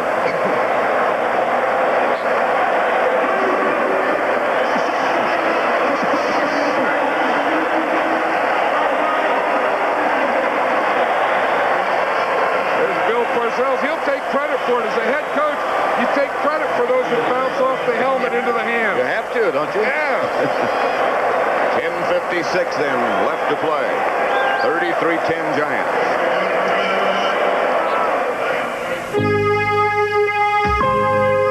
Nowadays, when it comes to telecommunications, there's a great deal of confusion.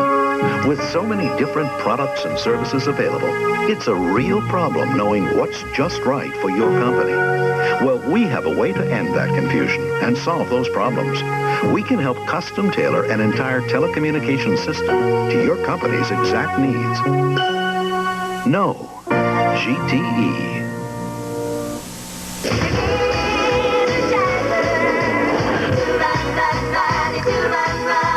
No battery outruns the Energizer.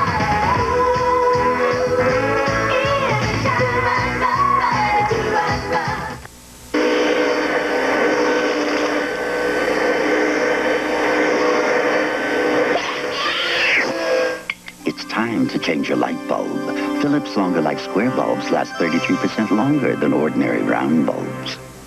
Leave it to the good hands, people. Last year, Allstate paid to repair or rebuild over 600,000 homes Leave it to the good hands, people. and over 1 million cars. All told, we spent over $20 million a day restoring the important things in our customers' lives. Leave it to us to help protect what's important to you. Your hopes and schemes, your plans and dreams. Leave it to the good hands, people. You're in good member of the Sears Financial Network. Wednesday, a case of murder. He's been stabbed. And Tommy Lee Jones is the priest who would risk all that he held sacred. You really want to know me? I'll risk it. Broken vows. Back at the Rose Bowl, the penalty was enforced. The Broncos offside. So Allegre will kick from the 40 in the direction of Gene Lang and Ken Bell. 33-10.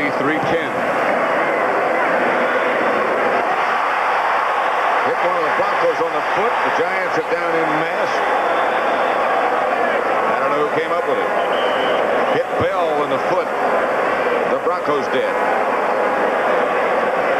Bill McConkey. His touchdown he wanted so dearly. Let's watch it here. We'll see Bavaro is here. McConkey's here. Bavaro gets bumped and goes in here. McConkey follows him like he's his little brother. Just horse around here, and then he gets the garbage off the tip. Watch him. There goes. Watch that hit there on Bavaro. McConkey's just following him in there. See, it's just nice to be hanging around him. Look what he comes up with. Touchdown. When things are going right, they go right. Here's Elway. Gets it outside the Vance Johnson. That should be enough for a first down in Denver.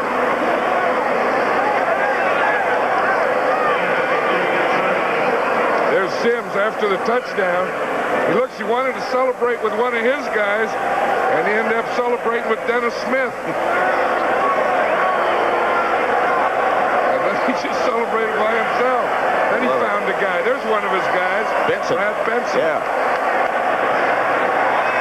Yeah, they're kind of best friends. They even lift weights together. Benson, Sims, Burt. Here's Elway again. Screen pass, middle screen this time to Wilk. Stopped by Banks again, but a gain of 5. 33-10. The Giants over the Broncos. I think over the long run, Carl Banks is going to be the best player in this Giant defense. I think he's going to be there for a long time. I mean, he can do it all. I mean, he can cover, he can run, he can tackle, he can do everything. And we were talking to Bill Belichick. He said he's also the hardest working of all our players. Here's Elway out of the pocket, gets it upfield, complete. Mark Jackson this time. And now he gets up limping. Hey, those receivers of the Broncos have really taken a beat. And remember, Vance Johnson got it by Harry Carson after he caught one. Mark Jackson just looked like he got it then. 9:40 left to play. Giants leading 33-10. Elway is always dangerous. Will Height, the receiver, right at midfield, a gain of 5. Greg Lasker to make the stop.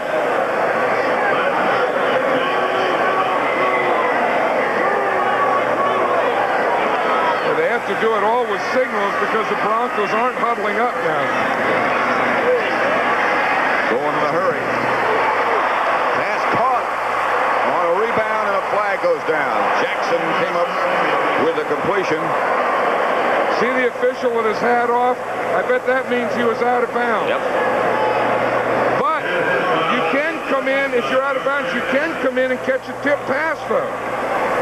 See, but the hat off means that the player went out of bounds.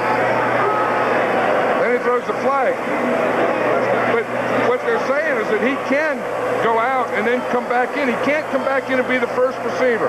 There he goes, he's out. Now he can come back in. Now, if that was a tip ball, he can catch it. Well, that's exactly what they ruled after discussing things. Those Gil Mace had made the judgment. Well, you can see the tip here. See, he can't come back in and be the original. He can come back in and catch a tip pass, and that's what happened. Bounced off Lasker. Hand off Sewell. Blockers in front. Sewell for another Bronco first down and out of bounds at about the 28-yard line. I'll tell you, there is some contact down there. You notice that sound that you hear? And this game's in stereo. So I've, being down there sideline, you can hear boom, whack, whack, whack. but I don't know what it feels like in stereo. I mean, there's a boom, boom, boom, boom, boom, boom, boom, around the room. Pretty much the same, I think. Even in stereo. How does sweat look in stereo? How does a chewed mouthpiece look? In stereo? How does spit sound in stereo? Loud. Denver first down as Elway gets straight ahead again to Wilhite. That play by Sewell was their first rush of the second half. Now that's the second. Banks on the stop again, but a gain of 6. What the Broncos are thinking now is they just want to get one in quickly and be able to do some onside kicking and try and pull something out here. 2nd and 4. Elway fires incomplete. Intended for Kay. Just couldn't come up with it. I know what Bill Parcells is thinking now. You're ahead by 23 points.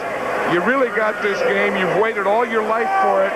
Now you just want everything to hurry up. Hurry up. Get this thing over and let us go to celebrating this season. Because we never could all year. After every game, someone's going to say, well, how about next week? After this one, they won't say that.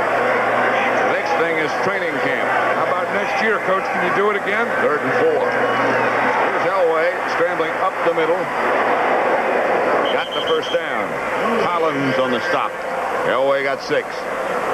But the clock runs now with just over 8 minutes, and now that's the figure. 8 left. Giants 33. Denver 10. The book on Elway. Well, they had a great first half. They had the opportunities. We talked about it. They got inside the 23 times and only came up with 7 points. 2 missed field goals, but once they were on the 1-yard line and couldn't score. Here's the reverse again to Sewell. And again, it's Carl Banks who makes the stop. 5-yard loss. It's funny how much we've seen Carl Banks and not Lawrence Taylor. I think maybe they're running more at Banks. Banks is more involved in the game. But I'll tell you, he is a force, that guy. And he's not in the Pro Bowl. There he goes. Now he's starting to wave that crowd on. Look at him. He was a helicopter. He thinks he is a helicopter the way he does that. He thinks he's one. 2nd and 16, back at the 20. Elway up into the pocket, now down the middle. Elway stays on his feet, is out of bounds at about the 12. Carson knocked him out of bounds, but he got 6.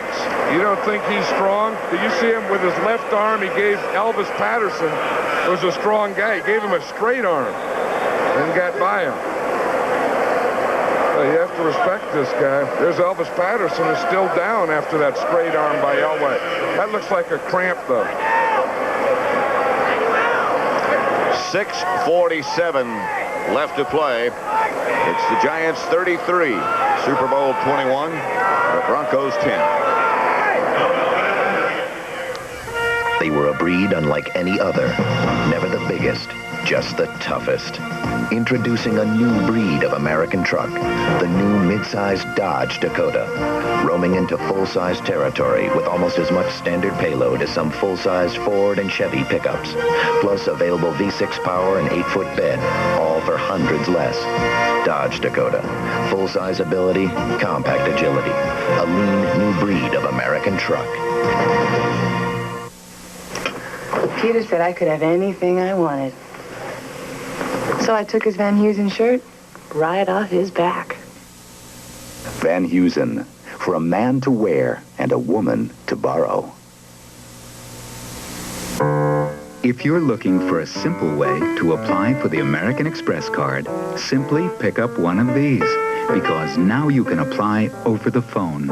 Just call 1-800-THE-CARD. Did I say I'd come today? Does he know I'm on my way? Are you there? Where are you? Don't you care anymore? The Goodyear Eagle GT Plus 4 is the performance tire with all-season capabilities, and that can make all the difference in the world. Take me home. Take me home. Goodyear, Goodyear, take me home. With a front line like this, it's a whole new ball game. Cheer up, you Monday morning quarterbacks. The season may be over, but Designing Women is taking the field next Sunday. 6:47 left in Super Bowl 21. The Giants 33, the Broncos 10. 3rd and 8. Broncos have it at the Giant 12.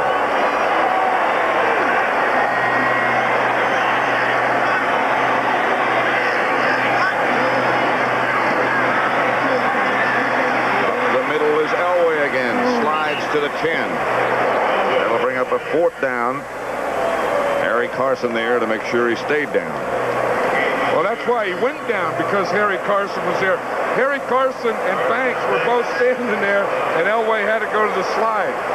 Now John Carlos gets another shot at it. Rich Carlos gets another shot at it. He's missed twice. He hit once from 48 yards out. Missed from 23 and 34. 6:12 left. Kubiak holding.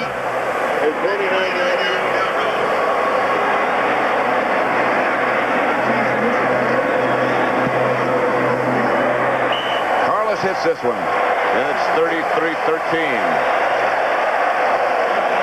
6:01 left to play.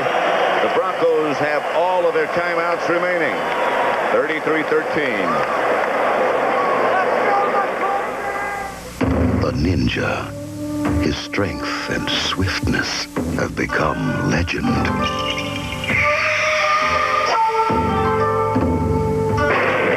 Yet even the ninja knows all things must hide from the hurricane. Hurricane Honda. It will come in the spring of the new year. The package? I have no idea. And the Air Express company has no idea either. Hold it. If you'd used Federal Express, you wouldn't be having this problem. Come with me. Federal tracks your package with scanners from where it's picked up to where it's delivered. Giving you its exact status within 30 minutes or your money back. Next time, send it Federal Express. Why fool around with anyone else? I had no idea Federal did that. Absolutely no idea. Right now we're getting a blood pressure, and I don't know what his vital signs are. I don't know what he took. 2 minutes. No timeouts. No way to stop the clock. When you overdose, time is against you. Her pupils are constricted, and she's not responsive to painful stimulus. It's a desperate attempt to rally before your last breath is gone. Nurse, let's call it. It's over. When you play with drugs, 2 minutes can mean the difference between life and sudden death.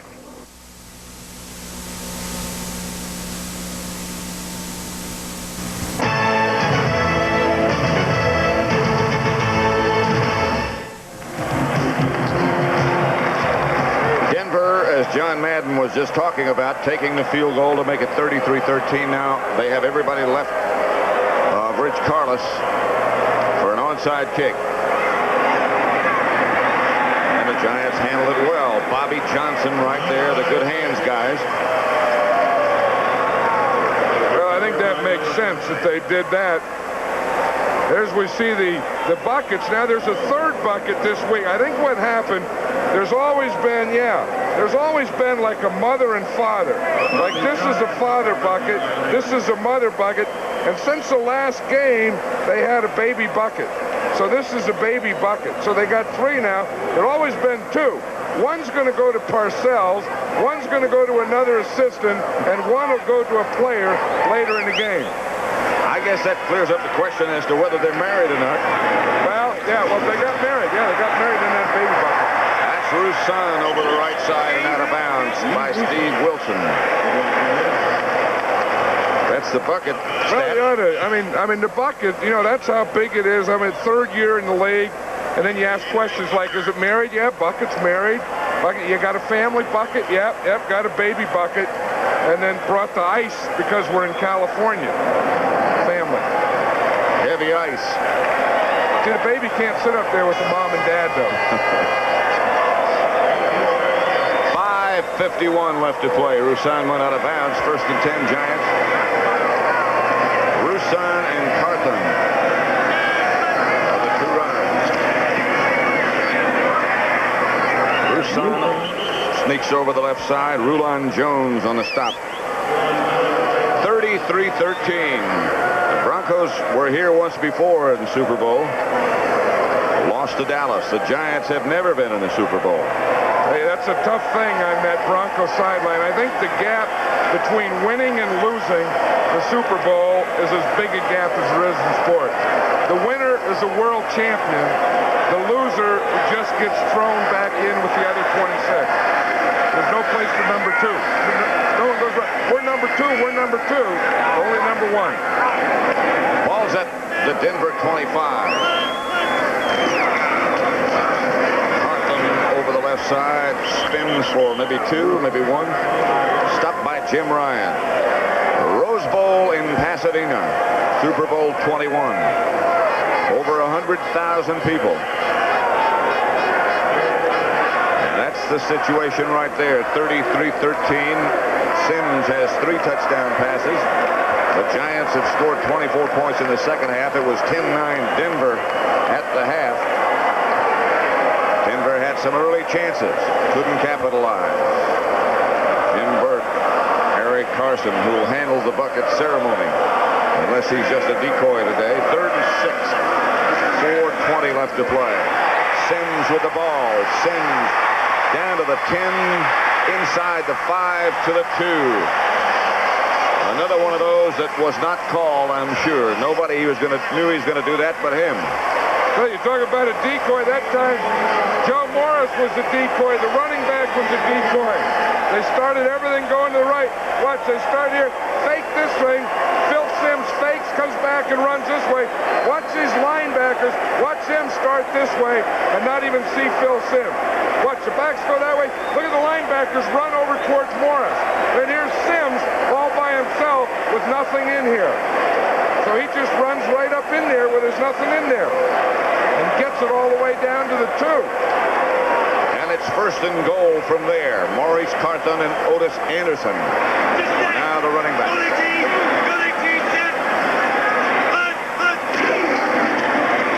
Anderson, touchdown, Giants.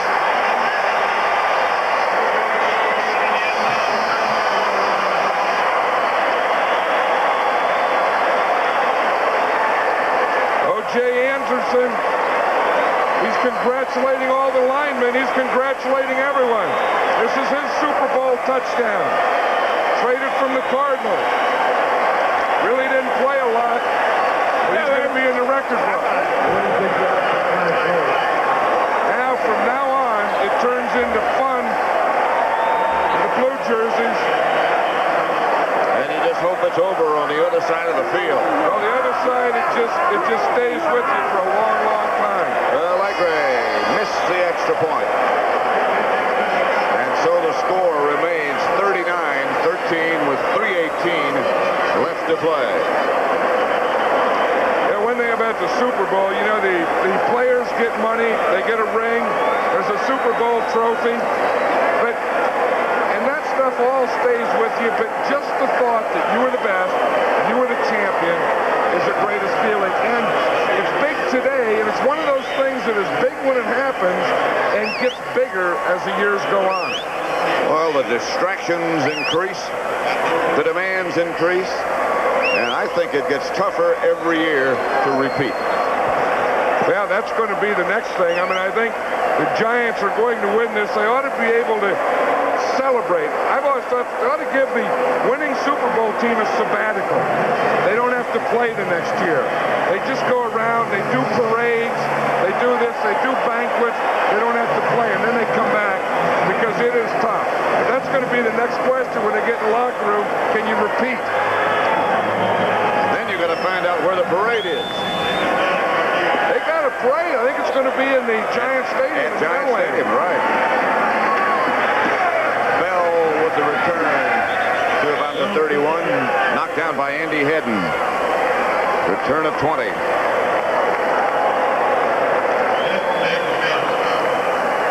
Again, those shots from overhead looking down at the Rose Bowl. From the darkness now, the sliced blimp. You know, Pat, we had 3 blimps up there right. today. We had 3 blimps, and we had helicopters. But the blimps, it was an NFL record, Super Bowl record. World record. Yeah, no, it's a world record. There were more blimps over a football game than any game in the history of the sport today. And that's in the record book. Here's Wilhite. 11 yards, first down, Denver. This telecast is presented by authority of the National Football League, is intended for the private use of our audience. Any rebroadcast or other use of the telecast without the express written consent of the National Football League is prohibited. Elway, Wilhite. Giant territory to about the 47. Lawrence Taylor on the stop. Another Denver first down, a gain of 11. 2.5 minutes left to play. 39-13 Giants. Denver in the hurry up. Elway threw a grounder, stops the clock with 2:20. In the direction of Wilhite again. This is the type of thing that I'm sure that the Bronco players are just thinking, why don't we just run it out? Get this thing over with. The Giant players are probably thinking the same thing. Probably. I wonder what the one guy, did you see number 36, Mark Haynes, was sitting there on that Bronco bench. Of course, he was traded this year from the Giants to the Broncos. Where he is playing in the Super Bowl for the Broncos against his old teammates. 2nd and 10 outside from Elway. Again, intended for Wilhite. There's Mark Haynes. Yeah, that has to be a tough thing that you're on one team and you're playing your old teammates who you were around when they were building. They have to be all your friends, guys like Brad Benson there. That's one of the good things about this being the last game of the season. He's got a chance for his nose to get well. I think Carson threw a fake to the bucket. Seeing Jim Burt there, I think they're starting to plan their ceremony. Not doing it, just planning it now. Elway up into the pocket, out of the pocket, down the middle. Pass caught by Vance Johnson, touchdown. What a heck of a catch and what a heck of a throw by Elway. Kenny Hill and Herb Welch both back there. 46-yard touchdown pass. The Broncos thought they were going to be able to do this. They just hoped it would come a little early. You know, that ball control thing, then go for a couple scrambles and try and get a deep one later. See, Elway can buy time. He just steps up, moves to the left a little, and then he just uncorks this thing down here to Vance Johnson. There, Herb. Ooh. Herb Welch didn't even see that thing coming. It just went right over his shoulder. Just heard it whistle by. Carlos for the extra point. And 47-yard touchdown pass from Elway. That makes it 39-20 with just 2 minutes and 6 seconds left to play.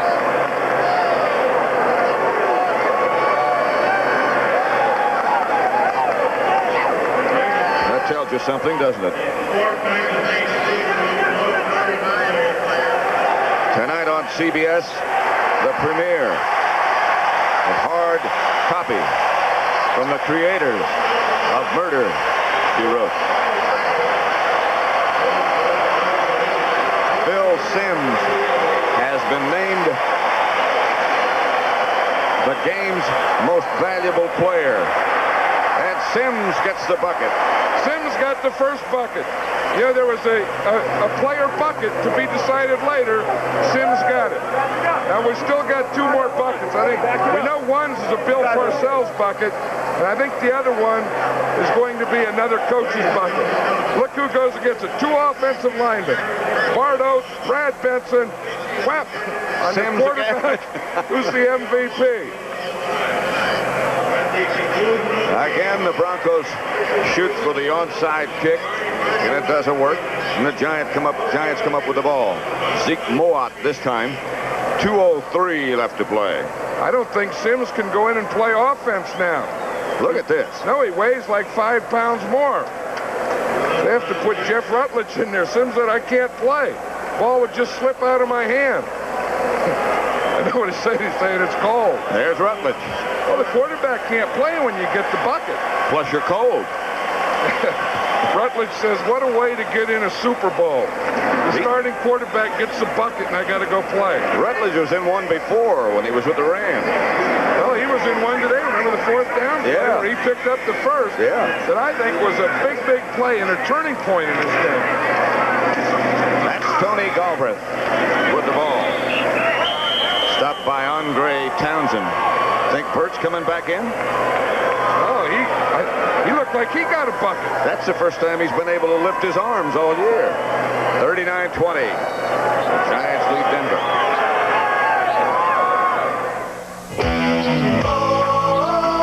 Look, here he comes. That's a super party animal. His name is Spud McKenzie. Spud McKenzie. A real hot night and a cold Bud Light puts him in a party frenzy. He's Spuds McKenzie, Bud Light's original party animal. That's Spuds. He is the party. So go, Spuds, go! It began as a simple test to see what hundreds of business people preferred. Long-distance calls made on the fiber optic lines of U.S. Sprint or calls made on AT&T's lines. Over 75% preferred the clarity of U.S. Sprint, and over 90% of them said they'd switch. That's not a test. That's a landslide. Call U.S. Sprint. We're building the first and only 100% fiber optic network clear across America. Moo. Behold the Isuzu Pup, the lowest priced truck in America. About $6. Buy a pup now and you can get 3.9% financing or 500 pounds of bananas. Why, I saved enough money to buy this island and all the fish. Penumeli, Kiki Bobo. Hurry, 3.9% financing or $500 rebate offer ends soon. Top-ranked Iowa faces the tough-at-home Wolverines on Michigan turf. Then Syracuse and Georgetown in their first battle this year next Saturday on CBS Sports. It's been the NFL on CBS, and this has been Super Bowl number 21. The Giants' year. Rutledge. Handoff to Galbraith. And the clock runs now with 1:45 left. Ricky Hundley on the stop. Carson has changed shirts and is in the security uniform now. That's the yellow jacket that security people... And there it comes.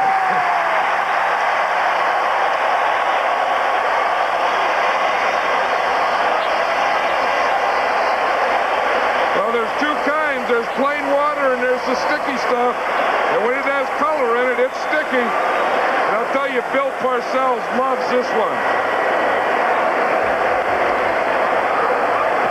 Rutledge just kneels. He got another one. They washed out the sticky stuff. So a Super Bowl is worth the double bucket. It really is. Look, he's saying, hey, is there any more there? You guys got any more? Now he looks at the clock. Because he's looking up there to see how long he has to stay there. Oh. He thought it was all over. And I'll tell you, he got the big one there. Did he ever? That looked like he was going on a honeymoon somewhere. With that waterfall. Carson. Who's done it all year. Don't forget, stay with us. We'll go to the locker rooms of both teams. Meet the outstanding players, the most valuable player again, Phil Simms. The trophy presentation by Commissioner Rozelle. And the heartbreak in that locker room.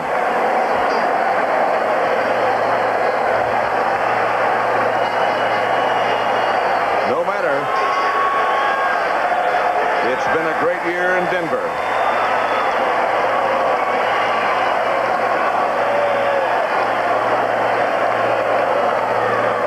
Show right now, does it?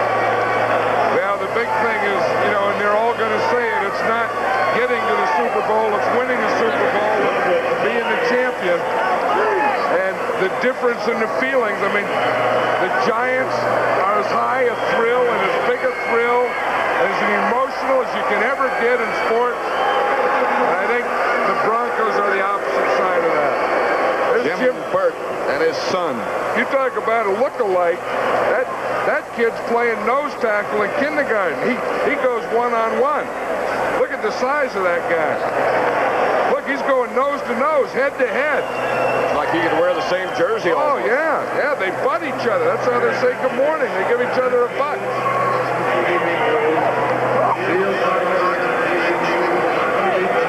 The defensive coordinator in Burt, Bill Belichick. He's getting it there. He might not come out of that hug. John Landetta's got a ball. He's going to take away with him. Probably be practicing punting tomorrow. The most valuable player, Phil Simms. And on his left, Ron Earhart, who's the offensive coordinator, who did an outstanding job. Really? Giant offense, because they had the injuries, they had all that trouble early, but got them through that so they could have that strong finish. 56 seconds remaining. Galbraith tries to get around to the outside. Rulon Jones calls the timeout. Simon Fletcher made the tackle with Rulon. That's all the timeouts for Denver. Coming up next, again, a reminder, the Super Bowl today, the post-game show, the presentation of the Vince Lombardi Trophy, interviews with the winners and losers, and all the jubilation and sadness that goes to both locker rooms. Tom Jackson, who was injured, his knee, probably his last year. He's, I think, having second thoughts about his retirement with a quarterback, John Elway. Well, Tom Jackson is the real leader of this team. I mean, he's the guy who gives the spirit and the life and gets everyone up. And, I think there he was just trying to get John Elway up. And say, hey, you did what you had to. There's Greg Lasker, Jim Burt. He looks full-grown without the pads, doesn't he? Raul Alegre with him. Well, the Giants moved up here on Friday night, and Jim Burt was complaining to Bill Parcells, we need a weight room. You got to find us a weight room. He had to lift weights Friday and Saturday. Leonard Marshall must have made a visit to the weight room. Leonard just busted right out of that T-shirt. He just blew the middle out of it. Bill Collier, who's done such a great job with this Denver defense. Fourth down. Rutledge keeps it. Rutledge is down. The Broncos will take over. Stopped by Rulon Jones. Clock will stop on that change of possession with 44 seconds remaining. Yeah, Big Leonard, he just did blow part of that thing. It just blew right out of the T-shirt.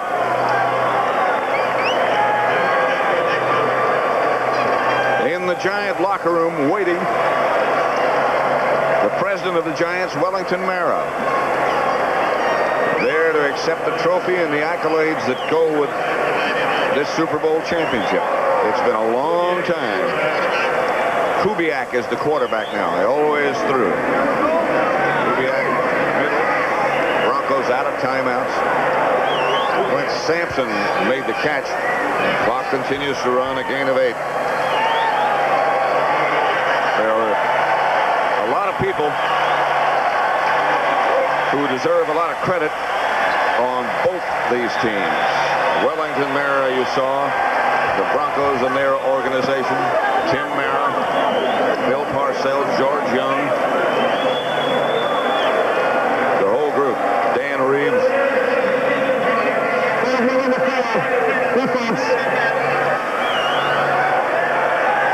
What was that one? I didn't hear that one. I didn't either.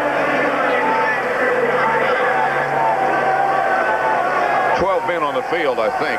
Well, they all want to get on just to be on the field, to play, get on the field. Lendetta may run in there and play defense. Other guys like George Martin and Harry Carson, guys that have been around there, Brad Benson, for a long time, been through the bad years, to go through that, stick with it, and come up to today, has to be a special day for everyone, but for those guys, I think it really means something. More, bigger.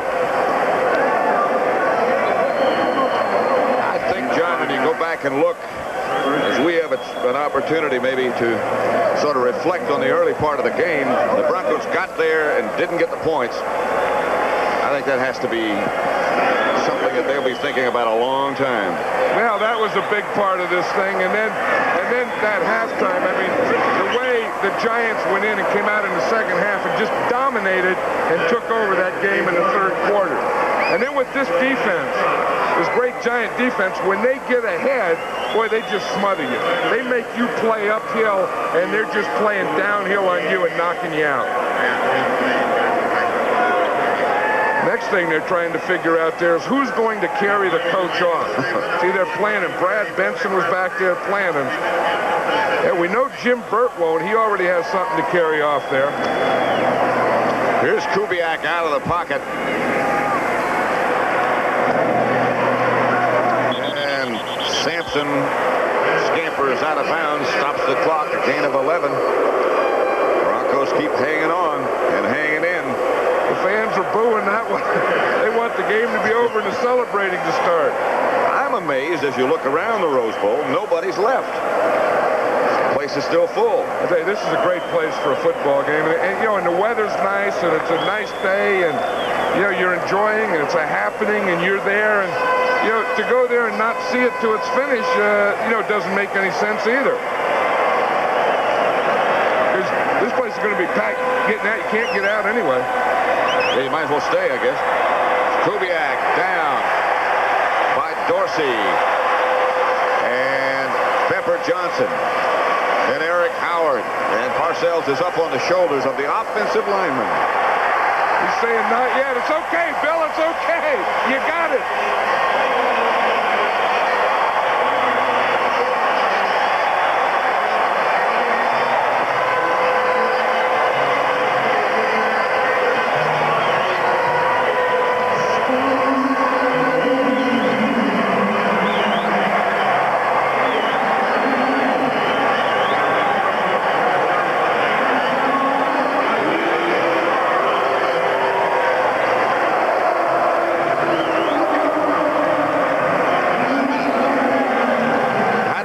John? I'll tell you, he feels great. This is as good as it gets. Doesn't get any better than this. And the great thing about it, it lasts forever. It's not something that's not there tomorrow.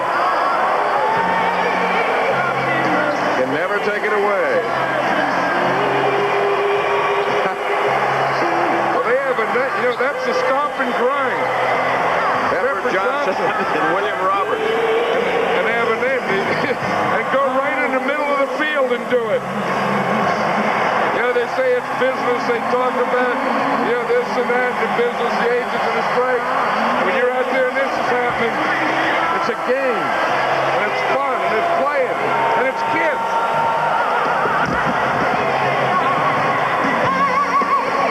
It's grown kids. McConkey, who got his Cherries touchdown. They never wanted to end. Now, if I had to do over again, I'd just stay out in the field. I wouldn't get on.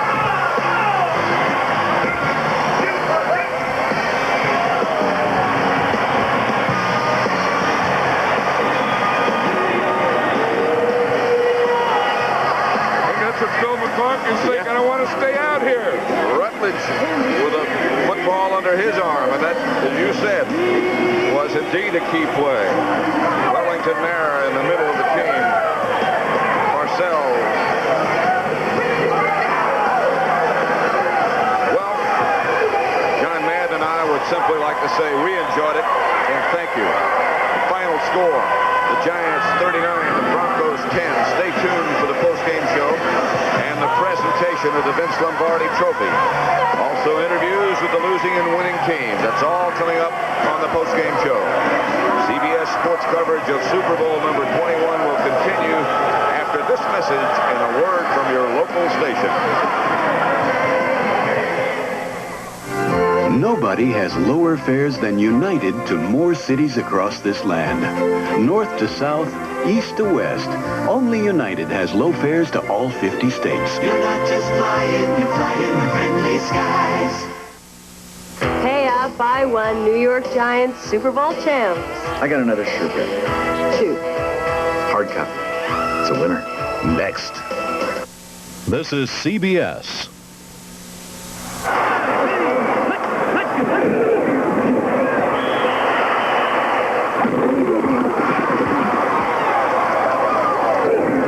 What a team. The Giants have just given the world a whole new meaning for the term Orange Crush. Congratulations to New Jersey's home team, the Super Bowl champion Giants. From another Giant on the home field, the genuine New Jersey Bell Yellow Pages.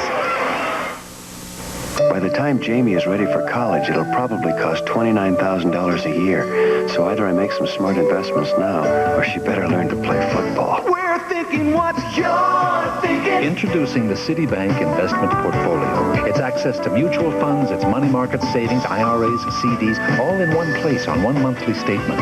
The Citibank Investment Portfolio. Because the future has a way of sneaking up on you. We're thinking what you're thinking. We're thinking. In New York, the country's Big Apple, the word around town is German. Bex. In Washington, the nation's capital, the word around town is German. Bex. In Los Angeles, the home of the stars, the word around town is German. Bex. Beck's, the #1 imported German beer. With performance radials, gas shocks, and fuel injection, the Celebrity Eurosport has many of the same features of the high-priced German road cars, except one, their high price. Every 34 seconds, somebody buys a new Chevy Cavalier. In fact, before this day is through, over 1,000 people will drive away in new Cavaliers. There goes another one. Going to the Super Bowl highlights tonight. CBS Sports coverage of the Super Bowl XXI postgame show is sponsored by the 1987 German-engineered Volkswagens and your Volkswagen dealers. U.S. Sprint, where every fiber optic call will sound like you're right next door. And by IBM. The celebration going on now surrounding Jim Burt as he attempts to rejoin his teammates down here in the victorious locker room area. And now it is time to present the Vince Lombardi Trophy for this great season-end performance, not only by Burt, but the entire New York Giant football team. And with me is the Commissioner of Football, Pete Rozelle, and one of the co-owners of the New York Giants, Wellington Mira, and their outstanding coach, Bill Parcells. Commissioner, you make the presentation. Well, I'm very pleased to congratulate Wellington Mira, the president of the Giants, and also the president of the National Football Conference. Well, your father, Timothy J. Mira, founded the Giants in 1925. In that first season, you were a 9-year-old ball boy. And ever since that time, I think the Giants have been both the business and the love of the Mira family.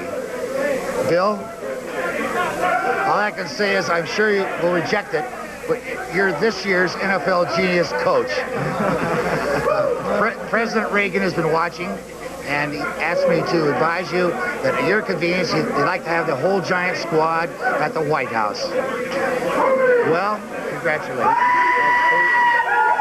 Wellington, your thoughts now.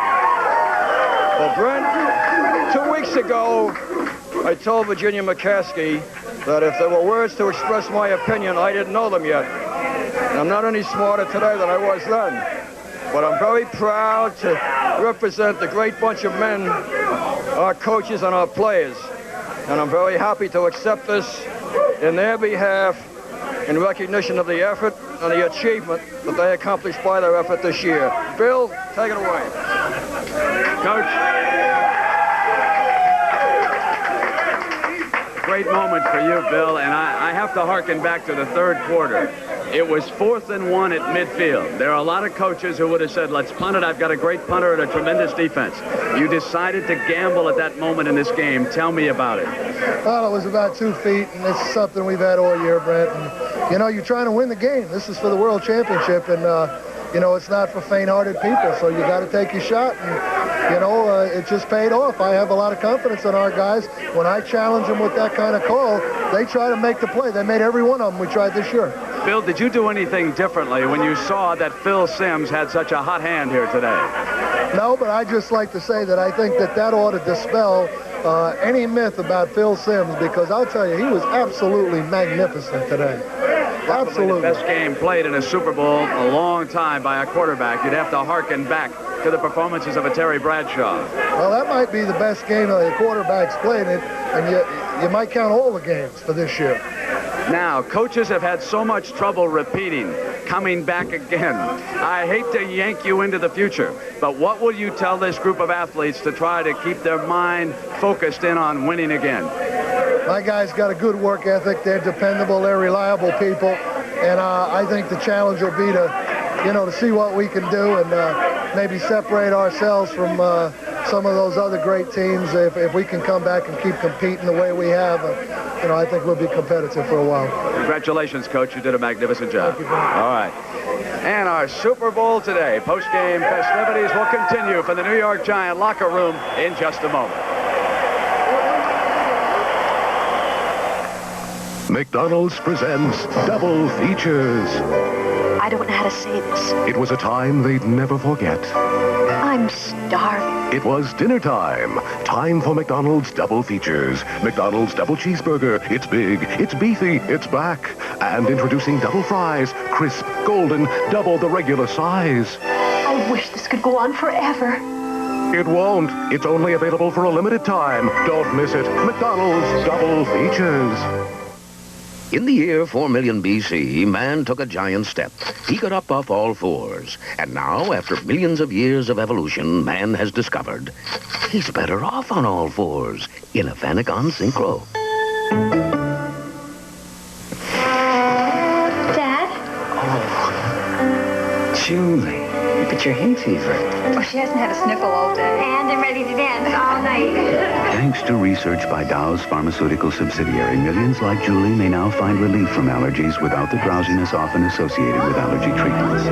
You can make a difference in what tomorrow brings. Save me a dance. 'Cause Dow makes you do great things. At first, IBM electric typewriters made typing easier. Then we improved the way typing looked and revolutionized its touch and feel. IBM even fixed the way errors got fixed. Today, IBM wheel writers and quiet writers do things our old typewriters never dreamed of. They're faster, quieter. They have memory and can even signal mistakes as you make them. The typewriters secretaries like best just get better and better. Had 2 tickets for today's game, right on the 50-yard line. But I sold them. You're probably saying, what a jerk. But guess what I got with the money? A Volkswagen Golf.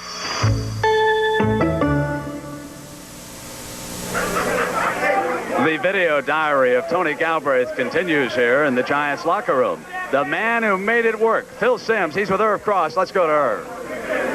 You know, Brent, Phil Simms threw 11 consecutive receptions, setting a Super Bowl record. Of course, you did everything well, Phil, your MVP. Did you feel like you could have gone 100% today? Yeah, I did. I just felt like when we were warming up, I just told everybody, I said, I got it today. I was throwing the ball real well. And, we had a lot to prove our offense coming in here because people didn't say anything about us all week. And I think everybody thought our receivers couldn't be a part of this game. And we had something to prove, and we talked about it all week. We were going to come out of here running, and we were just going to see if they could cover us. And the receivers, everything, the game plan was terrific. It really was. Well, what was the difference in the first half and the second half? Of course, you guys didn't score against the ball in the first time we played them in New York, but you were a completely different team in the second half. Well, today in the second, in the first half we moved it every time. I just had a breakdown a couple of times and just missed completing big passes. And, we stayed with the same stuff, and we just got it going, and we hit a few big plays. And, sometimes you get it going in this league, it's hard to stop it. That's the way we were today. Congratulations, Phil. Super Bowl 21's most valuable player, Phil Simms. Brent. All right, Irv, the other co-owner of the Giants and a man who was instrumental in helping bring George Young to the franchise is Tim Merritt. Tim, you had to turn this group around. There were some lean times. Your reflections. You're right, Brent, and I'd like to take this opportunity on behalf of my mother and my sister and myself to congratulate the players, to congratulate the assistant coaches, and to congratulate the greatest head coach the Giants have had in my lifetime, Bill Parcells, and to thank this man right over here, George Young, because if it wasn't for him, we wouldn't have done this today. And I'm very happy for all our fans because they deserve it. Thank you, Brent. Thank you. George, your feelings now. This is such a great moment for you. You helped put this team together. Well, Brent, I'm so happy for both sides of the Marrow family because they gave me the support to try to help Bill Parcells do the wonderful job he's done and how well the players have done. We have great players and great support from the owners. What else can you say? And I'm very happy, really, to see the happy faces of the Giant fans because they've supported us so much for so long. Well, George and Tim, I don't want to sensationalize the point, but nor do I want to leave without referring to it. And that's the fact that Wellington and Tim do not get along, but the fact remains. They kept the focus on winning football games. They got the job done this year, and they deserve to be acclaimed for that. And we will continue with the Super Bowl Today postgame show in just a moment. Thank you. This is CBS.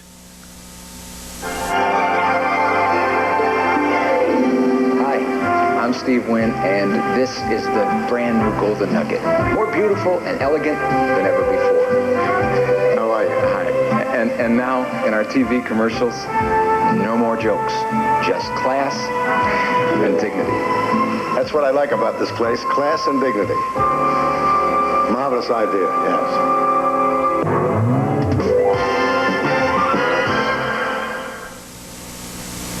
G'day. You know, trout fishing here in the U.S. is a real art form.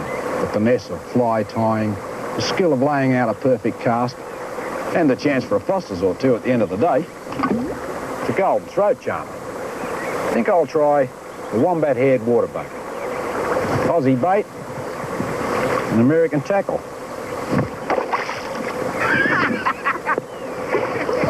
Good combination, eh? Foster's, Australian for beer, mate. The other side of the story. Denver coach Dan Reeves is with my colleague Will McDonough in the Bronco locker room. Let's go to Will. Brent, thanks very much. Dan, it looks like he had a great opportunity in that first half to put this ball game away. Well, Will, first of all, I'd like to congratulate the Marrows. George Young, Bill Parcells, the entire coaching staff, and a great football team, you know, for winning the Super Bowl. They certainly played a great football game. The first half, we just didn't, you know, we should have scored about 10 more points at least in the first half. And we knew going into the ball game, if we didn't take advantage of every opportunity we have, we'd be in, you know, tough shape. And we missed a couple of field goals, got first and goal to go on the one and don't score. And so that really was disappointing coming into half, but we still had the lead. In the second half, they just took the game away from you. Well, they did. The field position, you know, in the third quarter really killed us. We had the ball backed up, I think, on our 15-yard line about the first 3 times we touched it. They keep us from making a first down. They get great field position, and their offense stuck it in the end zone. We knew going into the ball game, or felt like going into the ball game, we couldn't get in a scoring contest with them because their defense is a 2-minute defense all the time, and we just didn't have enough to keep it interesting there in the third quarter. Danny, congratulations on a great year. Let's go back to Brent. All right, well, Coach Reeves alluded to that defense, and 2 of the key members are right with me. The youngster, who is destined to become one of the best in the NFL if he keeps playing at this rate, Carl Banks. Carl, the goal line stand, the third down play, you had a huge hand in it. Tell me about it. Well, it was a key play for us, and the key to making the play was to get penetration. And I got down to 3-point stance, and I said, hey, I got to get in the backfield because they are slashing runners, and they want to hit it quick up into the hole. So it was 2 tight ends, and I got in between the both of them, and I just darted in the backfield. All right, Carl, and of course, George Martin, he scores more points than any defensive player in history. George, the safety, you scored a touchdown against him in game 1, but tell me about the safety today. Well, first of all, Brent, I'd just like to sincerely thank Jesus Christ for being a part of my life and thanking all these guys for making it possible. The safety was a little bit of my trickery that I incorporated. I called to my defensive tackle, Eric Howard, and I told him that I was going to give him a dummy call and to make the offensive tackle think we're going to run a game. And I faked inside, and he bit on it all the way. And then I came outside, and there was John Elway out there, and I just wrapped him up and scored another 2 points. Was it a physical football game? How would you characterize the play out there on the field, George? I think initially it was very physical on us. It was very draining and taxing because we weren't accustomed to the hot weather. But after the second half, we came out and made some obvious adjustments, and we became accustomed to it and played our brand of football after that. Sure did. Congratulations. We're going to come back with another star of that defensive unit when the Super Bowl Today post-game show continues in just a moment. There's never any time for us, no time left in a day. We're both so close and yet so far. We've got to get away. Let American Airlines special low fares take you away with someone special. Without a single care. We're American Airlines, something special in the air.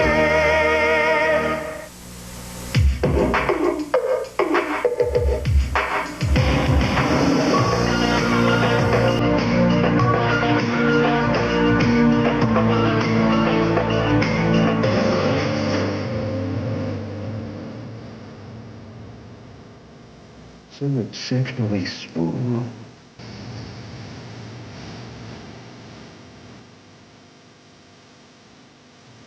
It belongs to Michelob. They were a breed unlike any other. Never the biggest, just the toughest. Introducing a new breed of American truck, the new mid-size Dodge Dakota. Roaming into full-size territory with almost as much standard payload as some full-size Ford and Chevy pickups. Plus available V6 power and 8-foot bed, all for hundreds less. Dodge Dakota. Full-size ability, compact agility. A lean new breed of American truck. Now's a good time to get some Michelins. Things are kind of tight, Dad.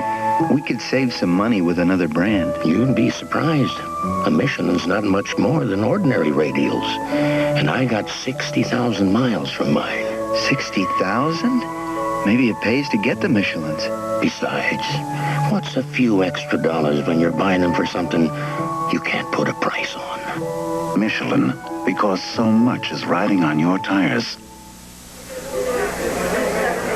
He is the chairman of the board of this defense, if you will, and please don't tug on Superman's cape. Lawrence Taylor is standing with Irv Cross. Irv? Here, Ben, if you ever wondered what was under number 56, you're looking at it right now. You know, Lawrence, how much did the heat affect your ball club? Well, it affected dearly. You know, in the first half, you know, it was so hot, nobody could catch their breath and stuff. And I think the heat of the first half really made it much more difficult for us to play, but guys were getting tired. The second half, when it cooled off, we came out and said, hey, this is our type of weather. Let's go out and play ball. And I think the cool weather in the second half gave us momentum to go in and play well. You know, something unusual going on in this locker room. You're Super Bowl champions, and I don't see any champagne. I don't see any flying around the locker room. When are you going to have the celebration? I just don't understand. You know, maybe we have to be putting Mets on our uniforms, something like that. But we're going to have a little party later on tonight and over at the hotel, so we'll have some champagne, believe me. Congratulations, LT. Thank you very much. Brent. All right, Irv, thank you very much. One of the reasons why you don't see champagne in this locker room, the National Football League will not allow it in their Super Bowl celebrations. And we'll continue with our post-game show in just a moment.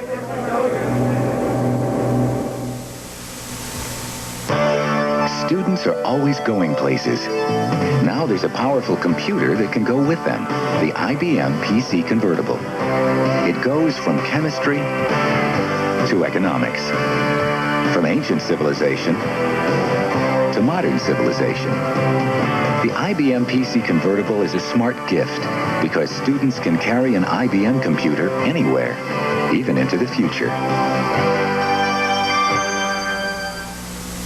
The Porsche 944 goes from 0 to 50 in just 5.9 seconds. So does my Volkswagen Scirocco 16-valve.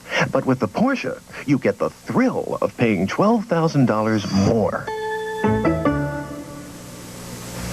Back when this old tractor and I were kids, Pennzoil came in a can, and 5W30 and 10W30 motor oils didn't even exist. Now, they are recommended not only by GM, Ford, and Chrysler, but by Nissan, Toyota, and Honda for their small engines. Use Pennzoil 5W30 for winter, 10W30 for summer. For small engine protection, my old pal and I recommend it. Pennzoil, the standard of protection since 1889. Around here, raisins are big business. So when Kellogg started putting 2 scoops of raisins in the Raisin Bran, I knew we had problems. It's simple. It's the law of raisins. You put 2 scoops in each box. You sell more boxes. Bam! Raisin shortage. I respect Kellogg's, but that's a lot of raisins. You know what I tell people? You got a backyard? Plant raisins. Fiber-rich Kellogg's Raisin Bran. 2 scoops is a lot of raisins. You mean I can lease a new Volkswagen Jetta for $166 a month? That's right. But that's just $5.46 a day. Better order today. Today? We won't be out of the parking lot till baseball season. Lease from stock or order. For the New York Giants, their first Super Bowl triumph, a shining moment they will never forget. And now we'd like to pay tribute to all of those at CBS Sports who made this broadcast possible for you this afternoon and this evening. So long, everybody.